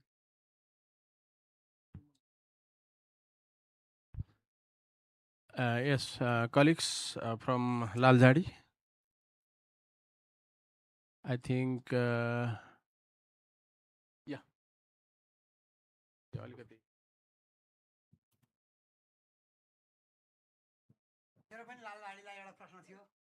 हुन्छ। हाम्रो 37जना चाहिँ टोटलमा अपाङ्गता पहिचान भएको विद्यार्थी सङ्ख्या छ। 5 जना चाहिँ यो इटिनेरेन्ट लेभलको बालबालिकाहरू हो, जो चाहिँ घरमै चाहिँ पढ्नुपर्ने अवस्था छ उहाँहरूको। त्यो हुनाले त्यहाँ चाहिँ स्कुल एट होममा 5 जना मात्रै हुनुहुन्छ।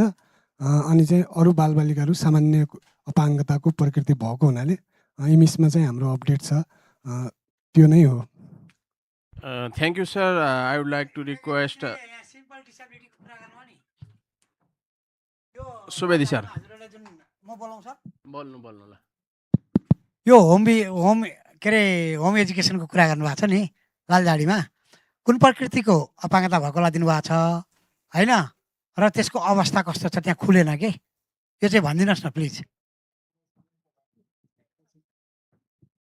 यो 5 जना बालबालिका भनेको हाम्रो उहाँहरू चाहिँ विद्यालय आउनै नसक्ने अवस्थाको हो।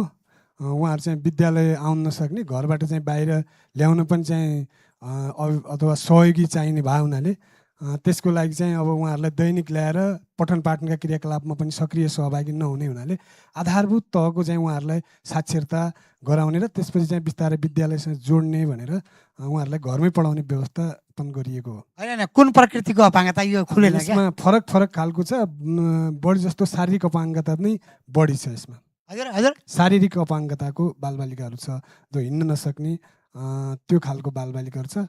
उहाँहरू चाहिँ अब अरू त हजुरहरूकोमा जिल्ला अस्पताल पनि छ होइन? हजुर हजुर, जिल्ला अस्पतालले रिफर गरेको हुनुपर्छ त्यस्तो चाहिँ होइन? हजुर, हामीले सिस्टम पनि बसाल्ने हो क्या। हजुर, सुरुवात गर्नुभएको छ, धेरै राम्रो छ हजुर होइन? हजुर। अब स्कुलै विद्यालय आउन नसक्ने बालबालिका भनेको प्रायः हजुरले भनेकै कुरा हो, तर त्यसलाई चाहिँ अलि राम्रोसँग चाहिँ यो डक्टरको रिफरमा चाहिँ हुने कुरा एउटा राख्नु पर्यो। अर्को कुरो हामीले सोसल काउन्सिल ट्रेनिङ दिने हो कि विद्यालय शिक्षा दिने हो कि होइन के चाहिँ गरिरहेको छौँ त्यो चाहिँ खुल्नै पर्छ क्या हजुर।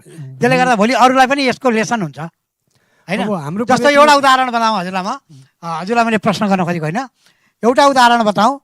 क श्रेणीको अपाङ्गताको सबैभन्दा धेरै भत्ता पाउने जिल्ला भनेको कास्की हो हजुर। हामीले कास्कीमा चाहिँ अपाङ्गता डेटा लिने बेलामा के गऱ्यौँ भने खानेपानी, बिजुलीको र सामुदायिक चाहिँ कार्यकर्ता र आरपी हुनुहुन्थ्यो क्या त्यति बेला। अहिले आरपी चाहिँ सरकारले रद्द गरौँ, एकदमै त्यो चाहिँ गलत काम भएको छ होइन। यतिबाट चाहिँ उहाँहरूलाई ट्रेन गराएर त्यो अपाङ्गताको प्रकृति कन्फर्म हुने गरी नाम, उमेर र उसको फोटोसहितको राखिदिएका थियौँ। तपाईँको त्यति बेला स्थानीय विकास मन्त्रालय थियो, उसले चाहिँ एउटा समिति नै गठन गर्यो गृह मन्त्रालयसँग। हामीले डोर टु डोर पुर्यायौँ, एकजना क्यान्सल भएन क्या होइन। अहिले थपिएको छ, घटेको चाहिँ छैन क्या। त्यस कारण चाहिँ हामीले प्रमाणमा आधारित काम गर्नलाई यस्ता उदाहरणहरू राख्नुपर्छ भन्न खोजेँ हजुर। यहाँलाई धेरै धन्यवाद र हामी आगामी दिनमा यहाँको सुझावलाई अवश्य लिन्छौँ र अब 1 वर्ष मात्रै भयो हुनाले हामी यसको बेसिक उसमै छौँ भन्ने कुरा मैले यहाँलाई जानकारी गराएँ। धन्यवाद। Thank you, sir. I would like to request Hit Kumari madam regarding the decreasing trend of the student, if you have any clarification. धन्यवाद सर। म चाहिँ मन्थली नगरपालिकाको तर्फबाट यहाँ प्रेजेन्टेसन गरेँ, तथापि म त्यहाँ आएको चाहिँ धेरै समय नभएको हुनाले अब यो इमिसका तथ्याङ्कदेखि लिएर अरूलाई आधार मानेर यो प्रेजेन्टेसन तयार गरिएको। तथापि हाम्रो अनिवार्य निःशुल्क शिक्षा घोषणा भएको पालिका हो मन्थली नगरपालिका। त्यसैले यो विद्यालय आउने उमेरका कुनै पनि बालबालिका चाहिँ बाहिर छैनन् भन्ने कुरा एउटा निश्चित छ हाम्रो त्यहाँ। त्यस कारणले पनि यो 1/8को विद्यार्थी सङ्ख्या धेरै देखिन्छ। फेरि यता माध्यमिक त अध्ययन गर्ने विद्यार्थी चाहिँ के भयो त भन्ने विषयको चाहिँ किन थोरै भयो त भन्ने विषयको चाहिँ मैले पनि बुझ्नु नै पर्ने हुन्छ त्यहाँ। अहिले ठ्याक्कै मैले भन्न सकिनँ। त्यसै गरेर यो जुन सिकाइ उपलब्धि वृद्धि हुँदै गएको विषय पनि सरले उठाउनु भएको छ। अब यस विषयमा त्यहाँ मैले 4 वर्षको सिकाइ उपलब्धिको ट्रेन्डलाई राखेको थिएँ र सिकाइ उपलब्धि वृद्धि गर्न सकिने कुरामा मन्थली नगरपालिकाले कहीँबाट केही राय सल्लाह सुझाव आयो भने त्यसलाई चाहिँ एकदमै एप्रिसिएट गर्ने, प्राथमिकतामा राख्ने गरेको छ।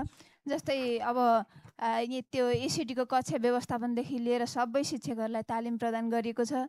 एकीकृत पाठ्यक्रमको पनि अलिकति कन्फ्युजन भएको देखेर अघि पनि मैले प्रस्तुत गरेँ। 263 जना शिक्षकहरू 1 दिनमा अध्यापन गर्ने हुनुहुँदो रहेछ अहिले। अब उहाँहरूलाई त्यो 1 दिनमै पढाउनेलाई चाहिँ फोकस गरेर अहिले हामीले तालिम दिएका छौँ। यसै गरेर अब यो विज्ञान विषय आधारभूतमा विज्ञान विषयको शिक्षक अभाव भएको कारणले त्यही मन्थली माध्यमिक विद्यालयमा 11-12मा चाहिँ विज्ञान अध्ययन गर्ने विद्यार्थीहरूलाई छात्रवृत्ति प्रदान गरेर वडागत रूपमा 11 र 12मा गएर 14वटा वडा छ, 14 दुना 28 जना त्यसरी उपलब्ध गराउने र त्यहाँ चाहिँ उनीहरूले इन्टर्नसिप चाहिँ ती नगरपालिकाभित्र गर्नुपर्ने। त्यसै गरेर विद्यार्थीहरूलाई अनिवार्य निःशुल्कमा शिक्षामा सहयोग गर्नको लागि यो कुनै पनि शुल्क तिर्नु नपरोस् भनेर परीक्षाको कपीहरू पनि 5 कक्षाको लागि हामीले पालिकाबाटै उपलब्ध गराउने गरेको छ। पोर्टफोलियोहरू चाहिँ निःशुल्कमा पालिकाले नै वितरण गर्ने गरेको छ।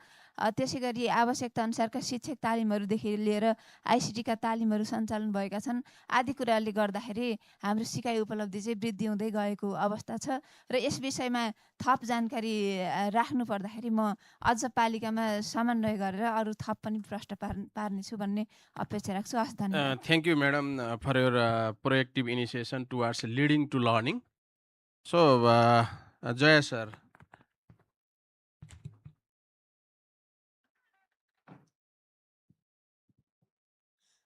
धन्यवाद महेन्द्र सर।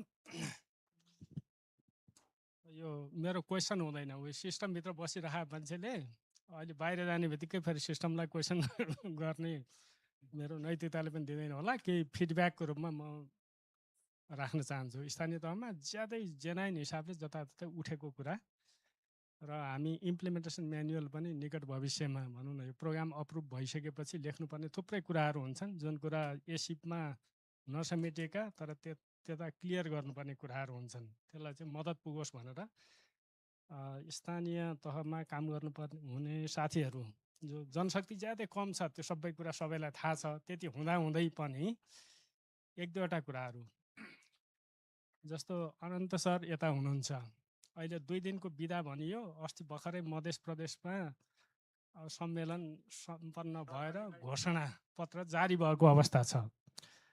2 दिने यदि बिदा भयो भने त्यो हाम्रा ठुला विद्यार्थीहरूलाई मोबिलाइज गरेर छर छिमेकमा घर परिवारभित्र निरक्षरता उन्मूलन गर्न सम्भावना कतिको रहन्छ, त्यो पालिकाले डिक्लेयर गर्दै जान सक्ने अवस्था रहन्छ कि अनन्त सर मार्फत छिमेकी अरू पालिकामा पनि यो सन्देश जाओस् भन्न खोजे एउटा मधेसतिरको कुरा। भर्खरै सकिएको सम्मेलनको सन्दर्भ भएको हुनाले एउटा त्यो।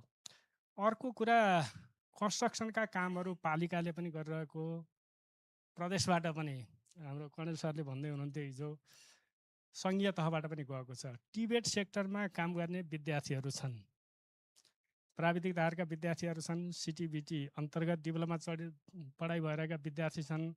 निर्देशिकाले उनीहरूलाई इन्टर्न गर्नुपर्छ भनेको पनि छ। इन्टर्नसिप कहाँ गर्ने, कसरी गर्ने भनेर विद्यार्थी अल्मलिएको अवस्था पनि हुन्छ। उनीहरूलाई त्यो कन्स्ट्रक्सन साइटहरूमा इन्टर्नसिप गर्ने गरी मोबिलाइज गरियो भने उनीहरूले सिकेका नयाँ कुरा पनि स्कुलमा जान सक्ने, त्यो काम गर्ने मान्छेहरूबाट उनीहरूले पनि सिक्न सक्ने किसिमको अवस्था हुने भएको हुनाले त्यसलाई कतै लिङ्केज गर्न सकियो भने बेटर हुन्छ कि। उदाहरणको लागि होम ग्रोन स्कुल फिडिङ भनियो, किसानसँग त्यो एग्रिकल्चर पढिरहेका विद्यार्थीहरूले किसानलाई पनि मद्दत पुर्याउन सक्छन्, त्यो किसानहरूबाट उनीहरूले सिक्न सक्ने अवस्था पनि हुनसक्छ।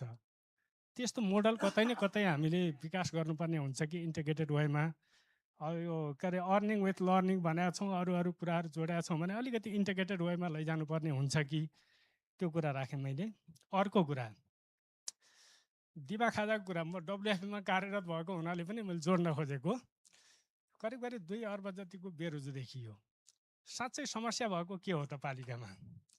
कि बिलको समस्या हो वा त्यसलाई सरलीकरण गर्नुपर्ने विधि के हो? के महसुस गर्नुभएको छ? के कुरा चेन्ज गरिदियो भने त्यो अलिकति सरलता हुन्छ त? त्यो कुरा राखिदिनु भयो भने सजिलो हुन्छ भन्ने कुरा अर्को। त्यसपछि गएर अहिले 15-15 दिनको तलब भत्ता कर्मचारीले पाउने भनियो।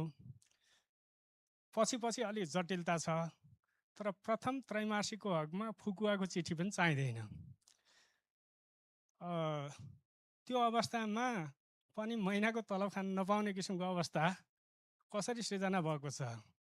सायद त्यो बिचमा केही प्रब्लम छ कि त्यसलाई के गर्दाखेरि फुकाउन सकिने अवस्था हुन्छ, कम्तीमा मासिक हिसाबले उपलब्ध गराउनलाई, त्यो कुराको अनुरोध गरेँ मैले। त्यसपछि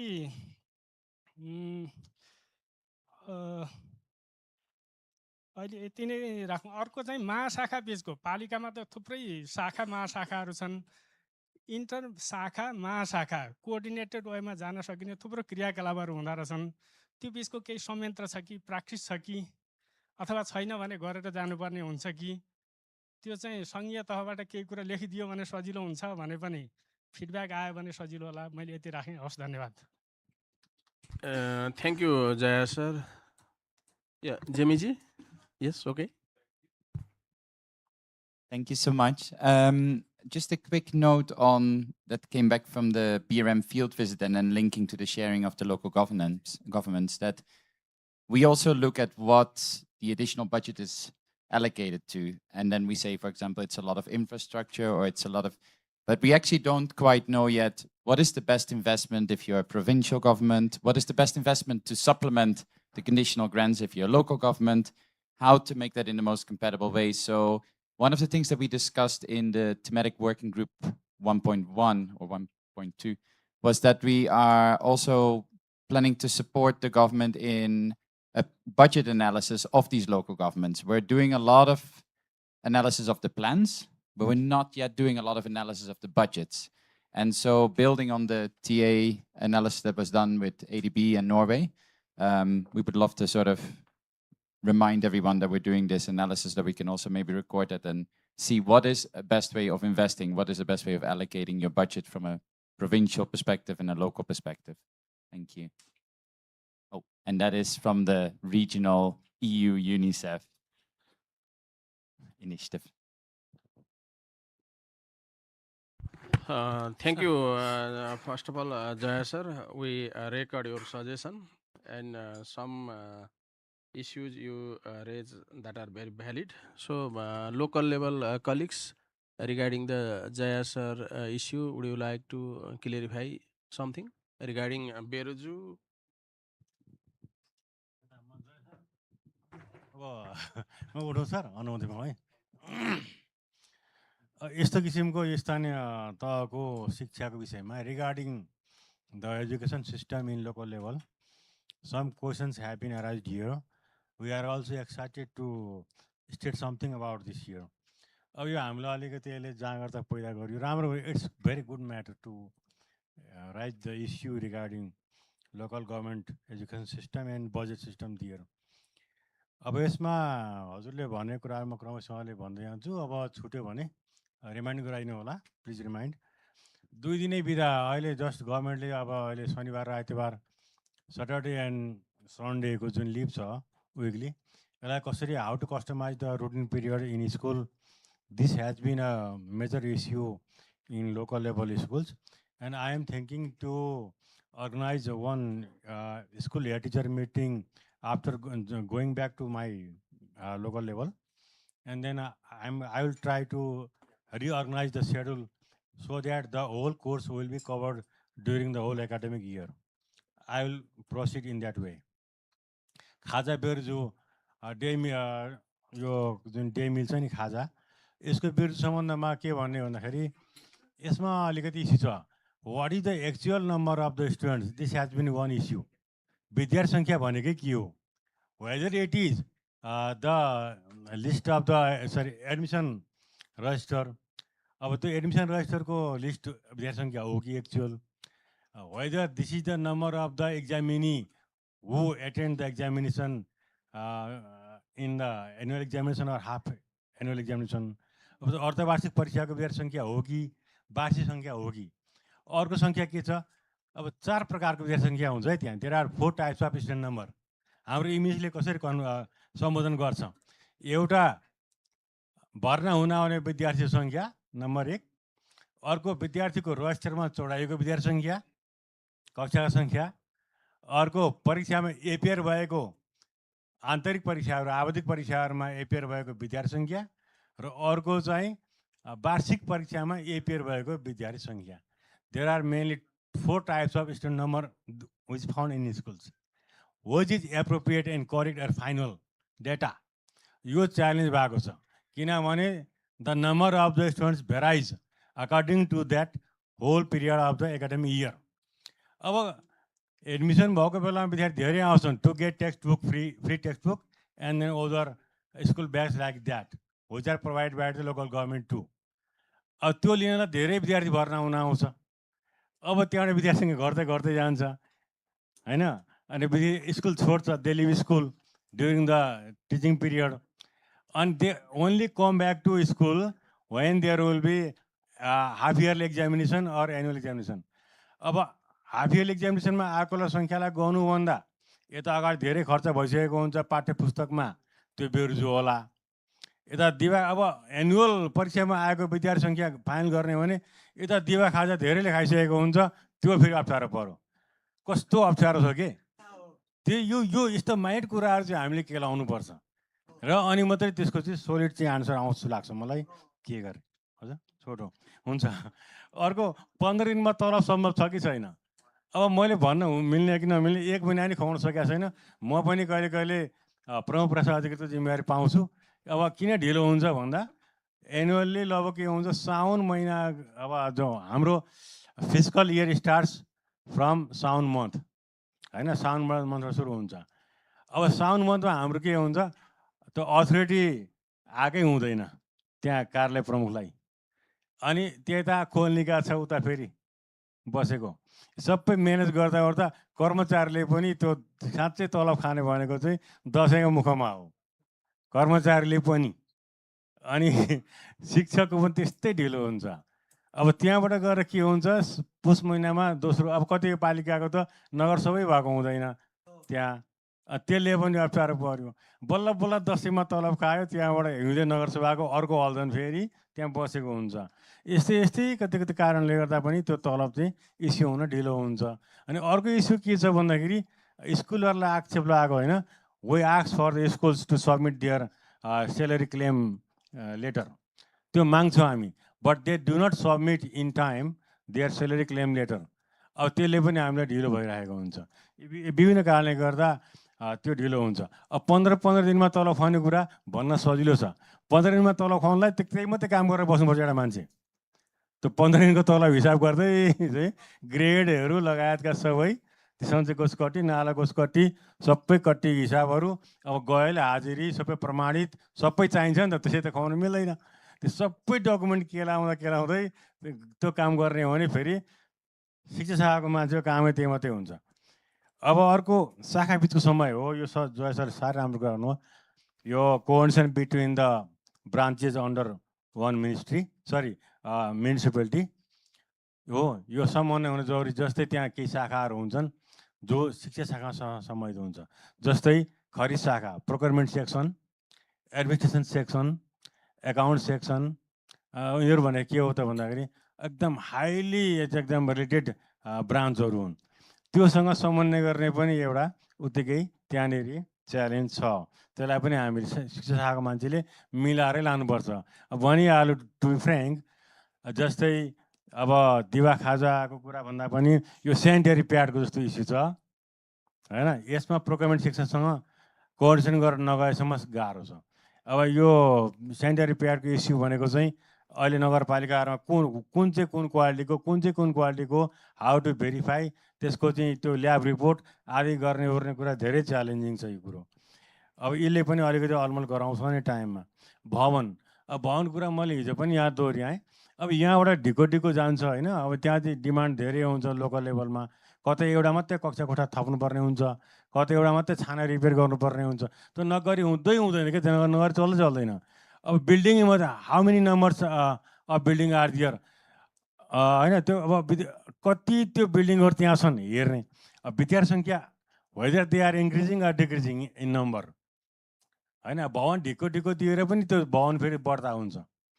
अनि पार्सियल्ली रिपेयर गर्ने, पार्सियल्ली त्यसलाई म्यानेज गर्ने बाटो हामीलाई खोकाइदिनु पऱ्यो यहाँ चाहिँ सबै मन्त्रालय र विभागले। किन भन्दाखेरि त्यहाँ हाम्रो इन्जिनियर साहबहरू भन्नुहुन्छ हामीलाई विभागीय अनुमति चाहिन्छ, यताउता भन्नुहुन्छ। सायद योभन्दा अगाडिको धुलिखेल गोष्ठीमा पनि यो कुरो उठेको थियो अरे भन्ने कुरो हाम्रो साथीले भन्नुभएको थियो। अहिले हाम्रो पालिका पनि त्यो कुरो उठाएको छ र अहिले हामीले ब्रेकडाउन गऱ्यौँ। अब यो मिले नमिले के हो, अलिअलि ब्रेकडाउन हामीले गरेका छौँ। अनि अर्को विद्यालय सञ्चालन अनुदान, यो चाहिँ अब अलिकति यसलाई पनि म्यानेज गरिदिनु होला। धन्यवाद, नमस्कार। ल धन्यवाद सरलाई। हामी लन्च टाइम 13 मिनट रिड्युस गऱ्यौँ यो छलफलले। हामी अझै चाहन्छौँ कि लन्चतिर जान्छौँ। अब अघि जया सरले राखेको विषय शाखाहरूको बिचको कोअर्डिनेसन, हेल्थले पनि त्यही काम गरेको छ, एजुकेसनले पनि त्यही काम गरेको छ, महिला बालबालिका शाखा पनि त्यही छ। त्यो पालिका मात्रै नभएर स्कुल नजिकै छ, हेल्थ पोस्ट नजिकै छ, त्यो लेभलसम्मको पनि कोलाबोरेसनको इस्यु राख्न खोज्नु भएको जस्तो मलाई लाग्यो। So regarding the lunch, we would like to request to join our cafeteria. So enjoy your lunch. Then we will, yeah. Before lunch announcement, Anukji. But it's a nice announcement. First of all, I would like Sanjay, please stand up. I don't know how you do it in Nepali, but can we sing happy birthday for Sanjay because it's her birthday today? And okay. Then I can sing along. Oh my God. Very, very good. Anuk, I also saw a notification that we have our retired secretary, Dipendra sir. His also Facebook showed happy birthday. I don't know if you want to merge it.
Okay, let's resume the session.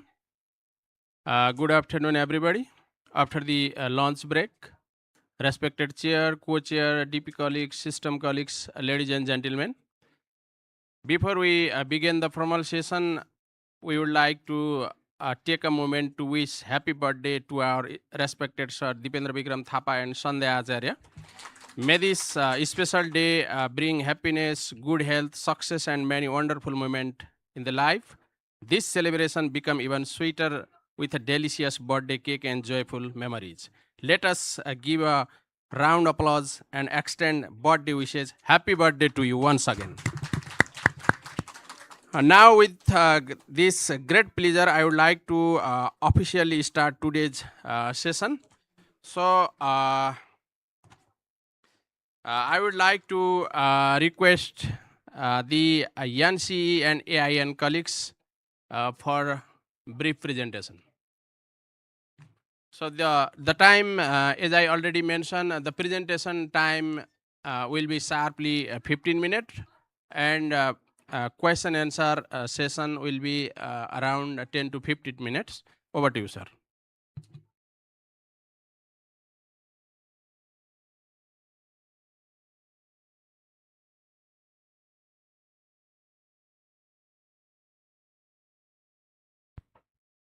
Thank you, Chair. Respected chairs, DP focal points, governments, system officials, civil society colleagues, development partners, all protocols are well observed. I am Ram Gaire. I represent National Campaign for Education. As you know, this is the civil society movement campaign, includes more than 508 organizations. I have my chairpersons, Lavaraj Oli sir, in front of me. So he will also join these presentations. And today we will present here mainly our monitorings on the budget, education financing especially. Though we engage in SESP localizations and SESP implementation at the local level, being this is the budget review meeting, we would present here some insights regarding the education financing that can be kind of the inputs for this policy platform where we are discussing on how we materialize the budget support in SESP.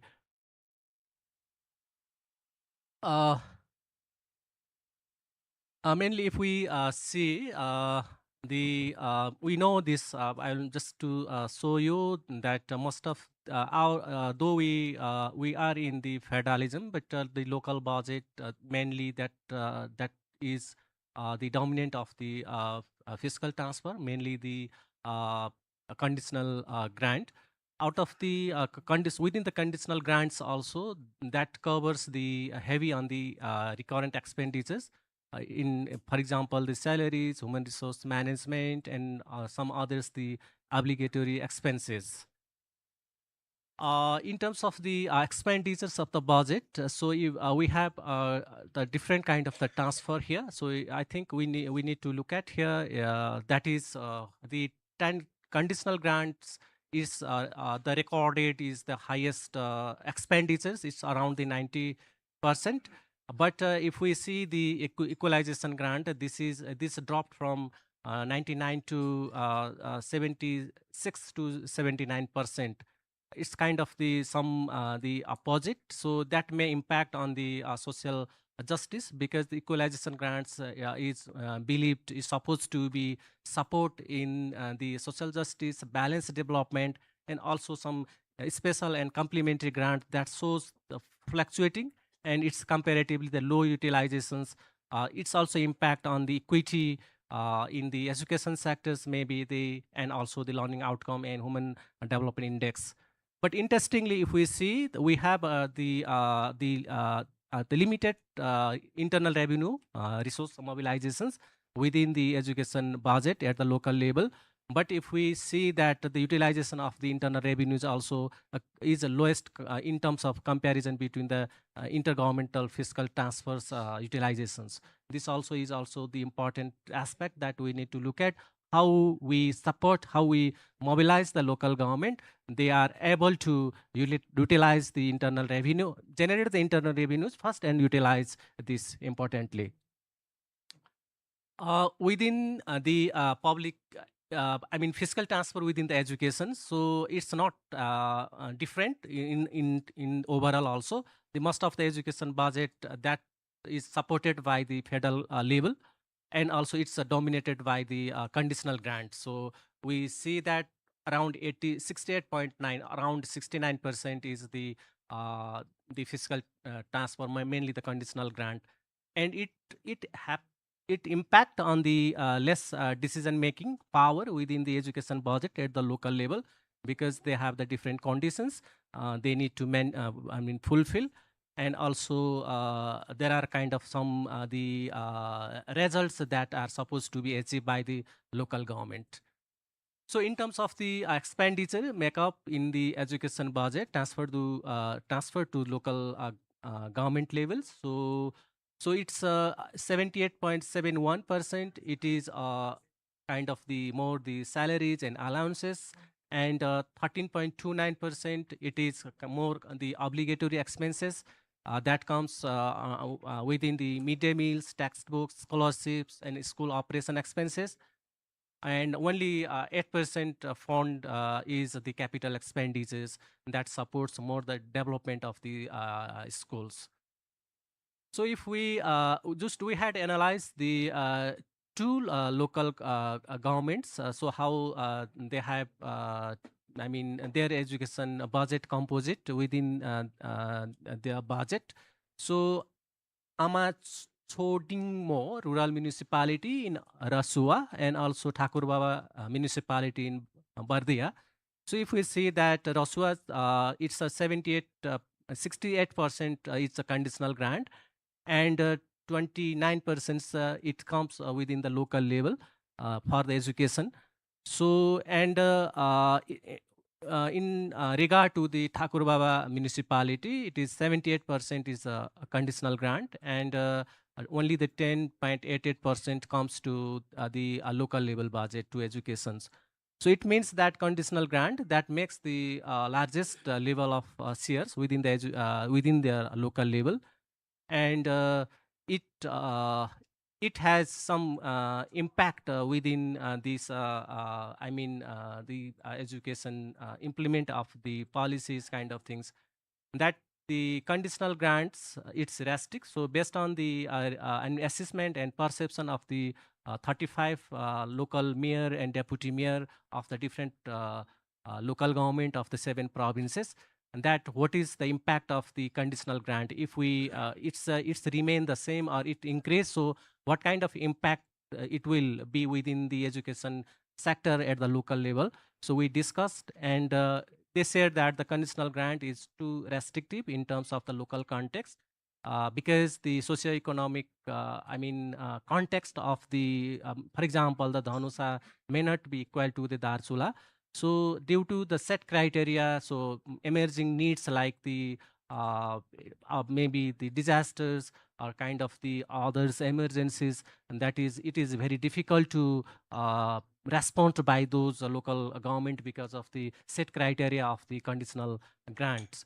So also there are some requirements to fulfill to receive this conditional grant. For example, welfare to the students that comes to the different several conditions they need to meet.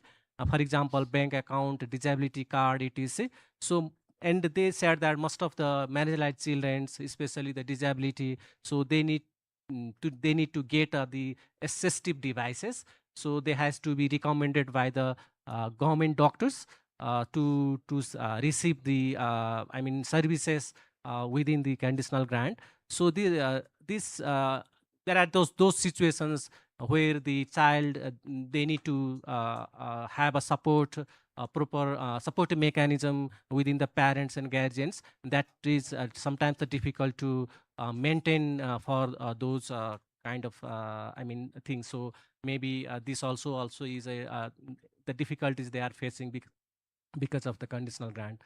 So the limited focus on the pedagogical reform also, because it's mostly focused on the timely distribution of the curriculum materials, a kind of the textbook, but to improve the teaching learning practices within the classroom system, if the local governments, they want to introduce some kind of innovative approaches that support the local needs, local needs of the children, so it is very difficult to them to localize, to contextualize this grant, and because of that, they feel more restrictive in terms of mobilizing the grant and resources available at their treasury.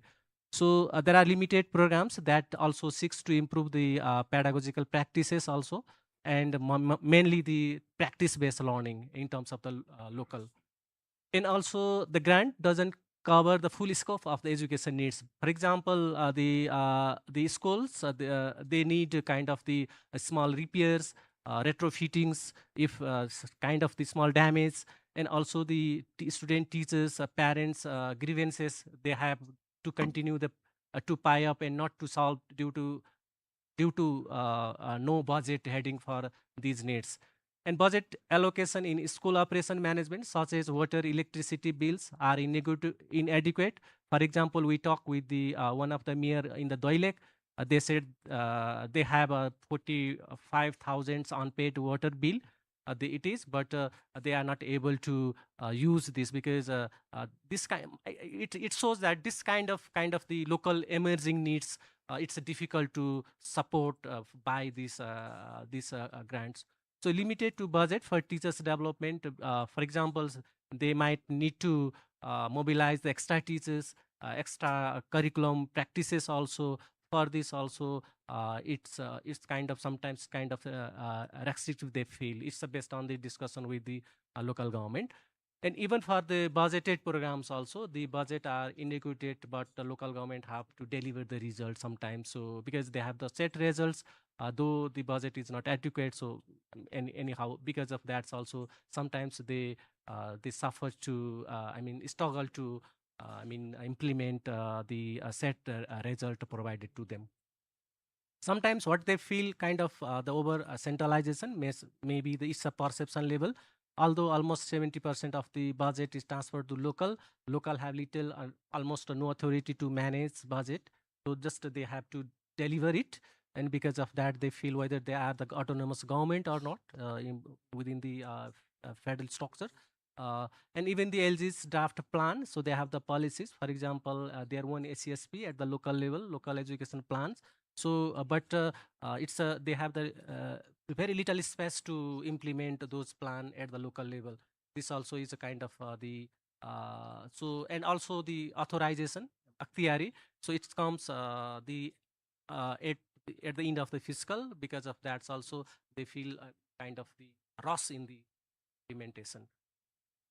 And sometimes the conditional is more reliant on the IEMS reliant. So because and sometimes what they feel is difficult to maintain, challenge to maintain, and and it impact the data credibility, and that ultimately impact in the budget that they receive.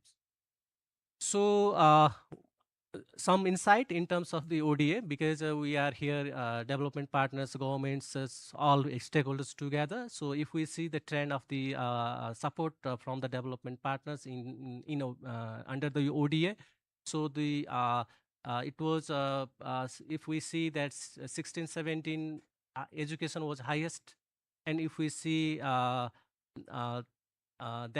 18 and 19 education was highest, but gradually, so I think it is the national priority also of the government. Because of that, because DPs are obliged to respect the national policies, but the priority has been shifted, like transport and economic reform, health, and so there are exist kind of, if we see the down, that there also is the gap between the government DP's commitment and ODA disbursement. Maybe it is because of the reimbursement and timely reimbursement, and this also, but this is also the issue that if we receive the commitment level of the whatever the commitment DP has, so maybe it also impact in the overall planning of the governments also. So in terms of the ODA, so this, I mean, current for 24-25, it's 11.5. And but we need to see that the I mean grant has been going down, and but the loan has been increased. It may impact ultimately the student, because the sectors like education, if we support from the grant, that do not impact on the head of the children ultimately as a loan, and sometimes the debt or the repayment like the interest. So so because of this also, maybe so we need to see maybe how we more mobilize the grant and assist them, mainly the technical assistant. So in terms of this away forward, maybe we need to transit from the conditional to the more flexible grant mechanism that really support, can be kind of the fiscal equalization grant. So can be a one approach that if we shift, so this also support the local need and local practice also, and incorporate the adaptable provisions in program implementation procedures that applies the genders, remoteness, and marginalized lands, and key provisions for emergencies and kind of the local needs that emerge in a timely basis, like local governments' best decisions to make contextual and within the limit that amendment, and can be the less requirement to access welfare services also, so that the students are not deprived from their rights, and the budget dispersed to meet the on the ground realities, mainly at the grassroots level, and maybe that should be a kind of the strong coordinations among all stakeholders, like these forums at the local and the province level, because this is an exemplary practice in a swap process in Nepal. We have maintained at the federal, even it has been practiced at the province level. If we localize this at the local level, because we all stakeholders are active at the local level, we have a different stakeholders. So if that kind of the coordinating mechanism can be placed at the local level, that really impact on the full implementation, efficient implementation of the education plan and policies. These are some of the glimpses of the NC Nepal advocacy campaign works that really support to the SESP implementation. So and kind of some monitoring and kind of the resource level that really support to generate the people's citizen-led data to in the education sector, especially on the SDG 4. Thank you.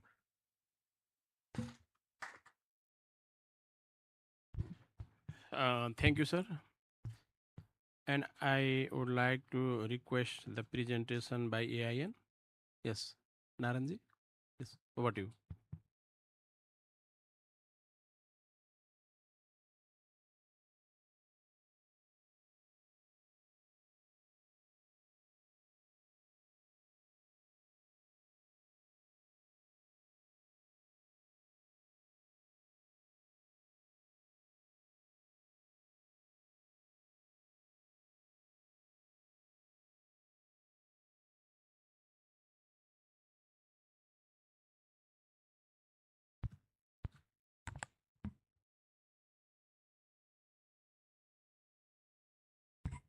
Good afternoon, everyone.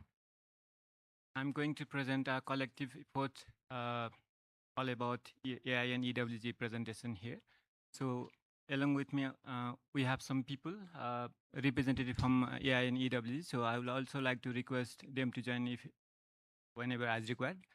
So so here, what I would like to, before moving to the presentation, detailed presentation, what I would like to clear that this presentation may not cover the entire school or entire education system. So this presentation will reflect the things, whatever we deliver in the field, whatever the area, whichever area we are presented in the ground. So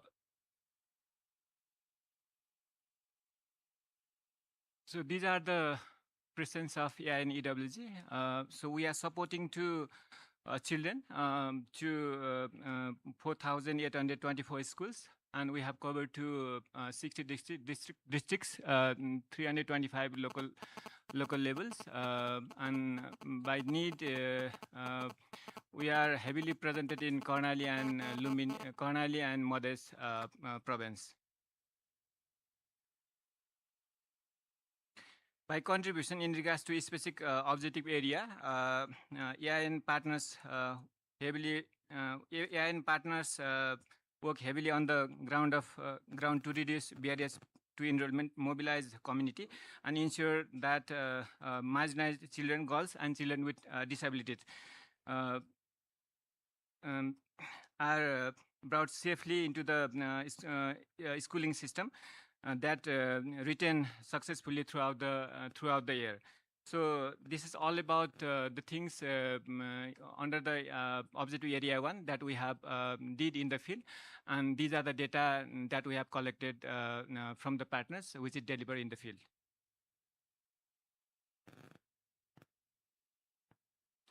So for the objective to quality and relevance, the second pillar aligned with SESU objective 2, which focus on enhancing quality and relevance of education. Access alone is not enough. The children must receive meaningful learning inside the classroom. So we continuously work to strengthen classroom environments, support child-centered teaching learning practices, and provide essential education materials. So our joint initiatives are designed to improve students' learning outcome and equip children with practical skill and relevant to their life and futures. So under these headings, these are the initiatives, these are the activities that we have delivered, and these are the numbers. So objective on objective 3, focusing on non-formal education and alternative pathway for continued learning. We recognize that many children have to access the conventional in a regular school to the various economic and social reasons. So to ensure we have no child behind, we leave no child behind. We run flexible non-formal learning spaces, remedial support options, and alternative learning channels to help out of youth children move back into the regular school education systems. So these are the initiative, learn to earn support, which is most crucial one. Some of the institutions, organizing, they have been practicing, they have been supporting to families, children, even the cash support to establish SMEs also it has been initiated so that those vulnerable children, those who are the facing number of issues, they could regularly go in the school. On top of that, homeschooling and remedial class also has been carried out in the placement in the schools.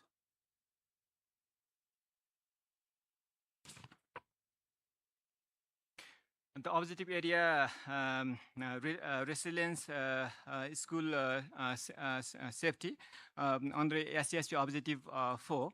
So CSO partners actively support to build safer learning infrastructure, design disaster preparedness plans with SMC's PTAs, and provide immediate psychosocial and mental health support, educational supports during the crisis to ensure learning never stops, even in the very difficult time, let's say in the emergency. So last one, last objective, governance and management. Our final strategic alignment with the SESP. So we know that sustainable impact requires strong institutions. So we work closely with municipal, local bodies to strengthen local education plan, build technical capacity, and support data management system within the Palika and those institutions, so that plan and Okay, these are the initiative for the governance and management we have done. So recently, all in those 7 provinces, we also heavily engaged to support, to strengthen the local education plan. So that was one of the stake. Also, we supported for green developing green schools, SIP and things, and leadership training for teachers, and yes, sorry, SMC and PTAs.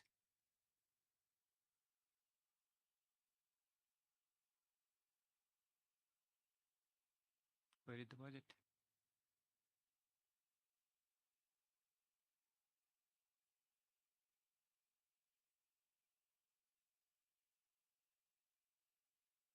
Okay. These are the key gains. When we talk, we look at the overall journey, we see significant key gains, wins through coordinated effort. We have scaled localized solution, let's say by scholarship to those marginalized girls, marginalized children, targeted school intervention, and improve the wash facilities, menstrual hygiene room and things.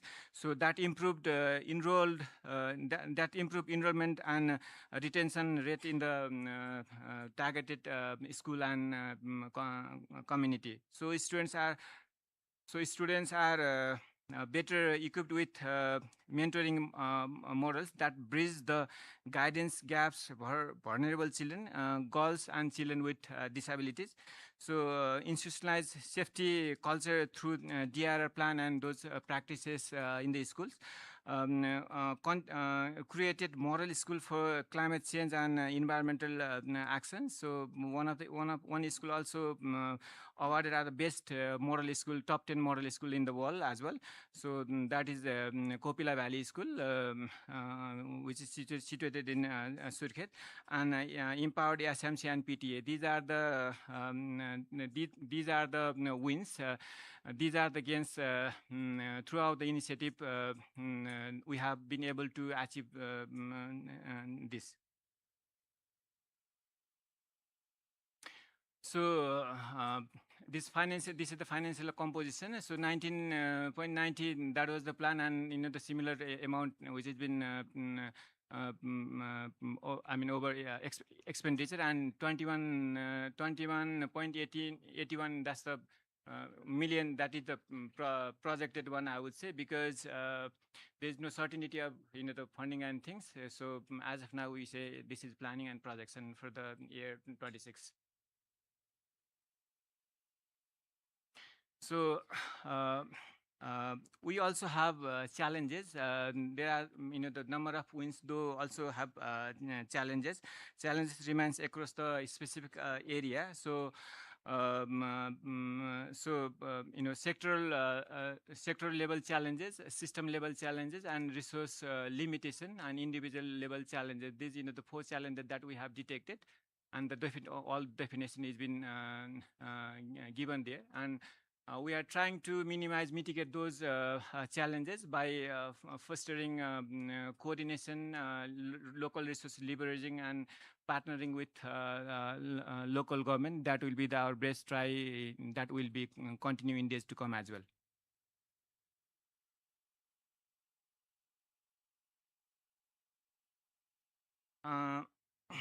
And some learnings also we have. These are the learnings. So parental education is very important. We just only, we don't only count, parents as parents. Parents are the part. योजना budget शाखामा कार्यरत उपसचिव शङ्कर अधिकारी sir हुनुहुन्छ। मन्त्रालयको planning क्याडरको रूपमा रहेर सरले झन्डै 2 दशकको योजना निर्माण, कार्यान्वयन, अनुगमन र शिक्षक पेशागत विकासमा प्रशिक्षकको रूपमा काम गर्नुभएको छ। र आजको यो छलफलमा सरले हामीले सेन्ट्रली कस्ता योजनाहरू बजेटिङका कामहरू राखेका छौँ, ती कतिको अलाइन भएका छन् भन्ने विषयमा सरको एक्सपर्टिजम चाहिँ एक्सप्लोर हुनेछ। सरलाई हार्दिक स्वागत छ। त्यसैगरी संहितामा गइसकेपछि तिनै तहका सरकारहरूको साझा बसाइ हुने उद्देश्यले सामाजिक विकास, युवा तथा खेलकुद मन्त्रालय गण्डकी प्रदेशको तर्फबाट उपसचिव प्रकाश देवकोटा सर हुनुहुन्छ। जो दशकौँको शिक्षा क्षेत्रको अनुभवी र खास गरेर एजुकेसन प्लानिङ र बजेटिङमा दखल राख्नुहुन्छ। सरलाई यो छलफलमा हार्दिक स्वागत छ। स्थानीय तहमा झन्डै 6 वर्षभन्दा बढी शिक्षा क्षेत्रमा काम गर्नुभएको फिल्ड लेभलको नलेज बोकेको शिक्षा अफिसर हुनुहुन्छ इलामबाट र सीता लावतीजीलाई फिल्ड लेभलको प्लानिङ सुपरभिजन टिचर सपोर्ट सिस्टममा उहाँको गहिरो दखल छ र योभन्दा बढी झन्डै दशकभन्दा बढी शिक्षण अनुभव छ। सबै प्यानलिस्टहरूलाई आजको यो प्यानल डिस्कसनमा हार्दिक स्वागत छ र यहाँहरूको महत्त्वपूर्ण छलफल अगाडि बढाइदिनको निम्ति म यस केन्द्रका निर्देशकज्यूलाई हार्दिक अनुरोध गर्छु।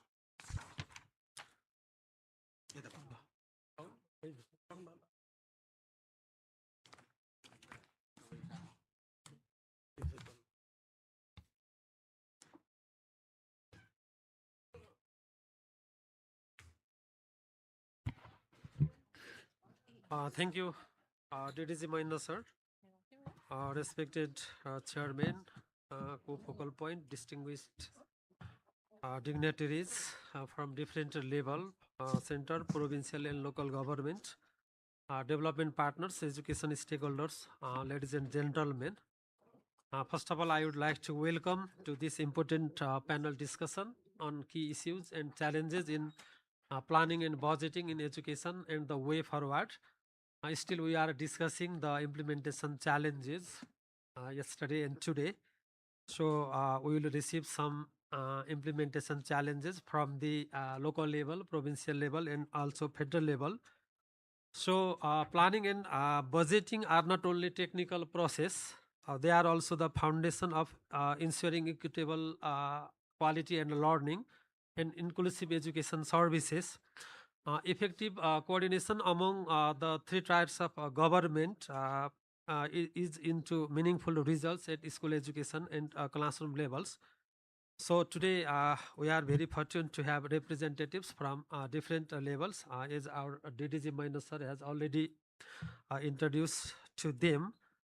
The main objectives of this discussion, I want to highlight that identify major planning and budgeting challenges in province and local level and federal level, and it's to explore coordination and implementation issues. Then similarly reflect on practical experiences from different levels and discuss possible way forward to improving education governance and service delivery. So I request all the panelists, they have already have a seat. So from it makes too easy, I would like to proceed in Nepali version. So I would like to request the translation facilities to the non-Nepali speakers, development partners. हाम्रो आदरणीय उपमहानिर्देशकज्यूले हाम्रो प्यानलिस्टहरूको बारेमा चाहिँ थोरै brief introduction दिइसक्नु भएको छ। हामीसँग स्थानीय तहबाट उपाध्यक्षको रूपबाट सपना राणा चौधरीजी हुनुहुन्छ। म हजुरलाई यो प्यानल डिस्कसनमा हार्दिक स्वागत गर्न चाहन्छु। त्यसै गरी प्रदेश सरकारबाट गण्डकी प्रदेश सामाजिक युवा तथा खेलकुद मन्त्रालयको उपसचिव प्रकाशदेव कोटा सर हुनुहुन्छ। सरलाई म हार्दिक स्वागत गर्न चाहन्छु। त्यसै गरी शिक्षा तथा खेलकुद मन्त्रालय योजना तथा बजेट शाखामा कार्यरत उपसचिव शङ्कर अधिकारी सर हुनुहुन्छ। हार्दिक स्वागत गर्दछु। र त्यसै गरी स्थानीय तहमा लामो समयदेखि शिक्षा क्षेत्रमा कार्यरत माई नगरपालिका इलामको शिक्षा अधिकृत सीता लावतीजी हुनुहुन्छ। हजुरहरूलाई म हार्दिक स्वागत गर्न चाहन्छु। र सम्पूर्ण हाम्रो अडियन्सज्यूहरूलाई पनि यथास्थानमा हार्दिक स्वागत गर्दै यथास्थानमा चाहिँ आसन ग्रहणको लागि पनि म हार्दिक अनुरोध गर्दछु। म उहाँहरूलाई चाहिँ चारैजना प्यानलिस्टहरूलाई चाहिँ दुई दुईवटा प्रश्नहरू, पहिला एक राउन्डमा एउटा क्वेसन, त्यस पछाडि अर्को क्वेसन सोध्नेछु र त्यस पछाडि हामी चाहिँ केही अडियन्सहरूबाट पनि केही चाहिँ जिज्ञासाहरू लिनेछौँ र अनि त्यसलाई चाहिँ हामी ऱ्यापअप गर्नेछौँ। म सर्वप्रथम म चाहिँ स्थानीय तहको शिक्षा अधिकृतज्यूबाट चाहिँ अलिकति चाहिँ कुराकानी सुरुवात गर्न चाहन्छु। तसर्थ मेरो पहिलो क्वेसन चाहिँ हाम्रो माई नगरपालिकाको शिक्षा अधिकृत सीता लावतीजी हुनुहुन्छ। उहाँलाई म पहिलो प्रश्न के सोध्न चाहन्छु भने अब हिजोदेखि आजसम्म हजुर चाहिँ यो बिआरएम मिटिङमा सहभागी भइरहनु भएको छ हामीले विगत वर्षहरूबाट यो चाहिँ प्लानिङ र बजेटिङको सन्दर्भमा लोकल लेभलको एजुकेसन प्लानिङलाई डेभलप गर्ने अनि लोकल लेभलबाट एप्रुभ गरेर त्यसलाई इम्प्लिमेन्टेसन गर्ने भन्ने सन्दर्भले विगत लामो समयदेखि काम गरिरहेको अवस्था छ भने तपाईँ एज अ एजुकेसन अफिसरको हिसाबले तपाईँको स्थानीय तहको लोकल एजुकेसन प्लानको सन्दर्भको अवस्था के छ? मलाई जहाँसम्म लाग्छ एप्रुभ भइसकेको छ भने त्यसको कार्यान्वयनको अवस्था के छ र त्यो लोकल लेभलको एजुकेसन प्लानमा प्लानिङ र बजेटिङको पाटोमा रिसोर्सहरूलाई कसरी एलोकेसन गर्नुभएको छ? एकदम चाहिँ म के चाहन्छु भने एकदम चाहिँ सर्ट, ब्रिफ र कन्साइज रेस्पोन्सको उत्तर अपेक्षा गर्दछु। हस्, थ्याङ्क यू। धन्यवाद सर। माई नगरपालिका इलामको हकमा हजुरले उठाउनु भएको प्रश्नको सन्दर्भमा भन्नुपर्दाखेरि हामीले माई नगरपालिकाको इच्छा समतामूलक, प्रविधि मैत्री, जीवनोपयोगी, गुणस्तरीय शिक्षा भन्ने दूरदृष्टिका साथ नगर शिक्षा योजना निर्माण गरेर वेबसाइटमा पनि अपलोड गरिसकेका छौँ र यो सन्दर्भमा चाहिँ सामान्यतया म के पनि भन्न चाहन्छु भने नगर शिक्षा योजना बिना चाहिँ कुनै पनि कार्य सम्पादनहरू सजिलै गर्न सकिँदैन भन्ने कुरा हामीलाई अवगत हुँदै पनि निकै समयको 2078 सालमा म माई नगरपालिका आउँदाखेरि नै नगर शिक्षा योजना निर्माण गर्न चाहेको थिएँ, तर विविध परिस्थिति, विविध च्यालेन्जेसको कारणले गर्दाखेरि चाहिँ निर्माण गर्न सकिएन। आफ्टर धेरै प्रयास पछाडि चाहिँ 4-5 वर्षको दौरानमा चाहिँ नगर शिक्षा योजना निर्माण गरेर हामीले तय गरेका छौँ र नगर शिक्षा योजना निर्माण गरिसके पछाडि चाहिँ नि हामीलाई गुणस्तरमा पनि सुधार भएको छ अनि आवश्यकतामा आधारित योजनाहरू निर्माण गर्न सकेका छौँ। समावेशी शिक्षालाई व्यवस्थित गर्न सकिएको छ अनि जनसहभागितामा पनि अभिवृद्धि भएको छ भने पारदर्शितामा पनि अभिवृद्धि भएको कुरा यहाँलाई म अवगत गराउन चाहन्छु सर। एउटा पूरक प्रश्न पनि सोध्न चाहे भनेपछि स्थानीय तहको शिक्षा योजना कार्यान्वयनको अवस्था अगाडि बढिसकेको अवस्था छ हजुरको स्थानीय वेबसाइटमा अपलोड गरेका छौँ। अब 82-83बाट कार्यान्वयनमा जान्छ सर। 83-84बाट हजुर। हजुरसँग म फेरि पछि पनि आउनेछु। म अर्को प्रश्न हाम्रो चाहिँ प्रदेश सरकारबाट सहभागिता गर्नुहुने हाम्रो प्रकाश देवकोटा सरलाई सोध्न चाहन्छु। अब हिजो हजुरले पनि थाहा पाइसक्नु भएको छ सङ्घीय सरकारको झन्डै 2% बजेट हामी SESP को बजेट चाहिँ प्रदेश सरकारमा चाहिँ हस्तान्तरण गर्छौँ भनौँ न। टोटल एजुकेसन SESP बजेटको 2% बजेट चाहिँ प्रदेश सरकारमा छ। अब यो बजेटलाई कार्यान्वयन गर्नको लागि फेरि खर्चको हिसाबले हेर्ने हो भनेदेखि चाहिँ झन्डै चाहिँ प्रदेश सरकारको चाहिँ खर्च झन्डै 85% भन्दा बिलो नै देखिन्छ हामीले चाहिँ रिपोर्टिङ गर्ने सन्दर्भमा। भनेपछि यो चाहिँ बजेटलाई कार्यान्वयन गर्ने सन्दर्भमा अब समग्रमा हामीले मैले 85% भने गण्डकी प्रदेशको सन्दर्भमा चाहिँ बजेट कार्यान्वयनको अवस्था के छ र गण्डकी प्रदेश सरकारले एजुकेसनको सेक्टरमा हजुरले चाहिँ एज चाहिँ प्रोभिन्सियल लेभलबाट प्रतिनिधित्व गर्ने हुँदा तालिम केन्द्र, निर्देशनालय र मन्त्रालय समग्रलाई हेर्ने गरेर प्रदेश सरकारले शिक्षामा कति प्रतिशत जति बजेट छुट्याएको छ र यो बजेटलाई प्रभावकारी ढङ्गबाट कार्यान्वयन गर्नको लागि के गर्नुपर्छ होला?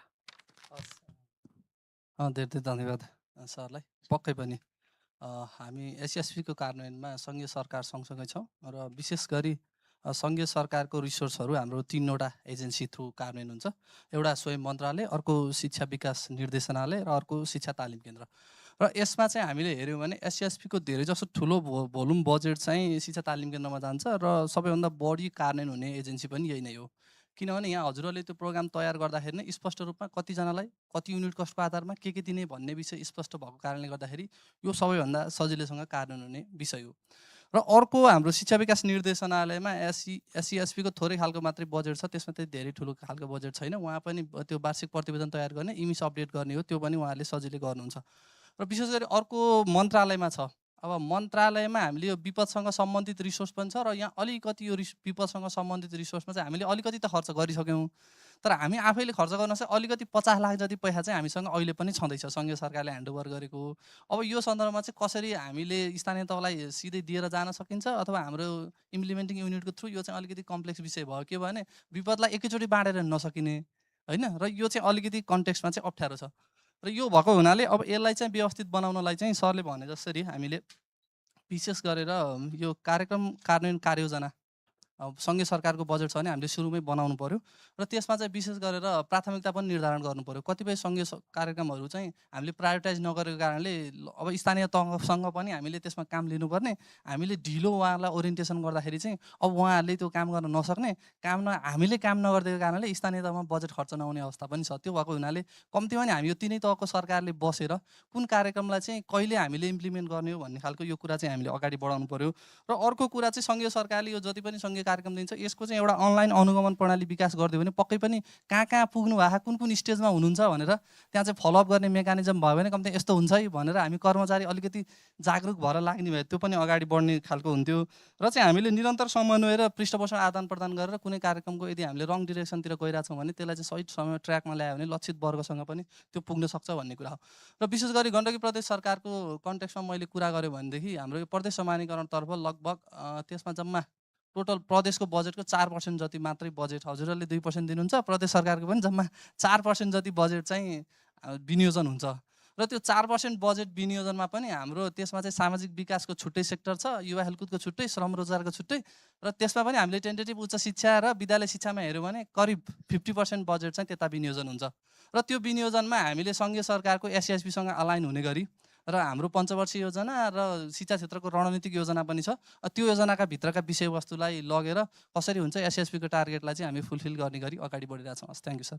धन्यवाद। मैले यसैमा एउटा मात्रै जस्ट क्विक, हिजो पनि हाम्रो चाहिँ सेभ द चिल्ड्रेनको लक्ष्मी म्याडमले उठाउनु भएको थियो, परदेशमा जाने विपदको जुन बजेट छ त्यो बजेट खालि भौतिक पूर्वाधारको विपदमा मात्रै खर्च भएको छ होइन, कुनै कारणबाट विद्यार्थीहरूको लर्निङ लस परेको बेला पनि त्यो विपदको बजेटलाई गण्डकी प्रदेश सरकारले सदुपयोग गरेको छ कि छैन, अथवा त्यसलाई पनि सिकाइमा पनि त्यो विपदको चाहिँ बजेटलाई चाहिँ खर्च गर्न सकिन्छ सकिँदैन के छ त्यसको लागि मैले छोटो चाहिँ थ्याङ्क यू सर। सरले के भन्नु भने अहिलेसम्म हाम्रो सोच के छ भने त्यो विपदको नि एउटा प्रोसेस छ होइन, त्यो सिफारिस भएर आउनुपर्ने र तपाईँले भने जस्तोमा चाहिँ हामीले सोचेनौँ र कार्यान्वयन गरेनौँ। अब त्यसमा चाहिँ हजुरहरूले सङ्घीय कार्यक्रम बनाउँदा नै यतापट्टि पनि जान सकिन्छ भनेर अलिकति केही क्लुहरू छोडिदिनु भयो भने हामी त्योतर्फ पनि नेक्स्ट इयरदेखि चाहिँ कार्यान्वयन गर्छौँ सर। Has, thank you. धन्यवाद। अब म हाम्रो लालझाडी गाउँपालिकाको उपमेयरतर्फ म जान चाहन्छु। हजुर चाहिँ एज अ जनप्रतिनिधिको रूपबाट स्थानीय तहको चाहिँ नेतृत्व गरिरहँदा हजुरको चाहिँ स्थानीय तहले शिक्षा क्षेत्रमा राखेका प्रमुख प्राथमिकताहरू, कार्यक्रमहरू र शिक्षा क्षेत्रमा कति प्रतिशत जति बजेट चाहिँ हजुरहरूले विनियोजन गर्नुभएको छ होला? धन्यवाद सर। सर्वप्रथम त म सम्पूर्णलाई नमस्कार गर्न चाहे। हाम्रो लालझाडी गाउँपालिकाको तर्फदेखि हाम्रो र म एउटा छोटो आफ्नो पालिकाको परिचय पनि दिन चाहे। हाम्रो लालझाडी गाउँपालिका भनेको चाहिँ 9वटा स्थानीय तहमध्ये हाम्रो लालझाडी गाउँपालिका चाहिँ धेरै दुर्गम र विकट क्षेत्र चाहिँ मानिन्छ अहिले। त्यसमा पनि हाम्रो 80% जति हाम्रो राणा थारूको बसोबास रहेको छ र त्यसमा पनि दौदा नदीले ठुलो समस्या गरेको छ। यसमा चाहिँ हजुरले जुन प्रश्न सोध्नुभयो सर, अब म त्यसमा लागेँ। हाम्रो चाहिँ लालझाडी गाउँपालिकामा 45 करोडको त्यसमा चाहिँ हामीले 28% चाहिँ हामीले शिक्षामा चाहिँ लगानी गरेका छौँ। त्यसमा पनि हाम्रो विभिन्न किसिमको होइन आन्तरिक स्रोतको प्रतिशतको खर्च पुरा भइराखेको हुन्छ हाम्रो त्यहाँ चाहिँ लालझाडी गाउँपालिकामा। र बालबालिका तथा समावेशी शिक्षा सञ्जाल कार्यक्रम हामी चलाइराखेको अवस्था छ। जस्तै रियल प्लान, विज्ञान प्रदर्शनी तथा पढाइ मेला हामीले लगाइराखेका हुन्छौँ। र बहुभाषिक कक्ष चाहिँ हामीले एकदमै आवश्यकता छ हाम्रो लालझाडी गाउँपालिकामा। किन त्यहाँ चाहिँ हाम्रो अहिले हजुरहरू जानुहुन्छ भने त्यहाँ चाहिँ बच्चाले बुझ्दैन, बच्चाले बोलेको चाहिँ हामीहरूले बुझ्दैन। त्यो आधारले चाहिँ क्लासमा पनि सुरुमा सर जानुहुन्छ, नेपाली बुझ्नु पढाउनुहुन्छ उहाँहरूलाई, पछि चाहिँ उहाँ सर नै रिम्याक्स तरिकाले त्यो किसिमको क्लास हुन्छ। किनकि विद्यार्थी नै सबै त्यही किसिमले बोलिदिन्छ। त्यहाँ हाम्रो गाउँघरमा त्यस्तै अहिलेको माहौल छ। त्यस कारणले चाहिँ त्यो बहुभाषिक नै एकदमै हाम्रो आवश्यकता रहेको छ। र आहा कक्षा पनि हामीले चलाइराखेको अवस्था छ। अनि गुनासो सुनवाई हामीले प्रत्येक स्कुलमा हाम्रो शिक्षक शिक्षिकाहरूलाई हामीले छनौट गरेर त्यसैमा राखेका छौँ। र त्यहाँबाट पनि हाम्रो जुन बालबालिकाको गुनासो सुनवाई हुन्छ। उहाँले नै हाम्रो शिक्षा शाखा हाम्रो अधिकृत सर पनि यही हुनुहुन्छ र उहाँको इमेलमा पनि स्कुलदेखि डाइरेक्ट चाहिँ इमेलमा पठाउनुहुन्छ। त्यस्तो रहेको छ अहिले चाहिँ। हस्, धन्यवाद। मैले पहिलो राउन्डको चाहिँ प्रश्न चाहिँ सरस्वती उहाँहरूको चाहिँ रेस्पोन्स लिएको छु। अब म चाहिँ मन्त्रालयतर्फ जान चाहन्छु। हाम्रो मन्त्रालयबाट शङ्कर सर हुनुहुन्छ। अब हामी हुन त अब हामी जेआरएममा चाहिँ समग्र खर्चको कति प्रतिशत प्रगति भयो भनेर सेयर गर्छौँ। तैपनि हिजोको चाहिँ हाम्रो प्रेजेन्टेसनमा आदरणीय महानिर्देशकज्यूले यो वर्षकै बजेटको सन्दर्भमा हेर्दाखेरि 65% लोकल लेभलमा चाहिँ खर्च भएको र 45% चाहिँ प्रदेशको र 15% मात्रै फेडरलको चाहिँ खर्च भएको समग्र प्रगति पनि सरले प्रेजेन्टेसन गर्नुभएको थियो। म शङ्कर सरलाई के अनुरोध गर्न चाहन्छु भने अब शिक्षा क्षेत्रमा अब उल्लेखनीय त नभनौँ, तर बजेट विनियोजन हुँदाहुँदै पनि अलिकति हाम्रो कार्यक्रमहरूमा यो चाहिँ न्यून बजेट खर्च हुने, कार्यक्रम कार्यान्वयनहरूमा चाहिँ अलिकति ढिलाइ हुने र कार्यक्रम कार्यान्वयनको सन्दर्भमा पनि यो 3 तहबीच अलिकति चाहिँ समन्वयमा हो कि के हो, अलिकति चाहिँ कमजोरी जस्तो देखिएको पनि छ। तसर्थ यो सङ्घीय दृष्टिकोणबाट हेर्दा शिक्षा क्षेत्र योजना तथा बजेट तर्जुमा गर्दा होइन, विशेष गरी बजेट विनियोजनको सन्दर्भमा अनि खर्चको प्रभावकारिताको सन्दर्भमा र वित्तीय जवाबदेहितासँग सम्बन्धित अब मुख्य समस्या र जोखिमहरू, किनभने धेरै पटक चाहिँ अर्थ मन्त्रालय र मन्त्रालय बिचमा चाहिँ बजेटको सन्दर्भमा जाने आउने गरिरहँदा त्यो हजुरले भोगेका व्यवहारिक समस्याहरूको लागि चाहिँ मैले हार्दिक अनुरोध गर्दछु। हस्, थ्याङ्क यू सर। अब क्रियाकलापहरूको प्लानिङदेखि त्यो खर्चको अवस्थासम्म कस्तो इस्युहरू देखिन्छ भन्ने कुरा सोध्नु भएको छ। म ट्राई गर्छु। सुरुमा चाहिँ हामीले एउटा बुझ्नुपर्ने टर्मिनोलोजी के रहेछ भने एलोकेटिभ इफिसियन्सी भन्दो रहेछ। त्यो चाहिँ विनियोजनदेखि खर्चैसम्म त्यो कुरा जोडिँदो रहेछ क्या। जस्तै एलोकेटिभ इफिसियन्सी भन्यो भने तपाईँकोमा 40 जना कर्मचारी छ, 50 जनाको बजेट राख्नुभयो भने त तपाईँले कहिले पनि खर्च गर्न सक्नुहुन्न त्यो, होइन? तपाईँ जति चाहिने हो त्योभन्दा बढी राखेपछि त त्यो खर्चै भएन। अनि एउटा अर्को कुरा चाहिँ म सुरुमा त्यो प्लानिङ एक्टिभिटीका कुरा गरेर अनि त्यसपछि खर्चमा गएँ भने अलिकति मैले भन्न खोजेको कुरो प्रष्ट हुन्छ होला भन्ने हिसाबले म 2.5 वर्षदेखि काम गर्दैछु ट्वाक्कै प्लानिङमा भनेर त्योभन्दा अगाडि अनुगमनमा बस्थेँ। त्यतिखेर चाहिँ खर्चको ट्रेन्डहरू हेर्नु पर्थ्यो। अनि अर्को के भयो भने हामी प्लानिङ गर्दाखेरि चाहिँ एकदम इमोसनल हुन्छौँ, होइन? यो वर्ष हामीले कति खर्च गरिरहेछ 82-83मा, कतिवटा क्रियाकलाप कार्यान्वयन गऱ्यौँ, के छ अवस्था, प्रगतिको अवस्था के हो भन्ने कुरो हामीलाई थाहा छ, अहिले थाहा छ, फागुनमै थाहा छ कति खर्च गर्छौँ भन्ने लगभग। तर अर्को साल चाहिँ यसपालि जे भयो भयो, अर्को साल चाहिँ पक्का गर्छौँ भनेर फेरि त्यही पनि राख्छौँ, होइन? त्यही एक्टिभिटी पनि कन्टिन्यू गर्छौँ। अब अहिलेको चेन्ज कन्टेक्स्टमा चाहिँ के हो भने हामीले घरमा कपडा किने जस्तै रहेछ क्या प्लानिङ भनेको। तपाईँसँग दराजभरि कपडा छ, फेरि अर्को कपडा किनेर ल्याउनु भयो भने कहाँ राख्नुहुन्छ? त्यही भएर पुरानो कपडा निकाल्नु पऱ्यो अनि नयाँ कपडा त्यहाँ राख्ने स्पेस आउँछ। अब चेन्ज कन्टेक्स्टमा नयाँ एक्टिभिटीहरू इन्ट्रोड्युस गर्ने हो भने त पुरानो एक्टिभिटी फाल्नु पऱ्यो। अनि हामी पुरानो पनि छोड्न नसक्ने, नयाँ पनि चाहिन्छ भन्ने, अनि त रिसोर्स त कन्स्ट्रेन्ट हुन्छ सधैँ। अनि पुरानो र नयाँ मिसाउनलाई हामीलाई स्पेसै हुन्न। अनि नयाँ कार्यक्रम प्रस्ताव गर्नलाई हामीलाई जोखिम पनि हुन्छ, पुराना गरिरह्यो भने पहिल्यै जस्तो गरिरहनु हुन्छ भन्ने हिसाबले पनि। अनि अर्को चाहिँ के हो भने हामी जुन एक्टिभिटी प्लान गर्छौँ अलिकति अलि अभ्यास गरेर त्यसलाई ट्वाक्कै कति पैसा लाग्छ भनेर धेरै अभ्यास गर्दैनौँ। अनि एक्टिभिटी राख्छौँ, बजेट प्रस्ताव गर्छौँ, काम भयो भने पनि त्यो पुरै खर्च हुँदैन, अनि त्यो भएपछि पनि यता आउने भएन। अनि अर्को चाहिँ कस्तो भयो भने मैले गभर्मेन्टको साइडको मात्रै कुरा गरेँ है, अहिले एनजिओकोहरूले पनि केही सेयर गर्न मन लाग्यो भने गर्नुभए हुन्छ। गभर्मेन्टले प्रोग्राम प्रपोज गर्दाखेरि चाहिँ एकदमै इम्प्याक्टफुल प्रोग्राम गर्नु पऱ्यो, लार्ज स्केलमा जानुपर्छ, होइन? जस्तै हजुरलाई उदाहरण दियो भने अभिभावक शिक्षा कार्यक्रम 50 जना भनेर सङ्घले कार्यक्रम त्यो राखेर अब तपाईँ वर्षको 50 जनालाई अभिभावक शिक्षा कार्यक्रम दिएर के इम्प्याक्ट ल्याउनुहुन्छ के तपाईँले? इसिडीको 6 लाख विद्यार्थी छन् भने तपाईँ 6 लाख कति 5,000लाई दिउँ न त अभिभावक शिक्षा कार्यक्रम। एकदम लार्ज स्केलमा जानु पऱ्यो गभर्मेन्ट। एनजिओको जस्तो टुक्रुक्क एउटा क्रियाकलाप लिएर गएर भएन क्या हामीले, एउटा त्योमा समस्या छ हाम्रो प्लानिङमा। अनि अर्को अलाइनमेन्ट त हुन्छ, स्कुल एजुकेसनका एक्टिभिटी प्रपोज गरेपछि SESP भन्दा बाहिर त ज्यान जाला जाँदै जान्न तपाईँले जे एक्टिभिटी गरे पनि। हैन, करिकुलम बनाउने, टेक्स्ट बुक बनाउने, टिचर्स गाइड बनाउने, ट्रेनिङ दिने, इन्टिग्रेटेड करिकुलमको अरू लर्निङ रिडिङ न्युमरेसीको मेटेरियल बनाउने, यो जे गर्नुभयो भने नि SESP भन्दा बाहिर त जाँदै जान्न, एकदमै ब्रोडर छ, कुनै स्पेसिफिक छ, कुनै अलिकति ब्रोडर छ त्यो कुरा। अनि अर्को चाहिँ एउटा के हो भने त्यो एक्टिभिटीलाई कति रिसोर्स रिक्वायर गर्छ भन्दा पनि कति रिसोर्स आयो भन्नेतिरबाट हामी त्यो एक्टिभिटी कसरी कार्यान्वयन गर्ने भन्नेतिर पनि गर्छौँ क्या, त्यो पनि भएन। एक्टिभिटी डिजाइन गर्दाखेरि हामीले डिटेल प्लान गऱ्यौँ भने ट्वाक्कै त्यसलाई कति लाग्छ भन्ने थाहा हुन्छ। अनि हामी नै हुन्छौँ प्रोपोज गर्दा, अनि कार्यान्वयन गर्दा नि प्राय हामी नै हुन्छौँ, नभए पनि हामी जस्तै हुन्छन्। म अर्कोमा जान्छु होला, अर्को मान्छे यहाँ हुनुहुन्छ होला, अनि अर्को यो बिचमा चेन्ज हुँदाखेरि चाहिँ खोइ यो थाहा भएन, मैले प्रपोज गरेको होइन भन्ने टाइपले पनि केही एक्टिभिटीहरू ड्रप भएको छ।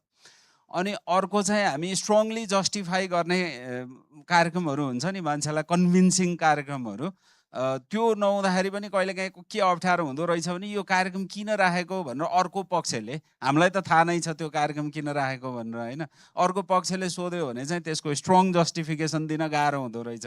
यो चाहिन्छ, हाम्रो SESP भन्ने छ, हामी थुप्रा मान्छे छौँ, थुप्रो शाखा छ, इन्गेजमेन्ट चाहियो अथवा यो रिक्वायर गर्छ भन्ने बाहेकका अरू हामीले स्ट्रङ जस्टिफाई गर्न सकेनौँ भने हामीलाई त्यो डिल गर्न गाह्रो हुँदो रहेछ। प्लानिङको मूलत यही हो, निड बेस्ड गर्ने, अनि तपाईको त्यो प्राथमिकता के हो त्यसमा जोड दिने कुराहरू, प्रमाणमा आधारित कुराहरू। डेटाबेसमा बनाएन भने के भयो त, अनि तपाईँ बजेट प्रपोज गर्नुहुन्छ, विद्यार्थी सङ्ख्याको आधारमा पठाउने बजेट चाहिँ त्यो विद्यार्थी सङ्ख्याको आधारमा खर्च गर्नु पर्यो, विद्यार्थी नै छैन भने त अनि त्यो त अनस्पेन्ड बस्ने भयो नि, अनि एलोकेसन इफिसियन्सी भएन, अब निड बेस्ड भएन, डेटाबेस भएन, अनि खर्च गर्न सक्ने कुरै भएन। अब यो प्लानिङको कुरा भयो, यो अगाडिका एक्टिभिटी डिजाइन गर्दाखेरिका कुरा। अब खर्चका कुरामा चाहिँ अब 81-82 को 24-25 को हेऱ्यौँ भने हामीले फेडरलमा 34% खर्च गरे हो, प्रोभिन्समा 57% खर्च गरे हो, लोकलमा 79% खर्च गरे हो हैन। अब यसरी हेर्दाखेरि चाहिँ लोकलमा चाहिँ अझ बढी हुनु पर्थ्यो हाम्रो खर्च, किनभने हामीले के भनेका छौँ भने अनिवार्य दायित्व थुप्रो छ भनेका छौँ होइन। अनिवार्य दायित्व भएपछि त त्यो त पुरै खर्च भएर जानु पर्यो नि हैन, त्यसमा पनि अलिकति मिलेको छैन।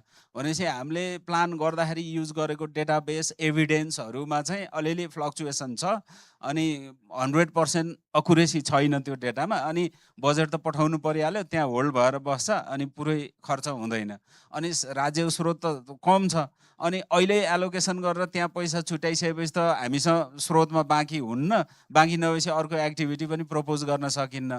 त्यही एक्टिभिटीमा प्रपोज गर्छौँ, त्यसमा पुरै खर्च हुँदैन, पहिल्यै थाहा पाउने हो भने त्यो पुरै खर्च हुँदैन भनेपछि त्यसबाट अलिकति निकाल्नु हुन्थ्यो, अर्को नयाँ एक्टिभिटीमा राख्नु पर्थ्यो।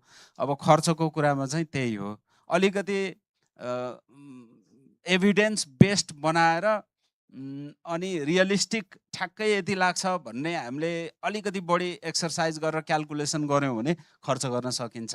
हस्, थ्याङ्क यू। धन्यवाद सर। अब म त्यसै गरी पुनः म स्थानीय तहतर्फ जान चाहन्छु। हाम्रो माई नगरपालिकाको शिक्षा अधिकृतज्यूलाई एउटा अर्को प्रश्न सोध्न चाहन्छु। भर्खर शङ्कर सरको जवाफबाट यहाँले सुन्नुभयो कि समग्र स्थानीय तहको चाहिँ गत वर्षको प्रगति 79% छ। अब हजुर माई नगरपालिकाको शिक्षा अधिकृतको हिसाबले तपाईँको चाहिँ स्थानीय तहको समग्र प्रगति प्रतिशत कस्तो रहेको थियो र त्यो स्थानीय तहको चाहिँ प्लानिङ र बजेटिङ कार्यान्वयन गर्नका लागि के कस्ता समस्या तथा चुनौतीहरू छन् जसले गर्दा तोकेको चाहिँ प्रगति हामीले हासिल गर्न सकेनौँ, एउटा प्रगति कस्तो छ, समस्या चुनौती के छन् र अब आगामी दिनमा के गर्नु पर्ला? म फेरि रिपिट गरौँ, अलिकति एकैचोटि धेरै भयो कि होइन। प्रगति प्रतिशत कति छ हजुरको चाहिँ स्थानीय तहको अवस्था के छ, समस्याहरू के आएका छन्, के कारणले गर्दा लक्ष्य अनुसार प्रगति हुन सकेन, र त्यस पछाडि आगामी दिनमा के गर्नु पर्ला त त्यो सुधार गर्नको लागि वे फरवर्ड के हुन सक्छ? हस्, थ्याङ्क यू। माई नगरपालिकाको हकमा चाहिँ कस्तो छ भने समग्र बजेटको 12.13% बजेट चाहिँ शिक्षामा लगानी गर्नुभएको छ। अनि यसरी बजेट लगानी गरिरहँदाखेरि हाम्रो अपेक्षा हामी चाहिँ स्वाभाविक रूपमा ग्रास रुट लेभलमा अनि प्रत्यक्ष सबैभन्दा बढी बौद्धिक र शिक्षित वर्गसँग कोअर्डिनेसन गर्ने, सेवा प्रोभाइड गर्ने कर्मचारी भएको हैसियतले पनि स्वाभाविक रूपमा अनगिन्ती चुनौतीहरू छन्, तर ती चुनौतीहरूलाई हामीले अहिले पनि अवसरको रूपमा प्रयोग गरेर काम गरिरहेछौँ। अनि बजेट निर्धारणमा नै कमी हुने, अब कमी हुँदै गर्दाखेरि पनि हामीले विविध जस्तै विगतको आर्थिक वर्ष 2081-82लाई हेर्ने हो भने चाहिँ जेनजीको आन्दोलन, निर्वाचन, विविध कारणहरू हुँदाहुँदै पनि विनियोजित भएको बजेटको हामीले 77.21% चाहिँ नगरपालिकाबाट विनियोजन भएको रकमको कार्य सम्पादन गरेका छौँ। सीमित, अत्यन्तै सीमित बजेट भएको हाम्रो नगरपालिका थोरै सीमित स्रोतबाट पनि हामीले भरसक धेरै लाभ लिएका छौँ, दिएका छौँ, यसरी गरिरहेका छौँ। अनि अर्कोतर्फ चाहिँ अब प्लानिङ र बजेटिङका कुराहरू आइरहँदाखेरि कार्यान्वयनमा पनि अत्याधिक धेरै चुनौतीहरू छन्।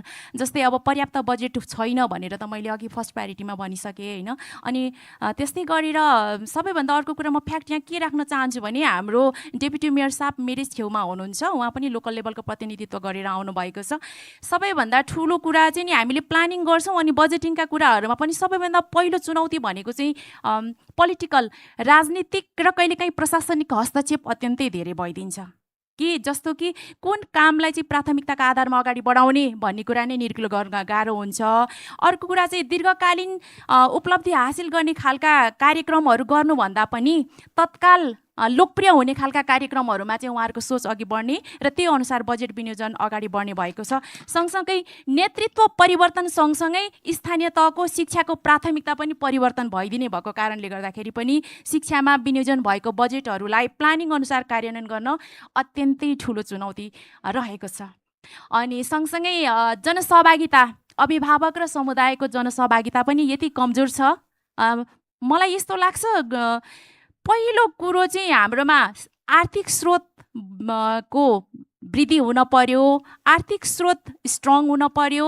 त्यस पछाडि जनप्रतिनिधिज्यूहरू र समग्र सरकारवालाहरूमा पनि सचेतना विकास हुन पर्यो।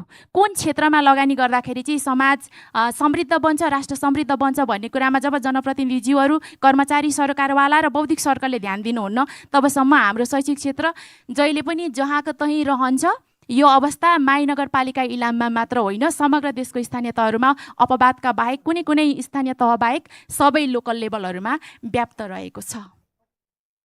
हस्, थ्याङ्क यू सर। अरू केही भए थप्छु? ठिक छ।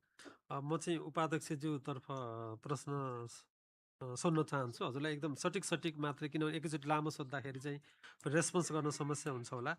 सर्वप्रथम त हजुरलाई चाहिँ बधाई पनि छ। अगाडि चाहिँ लालझाडी गाउँपालिकामा चाहिँ अब यो चाँदनी र दोधाराको कटानमा परेको समस्याग्रस्त दोधारा होइन, दोधा होइन, कटानमा परेको समस्याग्रस्त गाउँपालिका भनिरहँदा टोटल आफ्नो स्थानीय तहको बजेटको 28% बजेट शिक्षा क्षेत्रमा छुट्याउनु भएको रहेछ। एकचोटि उहाँलाई ताली बजाएर हामीले चाहिँ सम्मान पनि गरौँ। त्यो पर्सेन्टेजको हिसाबले राम्रो देखिएको छ।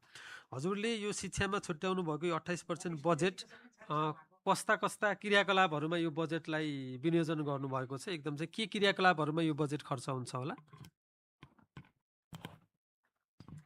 यो जुन हामीले 28% बजेट छुट्याइराखेको छौँ शिक्षामा, यसमा चाहिँ हामीले विभिन्न किसिमका कार्यक्रम गरिराखेका छौँ। जस्तै हाम्रो विभिन्न दातृ निकाय होइन, हाम्रो यहाँ आउनुभएको टोली पनि छ, उहाँहरूले पनि एकचोटि हाम्रो त्यहाँ जानुभएको छ। अनि त्यसमा पनि हामीले जस्तै शिक्षाको उसमा चाहिँ हामीले जुन एउटा होइन बालबालिकाको जुन एउटा बाल क्लब गठन होइन, स्कुलमा बाल क्लब गठन जस्तै, अनि आन्तरिक स्रोतको प्रतिशत होइन त्यस्तो खर्च हुने, अनि जुन गुनासो सुनवाई हामीले त्यो किसिमको पालिकामा पनि प्रत्येक स्कुलमा पनि गरिराखेको अवस्था र विज्ञान प्रदर्शन तथा मैले अगाडि नै भने पढाइ मेला हामीले चाहिँ प्रत्येक होइन वर्ष गरिराखेको अवस्था छ। र प्रत्येक होइन स्कुलमा हामीले कम्प्युटर क्लासहरू र जुन एउटा हामीले अभिभावकसँगको जनप्रतिनिधि अभिमुखी भनेर होइन, अभिभावकसँग भेला, त्यो किसिमको एकदमै होइन हाम्रो पालिकामा चाहिँ यो शिक्षा सम्बन्धी नै एउटा जुन एउटा यो के भन्छन् लागु औषधि सम्बन्धी हैन र हाम्रो प्रेजेन्टेसनमा पनि आएको छ लागु औषधि सम्बन्धी, किनकि हाम्रो लालझाडी गाउँपालिका भनेको चाहिँ दुईटै निकाय जस्तै यताको डोके बजार छ भनेपछि उता चाहिँ हाम्रो बेलौरी नगरपालिकामा चाहिँ नाका नै ठ्याक्क गौरी फन्टाको भइहाल्यो र हाम्रो उता चाहिँ खजुरिया को नाका नै, त्यो आधारले चाहिँ हामीले हाम्रो बालबालिका चाहिँ एउटा दुर्व्यवसानमा नलागुन् भनेर त्यो किसिमको हामी कार्यक्रम चलाइराखेको अवस्था छ। जस्तै भनौँ हामी अहिले हामीले थोरै बजेटमा पनि होइन जस्तै यो 28% कार्यक्रम जुन शिक्षामा लगानी गरेको छ र अन्य कार्यक्रम पनि हामीले गरिराखेको अवस्था छ र हामीले सङ्घ संस्थाहरूसँग पनि हातेमालो गरेर कार्यक्रम गरिराखेको छ। जस्तै जुन भनौँ हामीले कार्यक्रम बनाउँछौँ र कार्यक्रम हाम्रो बनाउने त सोच छ र हामी अझ पनि हाम्रो लालझाडी गाउँपालिकाको होइन शिक्षामा गरिब विद्यार्थी जे एकदमै होइन गरिब विपन्न परिवारका हुनुहुन्छ उहाँहरूलाई पनि हामीले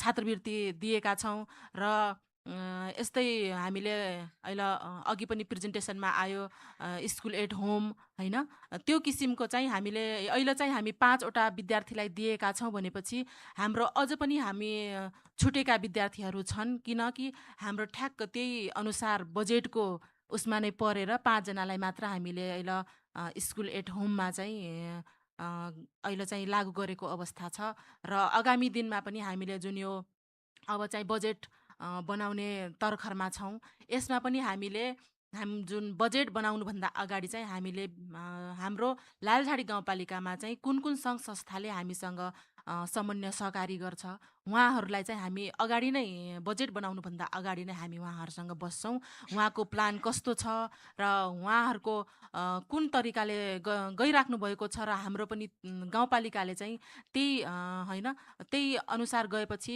थोरैलाई पनि हामी ठुलो बनाएर चाहिँ हाम्रो लालझाडी गाउँपालिकाको शिक्षा क्षेत्रमा चाहिँ अलि लगानी देखियोस् भनेर हामी त्यही अनुसारले गइराखेको छ। मैले हजुरलाई नै सानो यसैमा जोड्न चाहेँ। अब हजुर नीतिगत तहमा पनि हुनुहुन्छ होइन, अब यो चाहिँ शिक्षा क्षेत्रमा विनियोजन भएको बजेटलाई 100% कार्यान्वयन गर्नको लागि अब स्थानीय तहबाट के गर्नु पर्ला अनि हामी सङ्घीय तहबाट के गर्नु पर्ला र हाम्रो विकास साझेदार संस्थाहरूको तर्फबाट के गर्नु पर्ला, हजुरको तर्फबाट के हामीले के गर्नु पर्यो र डेभलपमेन्ट पार्टनरको कस्तो सपोर्टको आवश्यकता रहन्छ, त्यति 3टा कुरा हुन्छ। हाम्रो यो जुन होइन यो सङ्घ संस्थाको कार्यक्रम र पालिकाको र प्रदेशको जुन कार्यक्रम छ बजेट हाम्रो चाहिँ अहिले हामीले सुरु गरिराखेको अवस्था छ बजेटको चाहिँ, अनि सङ्घ संस्थाहरूको चाहिँ पछाडि हुन्छ। त्यस कारणले पनि र प्रदेश सरकारको चाहिँ अन्तिममा जुन हाम्रो कार्यक्रम नै होइन अब क्लोजिङको टाइम एक महिना या 1.5 महिनामा यस्तो यो समयमा आएपछि चाहिँ हाम्रो होइन प्रदेश सरकारको कार्यक्रम चाहिँ अलिक छुट्न गइराखेको अवस्था पनि छ र अगाडि जुन चाहिँ हामीले जुन पालिकामा चाहिँ हामी जुन आधारले प्रदेश सरकारले हाम्रो पालिकाको निम्ति जस्तै मानव एउटा भवन होइन भवनको लागि पनि दिएको छ भनेपछि हामी अगाडि नै पालिकाको लालझाडी गाउँपालिकामा आइसकेको पछि हामी त्यो आधारले चाहिँ उहाँसँग सम्झौता गरेर त्यो चाहिँ कार्यक्रम फिज चाहिँ अहिलेसम्म हामीले त्यस्तो शिक्षामा चाहिँ हामीले एकदमै 100% नै बजेट चाहिँ हामीले कार्यान्वयन गरेका छौँ। जस्तै हाम्रो हेर्ने हो भने हाम्रो दिवा खाजाको कुरा होइन र अन्य जस्तै दिवा खाजा भइहाल्यो, अनि अन्य कार्यक्रममा पनि यो कार्यक्रम भइराखेको छ र जुन सङ्घ संस्थाहरूसँग पनि हाम्रो तलमाथि भएको अवस्था भए पनि होइन उहाँहरूसँग चाहिँ हाम्रो बजेट थोरै भएको कारणले चाहिँ एकदमै हामी सङ्घ संस्थालाई समेटिराखेको अवस्था छ। त्यस कारणले चाहिँ हामी उहाँहरूलाई चाहिँ एकदमै बजेट बन्नुभन्दा अगाडि उहाँहरूको कुन प्लान छ त्यो अनुसारले हाम्रो पनि त्यही म्याचिङ हुन्छ भनेपछि हामी त्यही आधारले बजेट छुट्याएको अवस्था छ। सङ्घलाई चाहिँ हाम्रो जुन आइराखेको बजेट छ त्यो चाहिँ निरन्तर आइराख्नु पर्ने हो र आइराखेको पनि छ। जुन हाम्रो एउटा होइन गरिराख्नु गरिराखेको जुन पालिकाले त्यो चाहिँ निरन्तर हामीले काम अगाडि बढिराखेको छ भनेपछि त्यो कार्यक्रमलाई चाहिँ मलाई लाग्छ सङ्घले पनि निरन्तर त्यो कार्यक्रम चाहिँ अगाडि बढाउनुपर्छ भन्ने मलाई लाग्छ। हस्, धेरै धेरै धन्यवाद। म स्थानीय तहको हाम्रो उपमेयर उपाध्यक्षज्यू र शिक्षा अधिकारीज्यूलाई हार्दिक आभार व्यक्त गर्दछु। म अब प्रदेश सरकारलाई अर्को प्रश्न सोध्न चाहन्छु। अब प्रदेश सरकारले यो शिक्षा क्षेत्रमा जुन योजना तथा बजेटलाई थप प्रभावकारी रूपबाट कार्यान्वयन गर्नको लागि जुन विनियोजन भएको बजेट छ त्यसलाई चाहिँ 100% खर्चको मितव्ययिता हुने गरी र प्रभावकारी रूपबाट कार्यान्वयन गर्नको लागि अब के गर्नुपर्छ होला? के गर्यो भनेदेखि चाहिँ यो खर्च कस्ट इफेक्टिभनेस पनि हुन्छ अनि त्यसै गरी चाहिँ खर्चमा सुधार पनि हुन्छ र जोखिम व्यवस्थापन पनि गर्न सकिन्छ। हस्, थ्याङ्क यू सरलाई। पक्कै पनि यो खर्च नहुने कन्टेक्स्टमा कहिले कहिले यो बेरोजु फर्च्युटमा आवश्यक सहजीकरण नभएको कारणले पनि कार्यक्रमहरू कार्यान्वयन नहुने सन्दर्भ हुन्छ। त्यो भएको कारणले गर्दाखेरि हामीले यो सम्बन्धित शीर्षकमा चाहिँ होइन कहिले कहिले हामीले रितपूर्वक खर्च नगरेका हुन सक्छौँ, कहिले कहिले लेखा नराखेका हुन सक्छौँ, कहिले कहिले त्यो जुन हाम्रो नीतिगत प्रबन्धहरूले त्यसलाई ठ्याक्कै कार्यक्रमको उद्देश्यलाई टाइअप नगरेको कारणले पनि बेरोजु रहन्छ र त्यो बेरोजु रहेको कारणले पनि काम गर्न कम्प्लेक्सिटी हुन्छ र अब अर्को साल यो बेरोजु लेख्छ त्यसपछि नगर्ने भन्ने खालको कन्टेक्स्ट भएको भएर यो बेरोजु फर्च्युटमा पनि सम्बन्धित कार्यालय र त्यो भएन भने लेखा उत्तरदायी अधिकृतले त्यसलाई कसरी होल्ड गर्ने भन्ने सन्दर्भमा अलिकति क्ल्यारिटी भयो भने काम गर्न सजिलो हुन्छ। अर्को पाटो यो कार्य सम्पादन सम्झौताको कुरा पनि छ। जस्तै अब हजुरहरूले सङ्घीय सशर्तको कार्यक्रमहरू दिनुहुन्छ, त्यो सङ्घीय सशर्तको कार्यक्रमको सन्दर्भमा अब सङ्घले प्रदेश सरकारको सम्बन्धित कार्यालय प्रमुखसँग हुनसक्छ या त प्रदेश सरकारको लेखा उत्तरदायी अधिकृत सचिवसँग कार्य सम्पादन सम्झौता गरेर हामीले त्यो काम कहिले कहिले कन्डक्ट गर्छौँ भन्ने कुरा पनि त्यसमा हामीले सँगै गर्न सक्यो भने त्यो सम्झौता भयो भने कम्तीमा हाम्रो लिगल एग्रिमेन्ट भएको थियो, यसमा हामी किन अगाडि बढ्न सकेका छैनौँ भन्ने कुरा क्ल्यारिटी पनि हुन्छ। र अर्को कुरा यो जुन तपाईँहरूले प्रोग्राम अब अघि नै शङ्कर सरले भन्नुभयो होइन, अब सङ्घीय सरकारले त एउटा खालको उद्देश्य अब्जेक्टिभ राखेर कार्यक्रम तय गर्नुहुन्छ। त्यो कार्यक्रम हो भने त्यो कार्यक्रम कुन मकसदले राखिएको हो र त्यो कुन टाइममा चाहिँ इम्प्लिमेन्ट गर्दा बेटर हुन्छ भन्ने हिसाबले पक्कै पनि तपाईँ हामी कार्यान्वयन गर्ने एजेन्सीहरू एकै ठाउँमा बसेर त्यसको प्राथमिकता निर्धारण गरेर एउटा कार्ययोजना, यो कार्यक्रम चाहिँ हरेक प्रदेशले चाहिँ यो महिनामा इम्प्लिमेन्ट गर्नुपर्छ भन्ने सन्दर्भको एउटा कार्ययोजना बनायौँ भने त्यो सबै कार्ययोजना कार्यान्वयन गर्न पनि के हुन्छ त सहज हुन्छ। त्यो प्रायोरिटी कहिले कहिले के भने साउनमा हामीले असोजमा गर्नुपर्ने कार्यक्रमलाई चैतमा गरिरहेको छौँ, त्यो भएको कारणले अलिकति प्रायोरिटी सेटअपलाई पनि हामीले ख्याल गर्नु पर्ला। र अर्को महत्त्वपूर्ण पाटो अब यो कार्यक्रम कार्यान्वयन कार्ययोजना निर्माण त गरियो एउटा प्लान हो, तर कहिले कहिले कार्यक्रम कार्यान्वयनमा समस्या आउँछ। कार्यान्वयन गर्ने क्रममा ठ्याक्कै फिल्डको समस्या आउँछ, त्यो फिल्डको समस्याको सन्दर्भमा कसरी समाधान गर्न सकिन्छ भन्ने विषयमा तीन तहकै सरकार बिच यो प्रभावकारी समन्वय गर्ने एउटा मेकानिजम हुनु पर्यो। नत्र भने के भने हामीले त कार्यक्रम दियो भने सबैको आफ्नो कार्यव्यस्तता छ, त्यति अगाडि बढिन्छ, एक दुईचोटि फोन गर्यो रेस्पोन्स हुन्न अनि ठिकै छ भनेर चाहिँ त्यो गिभअप गर्ने कन्टेक्स्ट पनि छ। त्यो भएको कारणले त्यो कार्यान्वयनको सन्दर्भमा आउने समस्यालाई कसरी समाधान गर्ने भनेर पनि समन्वय गर्नु पर्यो। र कार्यक्रम हामीले तय गरिराख्दाखेरि चाहिँ त्यसको माइलस्टोनहरू के हो, हामीले कुन कुन प्रोसिडरहरू कम्प्लिट गऱ्यौँ भने मात्रै हामी त्यसको आउटपुट आउँछ भनेर माइलस्टोनहरू पनि तय गर्नु पर्यो। माइलस्टोन भयो भने कार्यान्वयन गर्ने सन्दर्भमा चाहिँ सजिलो हुन्छ। र अर्को कन्टेक्स्टमा चाहिँ अघिल्लो सालको बजेट खर्च कुन कुन शीर्षकमा छ र सम्बन्धित अफिसहरूको माग केमा हो, त्यो निर्देश पनि हुनु पर्यो र त्यसमा चाहिँ अघिल्लो सालको खर्चको स्टाटस के छ त्यो हेरेर पनि हामीले गर्नुपर्ने हुन्छ। र अर्को कुरा कहिले कहिले कार्यक्रम हामीले यहाँ तय गरिराख्दाखेरि चाहिँ त्यसको कार्यक्रम कार्यान्वयनको रूपरेखा के हो त नि, त्यो अलिकति माइन्डमा विचार गरिएन भने त्यो कार्यान्वयनकर्तालाई समस्या पर्छ। त्यो भएको हिसाबले त्यो रूपरेखा यो मोडलमा हामी यहाँनिर पुग्छौँ है भन्ने खालको कुरा र सकिन्छ भने त्यसमा अपेक्षित उपलब्धि के आउँछ भन्ने खालको कुरा र चाहिँ कार्यान्वयन प्रोसिडरमा केही समस्या आयो भने त्यसलाई कसरी सल्भ गर्ने भन्ने मेकानिजम पनि अगाडि बढाउनु पर्ला। र अर्को छ यो फोकल पर्सन तोक्ने। अब अफिसमा यति धेरै काम हुन्छ नि हेर्नु, अनि एउटा मान्छेलाई त्यो फोकल पर्सन तोकेन भने त्यो काम कहाँ पुग्या हुन्छ, कता कता आउँछ, हरेकतिर दौडिनुपर्ने हुन्छ। त्यही भएर कम्तीमा पनि हामीले हरेक अफिसहरूमा चाहिँ त्यो सम्बन्धित सेक्टरलाई हेर्ने फोकल पर्सनको हो भने सम्पर्क गरेर के कसो भयो त्यो छलफल गर्न सक्छौँ। र अर्को चाहिँ यो प्रोग्राम इम्प्लिमेन्टेसन प्रोसिडर होइन, जुन हामीले पहिला पिआइएम पनि भन्थ्यौँ, पिआइपी पनि भन्ने हो। अब कतिपय नयाँ कार्यक्रम तय गर्ने हो भने त्यसमा चाहिँ स्पष्ट कार्यविधि र मापदण्ड निर्माण गर्नु पर्यो। यो सन्दर्भमा चाहिँ मैले तपाईँहरूलाई के अनुरोध गर्छु भने यसभन्दा अगाडि शिक्षा तालिम केन्द्रमा यो डिजिटल लर्निङ सेन्टर डेभलपमेन्ट भनेर रिसोर्स गएको भयो, तर कुनै पनि प्रदेश सरकारको एजेन्सीहरूले त्यसलाई किन कार्यान्वयन गर्न सकेन। के भयो भने कार्यविधि मापदण्ड निर्देशिका क्लियर भएन। यदि हामीले साँच्चै यस्ता खालका नयाँ कार्यक्रम लिएर आउँछौँ भने त्यसको स्पेसिफिकेसन सहितको कार्यविधि मापदण्ड के हो त्यो चाहिँ हामीले क्लियर गर्नु पर्यो। र अलिकति यो टिचर ट्रेनिङको कन्टेक्स्टमा अलिकति समस्या हामीलाई के परिरहेछ भने हामीले लार्ज स्केलमा ट्रेनिङ त दियौँ, तर जुन हाम्रो 72 भन्दा अगाडि चाहिँ यो स्कुलमै गएर ट्रेनिङको इम्प्लिमेन्टेसन भएन भनेर हेर्ने खालको कन्टेक्स्ट थियो। तर अहिले पछिल्लो समयमा चाहिँ हामी तालिम केन्द्रमा तालिम म्यासिभ गएको कारणले हामी तालिम दिँदैमा व्यस्त छौँ। त्यो तालिमको वास्तविक इम्प्याक्ट के हो, पुग्यो कि पुगेन भन्ने सन्दर्भमा हामीले हेर्न नसकेको हुँदाखेरि यो ट्रेनिङको अनुगमनलाई इफेक्टिभ बनाउनलाई चाहिँ यो शिक्षा तालिम केन्द्रको विस्तारित शाखामा चाहिँ जनशक्ति व्यवस्थापन गरेर शिक्षकलाई अलिकति यो प्रोफेसनल सपोर्ट दिनु पऱ्यो र कक्षा अनुगमन गरी पृष्ठपोषण दिएर कम्तीमा पनि अहिले यो शिक्षक मेन्टरिङको कन्सेप्ट पनि आइरहेछ।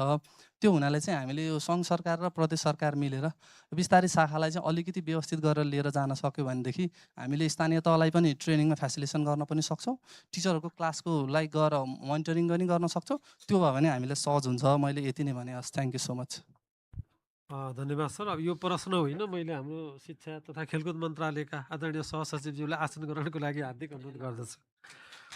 अब म प्यानलिस्ट मोडरेटरको तर्फबाट मेरो चाहिँ अन्तिम प्रश्न छ, त्यसपछि हामी 3टा प्रश्न अडियन्सहरूबाट लिन्छौँ। म शङ्कर सरलाई एउटा प्रश्न सोध्न चाहन्छु। यो तीनवटै भनौँ न प्रदेश सरकार अनि र स्थानीय सरकारका यो बजेट कार्यान्वयनसँग सम्बन्धित समस्याहरू सुनिसके पछाडि अब यो सङ्घ प्रदेश र स्थानीय तहमा एभिडेन्स बेस्ड प्लानिङ बनाउनको लागि, प्रभावकारी बजेट इम्प्लिमेन्टेसन गर्नको लागि र यो चाहिँ बजेट खर्चलाई अलिकति इफेक्टिभ बनाउनको लागि अब के कस्ता कुराहरूमा हामीले चाहिँ सुधार गरियो भनेदेखि अब आगामी वर्षबाट चाहिँ त्यसमा चाहिँ हामी सुधार गर्न सक्छौँ र यो बजेटको चाहिँ खर्चको प्रतिशतलाई पनि हामी बढाउन सक्छौँ भन्ने सन्दर्भमा चाहिँ थोरै चाहिँ अलिकति चाहिँ यो आफ्नो अनुभवसहित र के सुधार गरियो भनेदेखि चाहिँ समग्र बजेटिङमा चाहिँ सुधार हुन्छ भन्ने सन्दर्भबाट चाहिँ म आफ्नो रेस्पोन्स हजुर। हस्, थ्याङ्क यू सर। अब बजेट निर्माण, कार्यान्वयन र खर्च समेत सुधार गर्ने हो भने सुरुदेखि नै त्यसलाई प्लानिङको स्टेजदेखि नै त्यसलाई अलिकति सिस्टमेटिक बनाएर जानु पर्यो। हामीले क्रियाकलापहरू डिजाइन गर्दाखेरि एक्टिभिटी बेस्ड बनाउनु पर्यो। त्यो क्रियाकलापभित्र हामी के गर्छौँ र त्यसले कुन कुन कस्ट र कति रिक्वायर गर्छ भनेर हामीले क्यालकुलेसन गरेर त्यो क्रियाकलाप डिजाइन गऱ्यौँ भने त्यो उसको विनियोजित बजेट खर्च हुने भइहाल्यो। एउटा त्यो प्लानिङमा ध्यान दिनु पर्यो। अब प्लानिङ के का आधारमा गर्ने भन्यो भने त प्लानिङमा तपाईँलाई जेले गाइड गर्छ त्यहीका आधारमा गर्ने। स्कुल एजुकेसनको प्लानिङ गर्ने हो भने SESP डकुमेन्ट लिने, त्यहाँ अब्जेक्टिभ छ, त्यहाँ स्ट्राटेजी छ, त्यो स्ट्राटेजीलाई एक्टिभिटीमा ट्रान्सफर्म गर्ने, त्यसको भित्र के गर्नुपर्छ र कुन कुन कुराले चाहिँ कस्ट रिक्वायर गर्छ हिसाब गर्ने, कति पैसा लाग्छ त्यहाँ सजेस्ट गर्ने। त्यो गर्यो भने त्यहाँबाट निकाल्न सकिहालिन्छ। त्यसको अपेक्षित उपलब्धि त्यहाँ टार्गेटै दिएको छ, त्यो भइहाल्यो। त्यो प्लानिङको स्टेजमा भयो। अनि सरले भन्नुभयो जस्तो त्यो एक्टिभिटी कार्यान्वयन गर्न कसरी, त्यसको प्रक्रिया के हो, त्यसको कार्यविधि निर्धारण गरिदिनु पर्यो। स्पष्ट कार्यविधि निर्धारण गर्नु पर्यो। त्यो गर्ने के, खर्च कसरी गर्ने त्यो पनि हुनु पर्यो। त्यो भएपछि कार्यक्रम कार्यान्वयन गर्ने निकायलाई त्यसको प्रक्रिया र खर्च गर्ने प्रक्रियाको बारेमा क्लियर भइहाल्यो हैन। त्यसले कार्यविधिले स्पष्ट गरिदिनु पर्यो। अस्पष्टता भयो भने उही सरले भने जस्तो फोनको रेस्पोन्स भएन छोडिदिउँ भनेर छोड्ने हुन्छ। अब फोनको रेस्पोन्स जसले गरिदिनु पर्यो त्यसले गर्नु पर्यो हैन। त्यो जुन तहले त्यसको रेस्पोन्ड गर्नुपर्ने हो त्यसले गरिदिनु पर्यो। त्यसपछि उहाँले भने जस्तै अब रिपोर्टिङ सिस्टम भयो भने हुन्छ भन्नुभयो उहाँले। हामीले एउटा सिस्टम बनायौँ, कसैले रिपोर्टै गरेन, अनि त्यो सिस्टमलाई हामीले गिभअप गऱ्यौँ। फाइनेन्सियल प्रोग्रेस बटुल्न 1 to 1 फोन गरेर बटुल्यो। धन्न स्थानीयको चाहिँ सूत्र भन्ने छ र त्यसमा एक्सेस छ, त्यहाँबाट निकाल्न सक्छौँ। परदेश त 1 to 1 फोन गरेको लास्ट इयर मैले। अरू केही गर्नु पर्दैन हजुर, त LMBI सिस्टममा छिरेर खर्चको रिपोर्ट भन्ने छ त्यो प्रिन्ट गरेर मलाई पठाइदिनु, हिसाब मैले गरौँला भनेको। वित्तीय प्रगति निकाल्न त्यो हालत छ, अब त्यसमा गरिदिनु पर्यो होइन। एक्सेल सिट भएर नि बनाएर पठाइदिनु पर्यो क्या। त्यो सिस्टमै किन चाहियो र हजुरले एउटा एक्सेल सिटमा पठाएपछि त भइहाल्यो। हजुरले पठाएपछि अरूलाई पनि हामीले यसै गरी भनौँला हजुर यहाँ भरिदिन्न भनेर त्यहाँबाट निकाल्न सकिहाल्यो होइन। अनि खर्च पनि त्यहाँबाट रिपोर्टिङको कुराहरूसम्म पनि आउँछ। मूलत यही हो। अब तपाईँको चेन्ज ल्याउनु पर्यो हामीले हाम्रो सोचाइमा, हाम्रा तरिकामा। चाहिएको के हो कार्यक्रम भन्ने कुरा चाहिँ एकदमै कन्फर्म दिलदेखि यो चाहिएकै हो भन्ने क्रियाकलाप भयो भने त्यो खर्च पनि हुन्छ, त्यसको कार्यान्वयन पनि गर्न सकिन्छ, त्यसले नतिजा पनि दिन्छ हैन। सही समयमा सही तरिकाले सही स्थानमा खर्च गर्यो भने र बजेट एलोकेट गर्यो भने त्यसलाई एलोकेटिभ इफिसियन्सी भन्दो रहेछ। त्यति गरिसकेपछि उत्कृष्ट शैक्षिक नतिजा आफै हासिल हुन्छ। काम सही हुनु पर्यो, खर्च गर्ने तरिका सही हुनु पर्यो, त्यो आफै नतिजा आइहाल्छ, अगाडि जोड्नै पर्दैन। मैले यसो प्लानिङमा बस्दाखेरि गरेको फिलिङ चाहिँ यही हो। सम्भवतः यसले अलिकति हो कि जस्तो हजुरलाई भ्रम दिन सक्छ। Thank you. चारैजना प्यानलिस्टहरूलाई म धेरै धेरै धन्यवाद दिन चाहन्छु। र म तीनवटा मात्रै अडियन्सबाट, एउटा चाहिँ प्रमोद सर, एउटा शिवानी म्याम र लभ सर, मैले तीनवटा मात्रै चाहिँ, किनभने टाइमको हिसाबले तीनवटा मात्रै चाहिँ मैले चाहिँ हजुर म प्रमोद सरलाई चाहिँ अब कसलाई सोध्ने के सोध्ने अब सरलाई म अनुरोध गर्दै एकदम छोटो। नमस्ते, मेरो नाम प्रमोद भट्ट। म चाहिँ आज यो एसियाली विकास बैङ्कको परामर्शदाताको रूपमा यहाँ उपस्थित छु। मेरा अरू ह्याटहरू पनि छन् होइन। यद्यपि आज चाहिँ यो मैले यो अहिलेको प्रस्तुति एकदम सान्दर्भिक र सुन्नलाई रमाइलो पनि लाग्यो। साथसाथै यहाँ साइडमा हितकुमारी म्याडम मन्थलीको उहाँसँग पनि मैले यसो ब्याक साइड टक पनि गरिरहेको थिएँ। यो मुख्यतया भनौँ न, अब एकातिर हामीलाई बजेट पुगेन भनिरहेछौँ, अब अर्कोतिर भएको बजेट एक्जिक्युसन हजुरको 77%, टोटलमा लगभग 79%को हाराहारीमा होइन, उता लालझाडीको होइन 77%। हजुर ट्रेन्ड एउटा एभरेजमा 79% जति हामीले खर्च गर्न सक्दो रहेछौँ होइन। अनि यो कता कता हामीलाई चाहिँ यो जुन अहिले सशर्त अनुदान जे जसरी गइरहेछ त्यसले गर्दा पो समस्या हो कि भने जस्तो पनि भान हुन्छ हामीलाई होइन। अघि अनन्त सरले भन्नुहुँदाखेरि अब हामीले 4 थरीको विद्यार्थी सङ्ख्या छ, कुन चाहिँको आधारमा खर्च गर्ने हो भन्ने खालको कुरा उहाँले प्रश्नै भन्नुभयो होइन। सो यो सेन्समा मैले एकदम अब धेरै भूमिका नबाँधिकन सोध्न खोजेको प्रश्न विशेष गरिकन यो माई पालिका र लालझाडी पालिका होइन लाई चाहिँ यो अहिलेको सशर्त अनुदानमा भएका समस्या के छन् मूलभूत रूपमा, र तिनलाई सम्बोधन गर्नको लागि यहाँहरूको भनौँ न 2टा अथवा 3टा सुझाव दिनु पर्यो भने के सुझाव दिनुहुन्छ? यो सङ्घीय सशर्त अनुदान। हस्, थ्याङ्क यू सर। अघि हजुरले सोध्नुभएको प्रश्न अलिकति लामो भएको कारणले गर्दाखेरि नि मैले जवाब दिन अलिकति थोरै मिस्टेक भएछ। हाम्रो चाहिँ नगरपालिकाबाट विनियोजन भएको बजेटको कार्य सम्पादन चाहिँ 77% 21% हो, 77.21% हो। तर अलिकति थोरै जोड्न मन लाग्यो। हाम्रो माई नगरपालिकामा जम्मा 58वटा विद्यालयहरू, एउटा मन्टेश्वरी, 3वटा सामुदायिक सिकाइ केन्द्र गरेर जम्मा 62वटा शैक्षिक संस्थाहरू नै भनौँ न। ती सबै 62वटा शैक्षिक संस्थाहरूलाई सञ्चालन गर्ने नगरपालिकामा 2वटा कर्मचारी, म एकजना, त्यस पछाडि अर्को 6 लेभलको अफिसर हुनुहुन्छ। तथापि हामीले सशर्त अनुदानबाट गएको बजेटलाई 92.92.43% कार्य सम्पादन गरेका छौँ। त्यो अघि मैले भन्न छुटेको कुरा, हजुरले त्यसलाई पोइन्ट गरेर रेज गर्नुभयो question. Thank you so much. अनि सशर्त अनुदान सङ्घलाई चाहिँ म के भन्न चाहन्छु भने, भन्नुपर्ने कुराहरू चाहिँ अति नै धेरै छ सर होइन, धेरै नै छ मेरो यति धेरै। तर जस्तै मैले गरेको केही असल अभ्यासहरू पनि हजुर समक्ष पस्कन चाहन्छु। यो एउटा अवसर पनि हो छोटकरीमा। हामीले चाहिँ स्थानीय पाठ्य पुस्तक होइन, पाठ्यक्रममा आधारित पाठ्य पुस्तक 4 to 8 अनि कार्यपुस्तक 1 to 3 कार्यान्वयनमा लगाइसकेका छौँ। त्यस्तै गरेर स्वास्थ्य बिमा कार्यक्रम गरेका छौँ। ECD देखि क्लास 10सम्म अध्ययन गर्ने बालबालिकाहरूको अभिभावक सहितलाई स्वास्थ्य बिमा कार्यक्रम। त्यस्तै गरी समावेशी शिक्षा प्रवर्धन गर्नको लागि चाहिँ बहुभाषिक आवासीय विद्यालयको पनि सञ्चालन गरेका छौँ होइन। त्यस्तै गरेर शिक्षकहरूको पेसागत विकासलाई मध्यनजर गर्दै TPT ट्रेनिङ हामीले जम्मा 2079 सम्मका स्थायी शिक्षकहरू सबैलाई 68 जना शिक्षकहरूलाई TPT ट्रेनिङ दिएर त्यसको उपलब्धि पनि हामीले प्रत्यक्ष रूपमा लाभ लिइरहेका छौँ सरहरूबाट। यो कुरा पनि यहाँहरूलाई हजुर यो थोरै कुरा मैले अवगत गराउन चाहेँ। समस्याहरू चाहिँ अघि मैले भनिसकेँ सर होइन, योजना अनुसार चाहिँ बजेट कार्यान्वयन गर्न अलिकति समस्या छ होइन, जनशक्तिको अभाव छ। हजुर सशर्त अनुदानको समस्या भनेको चाहिँ एउटा ठ्याक्कै मैले सम्झिहालेँ। जस्तै दिवा खाजा मिड डे मिलमा जुन रकम विनियोजन भएर आउँछ त्यो एकदमै धेरै सराहनीय र प्रशंसनीय काम छ। तथापि हुँदाहुँदै विद्यालयहरू यस्तो दूरदराजका छन्, यति धेरै भौगोलिक विकटता भएको ठाउँमा विद्यालयहरू छ कि जहाँ चाहिँ दिवा खाजा पकाएर दिने व्यवस्थापन गर्ने जनशक्तिको अभाव भएको कारणले गर्दाखेरि म के अपेक्षा गर्दछु भने सङ्घबाट चाहिँ नि दिवा खाजा व्यवस्थापन गर्ने जनशक्ति को लागि पनि बजेट विनियोजन हुन पर्यो भन्ने एउटा माग राख्दछु हजुरहरूलाई। अनि अर्को कुरा भनेको चाहिँ जस्तै बाल विकास शिक्षकहरू र विद्यालय कर्मचारीको तलब भत्ता सङ्घबाट आउने गर्दछ।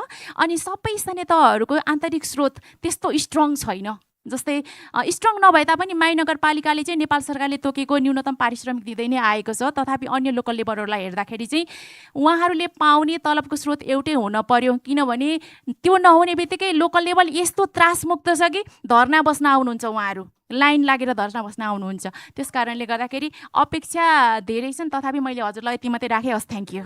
सरकै कुरामा उपाध्यक्षज्यूलाई के जोड्न खोजेँ भने ठ्याक्कै हाम्रो पद्म सरले भन्नुभएको सङ्घले सशर्त अनुदानमा शर्त तोकेर पैसा दिन्छ, त्यो पैसा खर्च गर्नको लागि स्थानीयतामा के समस्या भएको छ ठ्याक्कै समस्या मात्रै मैले चाहिँ उपाध्यक्ष समस्या चाहिँ त्यस्तो छैन। हामीले चाहिँ अहिलेसम्म जुन आइराखेको बजेट छ हामीले 100% नै कार्यक्रम गरेको अवस्था छ हाम्रो गाउँपालिकामा चाहिँ। शिवानी म्यामलाई प्रश्नको लागि ठाउँ नै पुगेन। थ्याङ्क यू सो मच, यस्तो राम्रो कन्साइज प्रेजेन्टेसन गरिदिनु भयो। छोटो मिठो छिटो बोल्न चाहिँ नेपाल सरकारबाट सिक्नुपर्ने भयो। मेरो क्वेसन चाहिँ शङ्कर सरलाई, सो हजुरले एलोकेटिभ एफिसियन्सीको कुरा गर्नुभयो होइन, तर इटरेटिभ रिपोर्टिङ र प्लानिङ रिलेटेड एउटा क्वेसन। अब जस्तै अन्डरस्पेन्डको प्रोजेक्सन, जस्तै हामी पनि अब एउटा सरकारी निकाय नै भयो नि बेलायत सरकार, सो हाम्रो अन्डरस्पेन्डको प्रोजेक्सन हुने बित्तिकै 3-4 मन्थ्स इन्टु प्लानिङ, हाम्रो फिस्कल इयर चाहिँ अप्रिलमा स्टार्ट हुन्छ होइन, जस्तो अगस्ततिरै अब जस्तो अन्डरस्पेन्डको प्रोजेक्सन त्यहाँ देख्यो भने चाहिँ माथिबाट प्रेसर आइहाल्छ कि किन अन्डरस्पेन्ड, यो चाहिँ अब कसरी अन्डरस्पेन्ड नगर्ने भन्ने। सो त्यो प्रोजेक्सन्स हामीसँग अब हुन त सरले इयरली नै आउन गाह्रो छ भनिसक्नुभयो, तर त्यो छ कि छैन भन्ने एउटा क्वेसन। यो चाहिँ मेरो ल्याक अफ नलेज पनि हुनसक्छ, सो एउटा सिम्पल क्वेसन नै सोधेँ। र अर्को चाहिँ पटक पटक त्यो बजेट खर्च नभएपछि जस्तो हाम्रो केसमा चाहिँ त्यो एउटा पनिसमेन्टकै फर्ममा आउँछ, इफ स्पेन्ड नै भएको छैन भने त किन दिने भन्ने कुरा आउँछ होइन। सो त्यसको चाहिँ कन्सिक्वेन्सियल केही एउटा इटरेटिभ प्लानिङ हुन्छ कि हुँदैन पटक पटक अन्डरस्पेन्ड देखियो भने चाहिँ? Thank you. अब त्यो अन्डर स्पेन्डको प्रोजेक्सन अथवा अन्डर स्पेन्ड हुँदैछ भन्ने त पहिल्यै थाहा हुन्छ होइन, थाहा हुन्छ त। त्यो क्रियाकलापको खर्चको ट्रेन्ड हेर्ने बित्तिकै थाहा भइहाल्छ त्यहाँ खर्च हुन्छै हुन्न भन्ने। अन्डर स्पेन्ड त देखिने भइहाल्यो।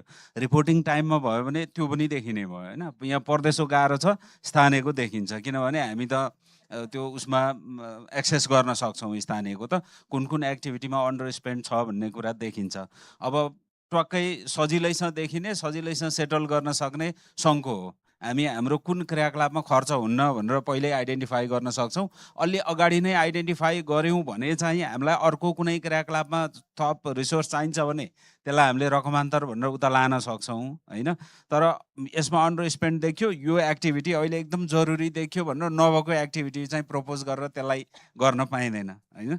अनि अरूले अर्को पनिसमेन्ट जस्तो भन्नुभयो, पनिसमेन्ट व्यक्तिलाई गाली खाने एउटा पनिसमेन्ट भइहाल्यो होइन।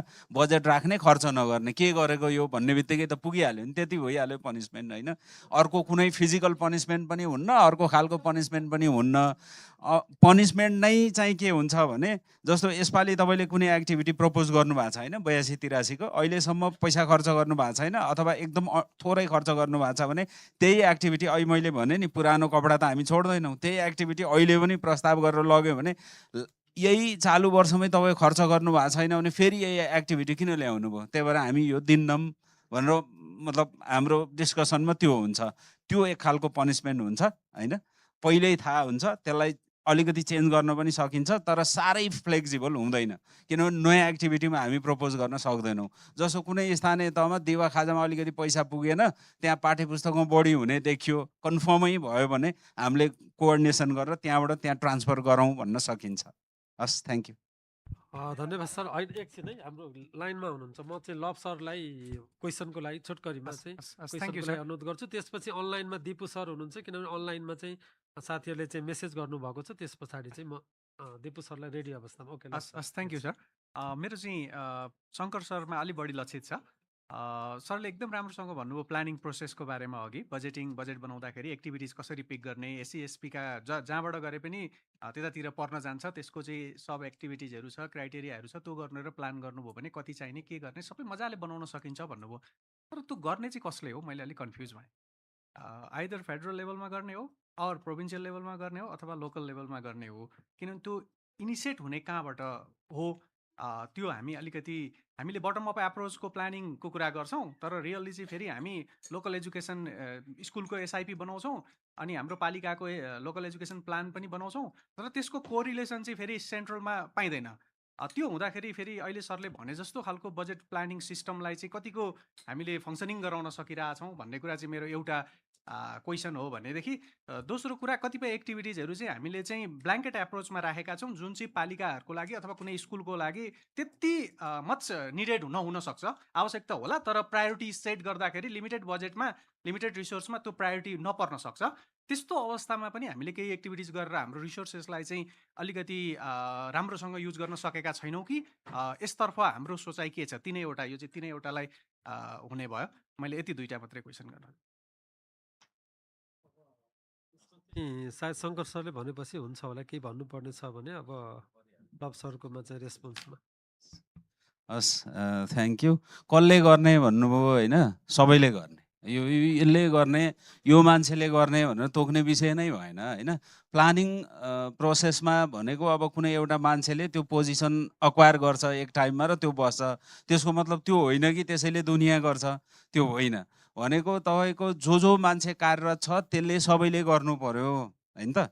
अनि रियलिस्टिक बनाउन अब सिक्नु पर्यो, खोज्नु पर्यो, गर्नु पर्यो। त्यही भएर अहिले मैले दिलदेखि गर्नु पर्यो भने त्यही हो क्या। म त्यसले गरिहाल्छ नि रियलिस्टिक प्लानिङ भनेर अर्को मान्छे पर बसेर जिस्क्याएर त यहाँ त सम्भवै हुँदैन नि त। भनेको स्थानीय तहले पनि गर्नु पर्यो, प्लान गर्दाखेरि त्यही प्रोसिजर फलो गर्नु पर्यो। अब स्थानीय तहको शिक्षा शाखाको मान्छेहरूलाई क्षमता विकासका कार्यक्रम भनेर सियाछाडीले आयोजना गर्छ, प्रदेशले गर्छ, हजुरहरू आफैले गर्नुहुन्छ। त्यो क्षमता विकासमा एउटा राख्नु पर्यो रियलिस्टिक प्लानिङ कसरी गर्ने भनेर सेसन हुन्छ। त्यसलाई चाहिँ सुनेको कुरा ट्रान्सफर्म गर्न पर्यो। कसैले सुनाउन आएन भने पनि आफैले गरेर सिक्न पर्यो हजुर होइन। टक्कै यसले चाहिँ गरिदिनु पर्यो भनेर त इन्डिकेट गर्न सकिँदैन। प्लानिङमा काम गर्नेले लिड गर्नु पर्यो, अरूले पनि त्यही अनुसार कोअर्डिनेट गरिदिनु पर्यो। हजुरले पनि हजुरको प्लान गर्दाखेरि त्यही गर्नु पर्यो, त्यो हजुरको प्लान भयो। हाम्रो प्लान गर्दा हामीले त्यही गर्नु पर्यो, त्यही सबैले गर्नु पर्यो भने भइहाल्यो। अनि अर्को चाहिँ के भयो भने हजुरले भन्नु पनि बटम अप हुन्छ त, बटम अप त्यही हो त। अहिले भनेको एभिडेन्स बेस्ड डेटा बेस भन्यो नि हामीले, एभिडेन्स बेस्ड प्लानिङ हुनुपर्छ भनेपछि म्याडमको स्थानीय तहमा कतिवटा स्कुल छ, कति विद्यार्थी छन्, एज वाइज कति हो, इसिडीमा कति छन्, टिचर कति छन्, सबै डेटा बेस उहाँले पठाइदिनु भयो भने त्यही अनुसार म्यान्डेटोरी खर्च हुन्छ नि त, त्यही अनुसार यहाँबाट प्लान गर्न सकिन्छ नि त।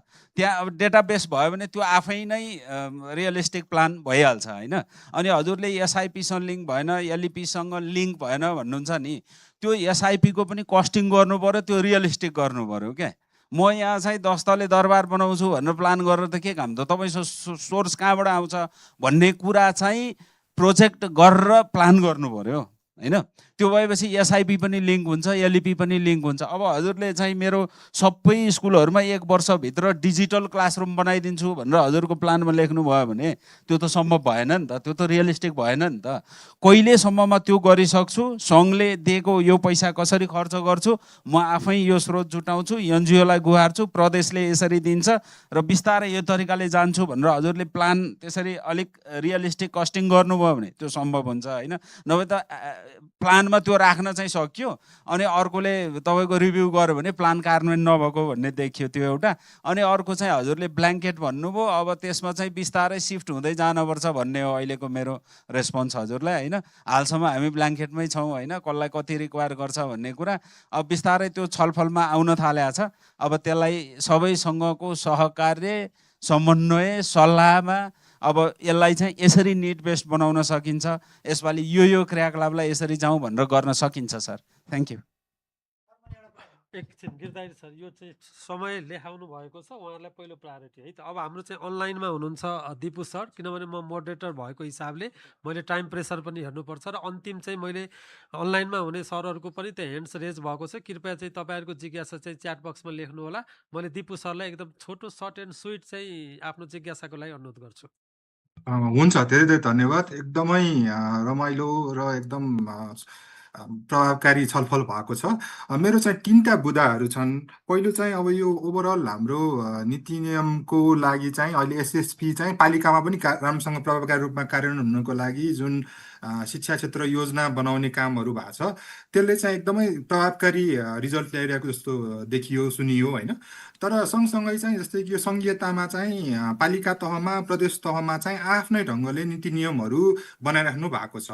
अब मलाई चाहिँ अलिकति इक्जाम्पल हाम्रो यो जुन स्थानीय जनप्रतिनिधिहरू हुनुहुन्छ उहाँहरूबाट चाहिँ जस्तै कि यो एलइपी लागू भइसकेपछि चाहिँ उहाँहरूले पालिका स्तरमा भएको नीति नियमलाई केही परिमार्जन गर्नु भएको छ कि नै होइन एउटा चाहिँ त्यो प्रश्न गर्न मन लाग्यो। किनभनेदेखि डेफिनेटली जस्तै कि इसिडीकै उदाहरणहरू हेर्दाखेरि चाहिँ अब सङ्घीय स्तरले नचिनेको युकेजी जस्ता कार्यक्रमहरू चाहिँ पालिका स्तरले त्यसलाई चाहिँ मान्यता दिएर अब भर्ना शुल्क कति लिनुपर्छ त्यो चाहिँ गर्दा पनि हुन्छ भन्ने हिसाबले गरिरहेछ होइन। त्यसले गर्दाखेरि त्यो हिसाबको सुधारहरू भएको छ कि छैन भन्ने एउटा प्रश्न। दोस्रो प्रश्न चाहिँ हाम्रो शङ्कर सरलाई आदरणीय शङ्कर सरलाई एकदमै राम्रो प्रस्तुति गर्नुभएको छ एकदमै राइट हो। अब यो हाम्रो योजनाहरू चाहिँ एकदमै एडहोक रूपमा हुने गर्छन् एससीएसपीबाट हुनुपर्ने हो एसिप एडब्लुपिबीमा छलफल पनि हुन्छन् कमेन्ट पनि लिइन्छ तर कतिपय कार्यक्रमहरू चाहिँ पछि क्लासरुमसम्म नपुग्ने हिसाबले योजना गरिन्छ। अब यो योजना बनाउने क्रममा चाहिँ यो एसएसपीमा भएका कार्यक्रमहरूसँग कतिको लिङ्क छ त्यस्तो केही क्लियर टुल छ कि छैन होइन त्यो चाहिँ अब बनाउने क्रममा छ कि के छ त्यसमा चाहिँ के कस्तो योजना छ शङ्कर सरलाई चाहिँ प्रश्न। र अन्तिम एकदमै बर्निङ इस्यु चाहिँ के हो भन्दाखेरि गत वर्षदेखि पनि आइरहेछ त्योभन्दा पहिलेदेखि पनि आइरहेछ पहिलेको हाम्रो जुन स्रोत केन्द्रको मोडालिटी थियो त्यो चाहिँ एकदमै प्रभावकारी थियो। डेफिनेटली त्यसमा पनि च्यालेन्जेसहरू थिए तर त्यो चाहिँ प्रभावकारी थियो। अहिले चाहिँ त्यो गइसकेपछि चाहिँ त्यसको अल्टरनेटिभ के त भन्ने बारेमा चाहिँ हामीले उचित बहस चाहिँ गर्न पाएका छैनौँ। अब धेरै ढिलो पनि भइसक्यो कि त्यसैले गर्दाखेरि त्यसको बारेमा चाहिँ इन्टरनल केही प्र्याक्टिस भइरहेछ कि इन्टरनल केही डिस्कसन भइरहेछ कि त्यसमा पनि अलिकति सम्बन्धित व्यक्तित्वले चाहिँ जवाफ दिनुभयो भने उचित हुन्छ होला। मैले चाहिँ 3टा कुरा राखेँ। हस् धन्यवाद। अब दिपु सरको कुरामा एउटा एजुकेसन प्लानको सन्दर्भमा म सीता म्याडमले क्विक होइन कार्यान्वयनको सन्दर्भको कुरालाई जोड्नु पऱ्यो। अर्को चाहिँ यो शङ्कर सरले क्लासरुमसम्म नपुगेको भन्ने कुरा र मोनिटरिङको पाटो छ सायद दुईजनाले चाहिँ रेस्पोन्स गरे पुग्छ होला। प्रदेशले अब आवश्यक पर्यो भनेदेखि रेस्पोन्स गर्ने नभए अलरेडी आइसकेको छ।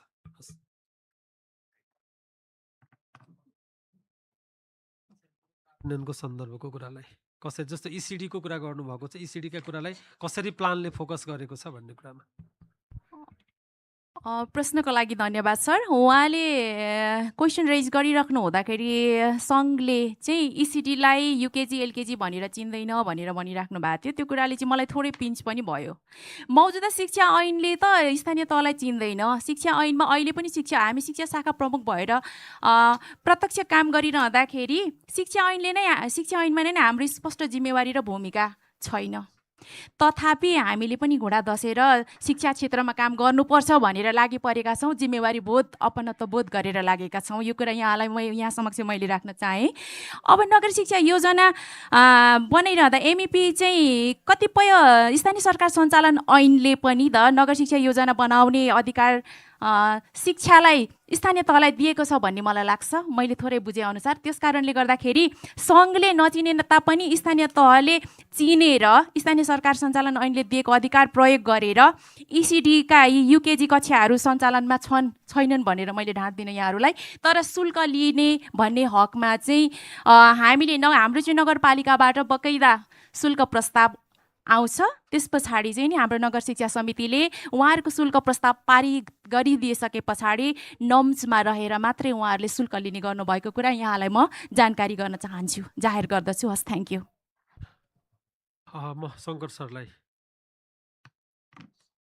हस् थ्याङ्क यू। यो एलइपीको उहाँले कुरा गरिहाल्नुभयो होइन। मैले चाहिँ यो कक्षा कोठा के एससीएसपीसँग लिङ्कको कुरा गर्नुभयो होइन। यस्तो ठ्याक्कै कुनै एउटा सफ्टवेयर छैन जहाँ एक्टिभिटी इन्सर्ट गरेपछि यो एससीएसपीसँग अलाइन भएको छ कि छैन भनेर हेर्देऊ भन्ने हामीसँग कुनै टुल छैन। हामीसँग भएको विभिन्न मेकानिजमहरू छ जस्तो हाम्रो रिजल्ट बेस्ड इन्डिकेटरहरू छ।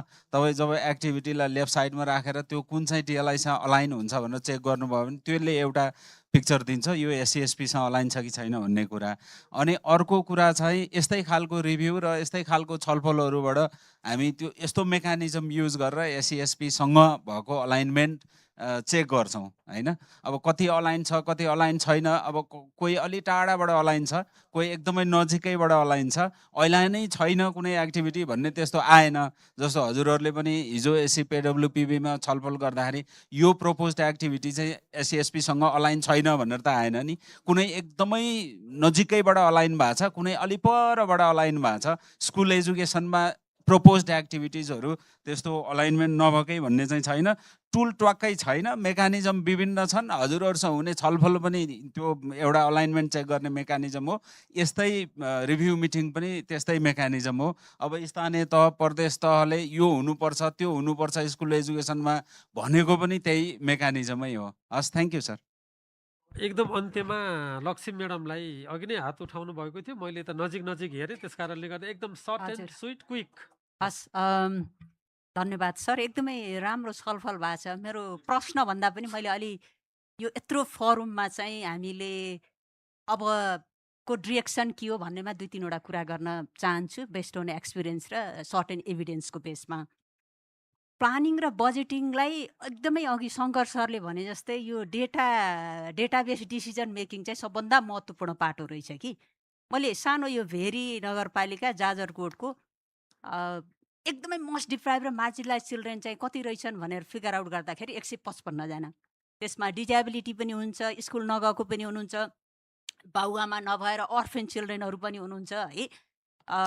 त्यस्तो बाबु नानीहरूको डेटा आइसकेपछि अनि नगरपालिकामा बसेर शिक्षाको, स्वास्थ्यको, महिला बालबालिका अनि रोजगारी होइन डिफ्रेन्ट छ नि त हाम्रो लोकल लेभलको, सबैसँग बसेर अब यो 155 जना बाबु नानीहरूको शिक्षालाई सुनिश्चितता गर्नलाई चाहिँ के गर्नुपर्ने रहेछ भनेर त्यो अलिकति इन्टिग्रेटेड लेन्सबाट हेरियो भने चाहिँ एकदम सहज हुने रहेछ कि। त्यही चाहिँ बन्छ नि त लोकल लेभलको एक होइन। अर्को चाहिँ फेडरल लेभलमा हामी पहिलेदेखि कुरा गरिराख्या, तर अझै हामीले अलि थप बल गर्नुपर्ने पाटो चाहिँ यो प्लानिङ र बजेटिङको प्रोसेसमा अरू अलिकति लाइन मिनिस्ट्रीसित अलि छलफलहरू केही गर्न सकियो भने यो अलि मोस्ट डिप्राइभ र मार्जिनलाई जस्तै चिल्ड्रेन विथ डिजेबिलिटीको कुरा गर्दाखेरि अघि गिरधारी सरले भन्नुभयो नि, पहिला त आइडेन्टिफिकेसन गर्नु पर्यो अनि हेल्थ स्क्रिनिङ गर्नलाई चाहिँ त्यो हेल्थतिर जान पर्यो कि एजुकेसनले मात्रै त सक्दैन नि। डिजेबिलिटी आइडी कार्डको लागि चाहिँ महिला तथा बालबालिका अहिलेको हाम्रो त्यो संरचनाले यसरी रोल डिभाइड गरिरहेछ। अब हामीले शिक्षाले मात्रै भनेर बल गरेर चाहिँ त्यो सम्भव छैन। त्यही लालजाडीकै म्याडम यही हुनुहुन्छ, सर हुनुहुन्छ, त्यहाँ त्यो स्कुल एट होममा चाहिँ कसरी उहाँहरूले अलिकति जोडिराख्नु भएको छ भने एउटा संस्था हुनुहुन्छ धनगढीमा, उहाँहरूसँग यो थुप्रै यो व्हिल चेयरहरू पनि फरक हुने रहेछ क्या। सबैलाई एक नासको व्हिल चेयर चाहिँदैन नि त, सानो बच्चा भयो त्यही होला, ठुलालाई त्यही होला होइन। अनि थेरापीको अवस्था छ अहिले। त्यो बाबु नानीहरू हिँड्दै मल्टिपल डिजेबिलिटी हिँड्नै नसक्ने चाहिँ टुकु हिँडेर त्यो स्कुल एट होमबाट स्कुलसित कनेक्सन गर्ने टाइपले पनि कामहरू भइराखेको छ भनेपछि अलिकति हाम्रो इफोर्ट चाहिँ इन्टिग्रेटेड प्लानिङ र बजेटिङतिर जान सक्यो भने यसले काम गर्छ, हामीसँग एभिडेन्स छ। दोस्रो, अब सिभिल सोसाइटीको पाटोबाट गर्नै पर्ने काम हामीले गरिराखेका छौँ। यो ट्राई पार्टी एग्रिमेन्ट जस्तो के डुप्लिकेसन नहोस्, गभर्मेन्टबाट जाने रिसोर्स र एनजिओ आइएनजिओबाट अथवा युएन एजेन्सीबाट भनौँ लोकल लेभलमा जानेमा चाहिँ एटलिस्ट लोकल गभर्मेन्टसित बसेर सँगै ट्राई पार्टी एग्रिमेन्ट गरियो भने ओके योमा रिसोर्स छ, फेडरल गभर्मेन्टबाट कन्डिसनल यसो छ, कसरी सिनर्जी बिल्ड गर्ने भनेर काम गरियो भने बल्ल यो डुप्लिकेसनको पनि इफोर्ट भन्ने कुरा पनि हट्छ अनि सिनर्जी बिल्ड पनि हुन्छ। थुप्रै अनुभवहरू हामीसँग छन्, राम्रो काम गरिराखेका। त्यही भएर यो अबदेखि अलिकति हामी यस्तातिर अलि लाग्न पर्छ कि, जोड दिन पर्छ कि। अनि अब रियलको कुरा गर्दाखेरि यो एक्सेसतिर भयो, क्वालिटीमा गर्दा यो मैले चाहिँ एकदमै साह्रै भित्रैदेखि आफूलाई छोएको कुरा चाहिँ जो रियल हाम्रो छ नि डायग्नोसिस टुल, त्यसले यति राम्रो काम गरिरहेछ कि त्यो टक्कै त्यो 104 डिग्री ज्वरो आएका कुन भनेर फिगर आउट गरिदिन्छ के राम्रोसँग गऱ्यो भने। अब त्यो 104 डिग्रीका लागि चाहिँ सिटामल खुवाउनु पर्यो नि, कुन डोजको हो, डबल डोज हो कि सिङ्गल डोज हो। त्यही भएर अब अलिकति क्वालिटीमा चाहिँ हामीले त्यसरी काम गर्नुपर्छ होला। हस्, धन्यवाद। हस्, धन्यवाद। माया म्याडम 30 सेकेन्ड भन्नु। हजुर, 30 सेकेन्डको अब्जर्भेसन मात्र सर। हजुर, धेरै राम्रो छलफल भयो होइन। यो छलफल चाहिँ हामीले बजेट बनाउनुभन्दा अगाडि गर्नुपर्ने हो क्या सर। त्यो चाहिँ होइन टाइमिङ मिलाउँ होइन नेक्स्ट टाइमको लागि यो लेभलको छलफल चाहिँ बजेट प्रिपरेसन गर्नुभन्दा अगाडि गऱ्यो भने अझै पनि युजफुल हुन्छ होला सर यति हो थ्याङ्क यू सबैजनालाई धेरै धेरै धन्यवाद दिन चाहन्छु हाम्रो चाहिँ अनलाइनको सबै साथीहरूलाई मैले समय दिन सकिनँ त्यसै गरी यहाँ कतिपयले जिज्ञासा राख्नुभएको थियो सबैलाई समय दिन सकिनँ ठ्याक्कै लास्टमा मायाजीले भन्नुभयो यो नै अन्तिम होइन होइन अब हामी स्पेसिफिक एरियाहरूमा अलिकति सुधार गर्नुपर्छ कि भन्ने सन्दर्भले जति पनि फिडब्याकहरू आएको छ यो प्यानलिस्टहरूले जति पनि आफ्नो नलेज एक्सपर्टिज र यो कन्ट्रिब्युसन दिनुभएको छ पक्कै पनि यो रेकर्ड हुन्छ आगामी दिनमा अझै हामी सुधार गरेर जाउँ हामी कुनै न कुनै रूपबाट हामी तीन तहकी सरकारहरू र डेभलपमेन्ट पार्टनरहरू हामी सँगै नै छौँ त्यस कारणले गर्दा यस्ता इस्युहरूलाई आगामी दिनहरूमा पनि हामी निरन्तर उठाउँदै जाउँ र अलि बजेट प्रिपेरेसनको बेला पनि हामीले यस्ता इस्युहरू छन् भने आगामी वर्ष चाहिँ यी कुराहरूलाई चाहिँ अलिकति निराकरण गरेर गयौँ भनेदेखि सुधार हुन्छ भन्ने सन्दर्भबाट हामी अगाडि बढ्यौँ भनेदेखि हाम्रो चाहिँ जुन साझा उद्देश्य लक्ष्य छ त्यो पुरा हुन जान्छ म आदरणीय प्यानलिस्टहरूलाई र सम्पूर्ण चाहिँ आदरणीय सर म्याडमहरूलाई हार्दिक आभार व्यक्त गर्दै धन्यवाद दिँदै अबको यो नियमित सेसनलाई अगाडि बढाउनको लागि म महेन्द्र पराजुली सरलाई हार्दिक अनुरोध गर्दै बिदा हुन्छु हस् धन्यवाद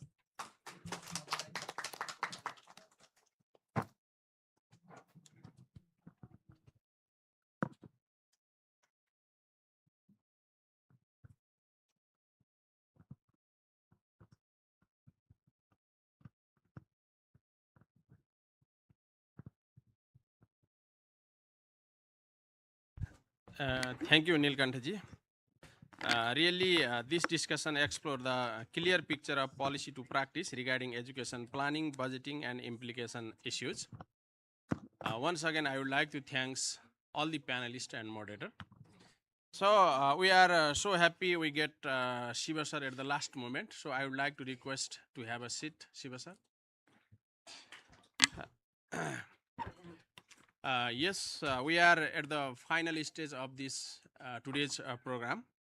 So I would like to request DP's co-focal Shivani ji for your observation or reflection. I will be very brief because we've had a long day. Thank you, sir. This is my 4th review mission. I think each year there is something additional, which is always an improvement. For example, this year I'm noticing it's more inclusive. And our ambassador always says, if you want to see someone walking the talk on equity, you should go to the Ministry of Education. So you can see that here. Equally, little things like, letting online participants participate first. So I'm noticing these little things, which is very nice. But as my colleague Maya already said, we should pay attention to the timing of these review missions going forward to make it more impactful, also considering the time and resources it takes to do a convening of this nature. And the only last thing I will say is, next time, if we can have the ambition to also bring other line ministries for these really incredible panel discussions that we have started this year, I think Ministry of Education, CHRD, has the ambition to make that happen. So I know it's difficult, but we have so many conversations on interministerial coordination. It's also political priority. So if in the next review mission we can make that happen, that would be great. And with that, I will close. Thank you, everyone. Thank you, Shivani ji. Similarly, I would like to request DP's focal point Anuk ji for your observation as well as key takeaway message of the discussion. No, thank you very much. And I think as Shivani already said, but also many other people, I think it's every time we don't have enough time and we need to continue discussions later on. But luckily for us, we then also continue these discussions later on. Is it in the technical working group? Is it for ad hoc meetings? So I would like to thank the government for that leadership as well. It's been a long 2 days, not only today, but long 2 days. So I think, as I said yesterday, again, we will again need some time. But what I observed as well is 2 years ago, I think we started with these panel discussions with local governments, with provincial governments. And I think the first time we did that exercise, it was, let me say we learned a lot. And when I compare the quality of the panel discussions of today and yesterday with the panel discussions of previous years, I'm very impressed. I'm very impressed with the colleagues from local governments. I'm very impressed with the colleagues from provincial governments. And of course, I'm impressed with the colleagues from federal government. But it also shows that it's for everybody a learning process. I think the local education planning trainings that have been implemented over the last year have brought federal and local level governments closer together. I think for local governments, and I'm not speaking in name of local governments, but what I can hear from the discussions is that your way of planning, your way of analyzing, your way of thinking about budget has changed. So that means we're doing something good. We're doing something well. For me, what I would like to say is it's very easy for us partners to talk to our partners from federal government here in Kathmandu. It's always much more difficult to hear from local governments. So please don't stop the conversation today. Please keep informed with us, keep giving us feedback through colleagues from CHRD and the ministry, but also through our implementing partners. We can only learn from you. And if we learn from you, we can better support you. So I would sincerely like to thank the colleagues from local and provincial governments, colleagues from central government agency for all the work. It's always good to be able to say, I see improvement year from year. So let's continue to do that work together. Partners are here to support all of you. And the only thing I would like to say before I close, I would like to ask the 8 Memoir team, both government and partner side, if we can stay behind 10 more minutes after the meeting to discuss the next steps for the 8 Memoir. Anu, can I? Oh, sorry, Chair. No, I just wanted to thank you as well, but I also wanted to commend CHRD and the ministry on building on something Maya said, actually, because you have already made a good practice, if you will, in terms of informing your plan and budget with early discussions in some instances. But I think Maya's point is a good one. It's come up in several of the working groups where having the working groups held earlier to inform the plan and the budget for the next cycle would actually be really effective. But the good example I'm referring to is specifically in the context of something we had done with the ministry a few months ago with FCDO on this early childhood education and development. And a lot of discussion and recommendations came out of a co-creation event. And that was actually then reflected in the current work plan and budget, certainly with the establishment of these ECED hubs, I think it is, the resource hubs, and also even integrating elements of strengthening structured pedagogy for ECED, and that's strongly reflected in the work plan now. A great initiative, but I think it speaks to how early discussions can actually influence the budgeting in a positive way. And so I think many partners would probably appreciate that moving forward. But I just wanted to note that, also noting everyone is tired and maybe wants to go to the beach to have a cocktail or something. So I will stop there, but I wanted to thank you again. Yeah, thank you. Thank you, Navinji. So we are at the end of this session. Respected chair, co-chair, DP's colleagues, system colleagues, ladies and gentlemen. So on the behalf of CHRD family, we truly acknowledge your presence, input, and engagement all over the day.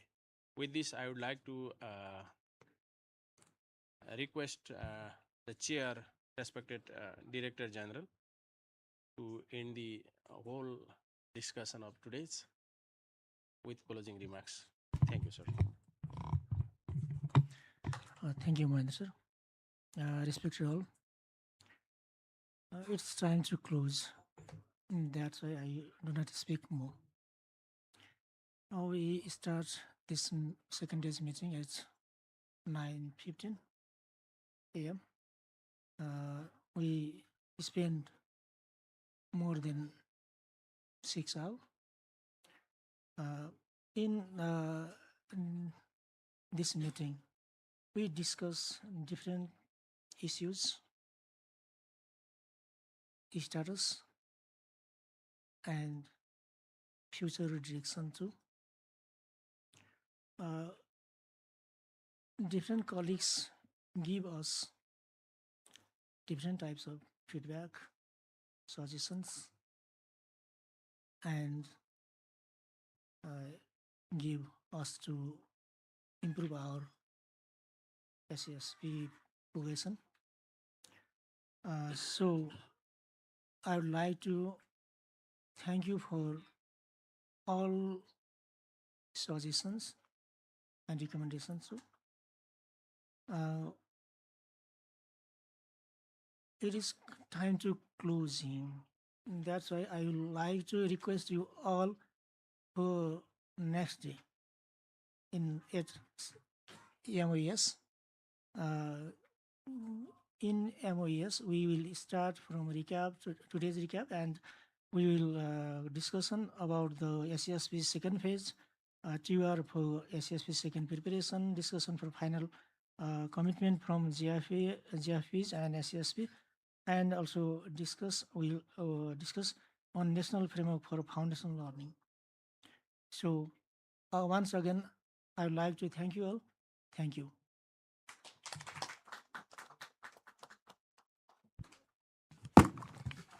As suggested by Anuk and DDG sir, I think at memoir team, if we can stay for 10 more minutes and have some common understanding and go home and take rest, that would be a very good start for tomorrow, right? Yes, Yeah, other tomorrow- colleagues, tomorrow coffee we is start at waiting 10. for you. Sorry? Other colleagues, coffee is waiting for you. Okay, yeah, tomorrow starting time is 10 a.m. Considering the exhaustion that we had today, and we have a bit late start tomorrow, 10, yeah, that's good. Yeah, yeah.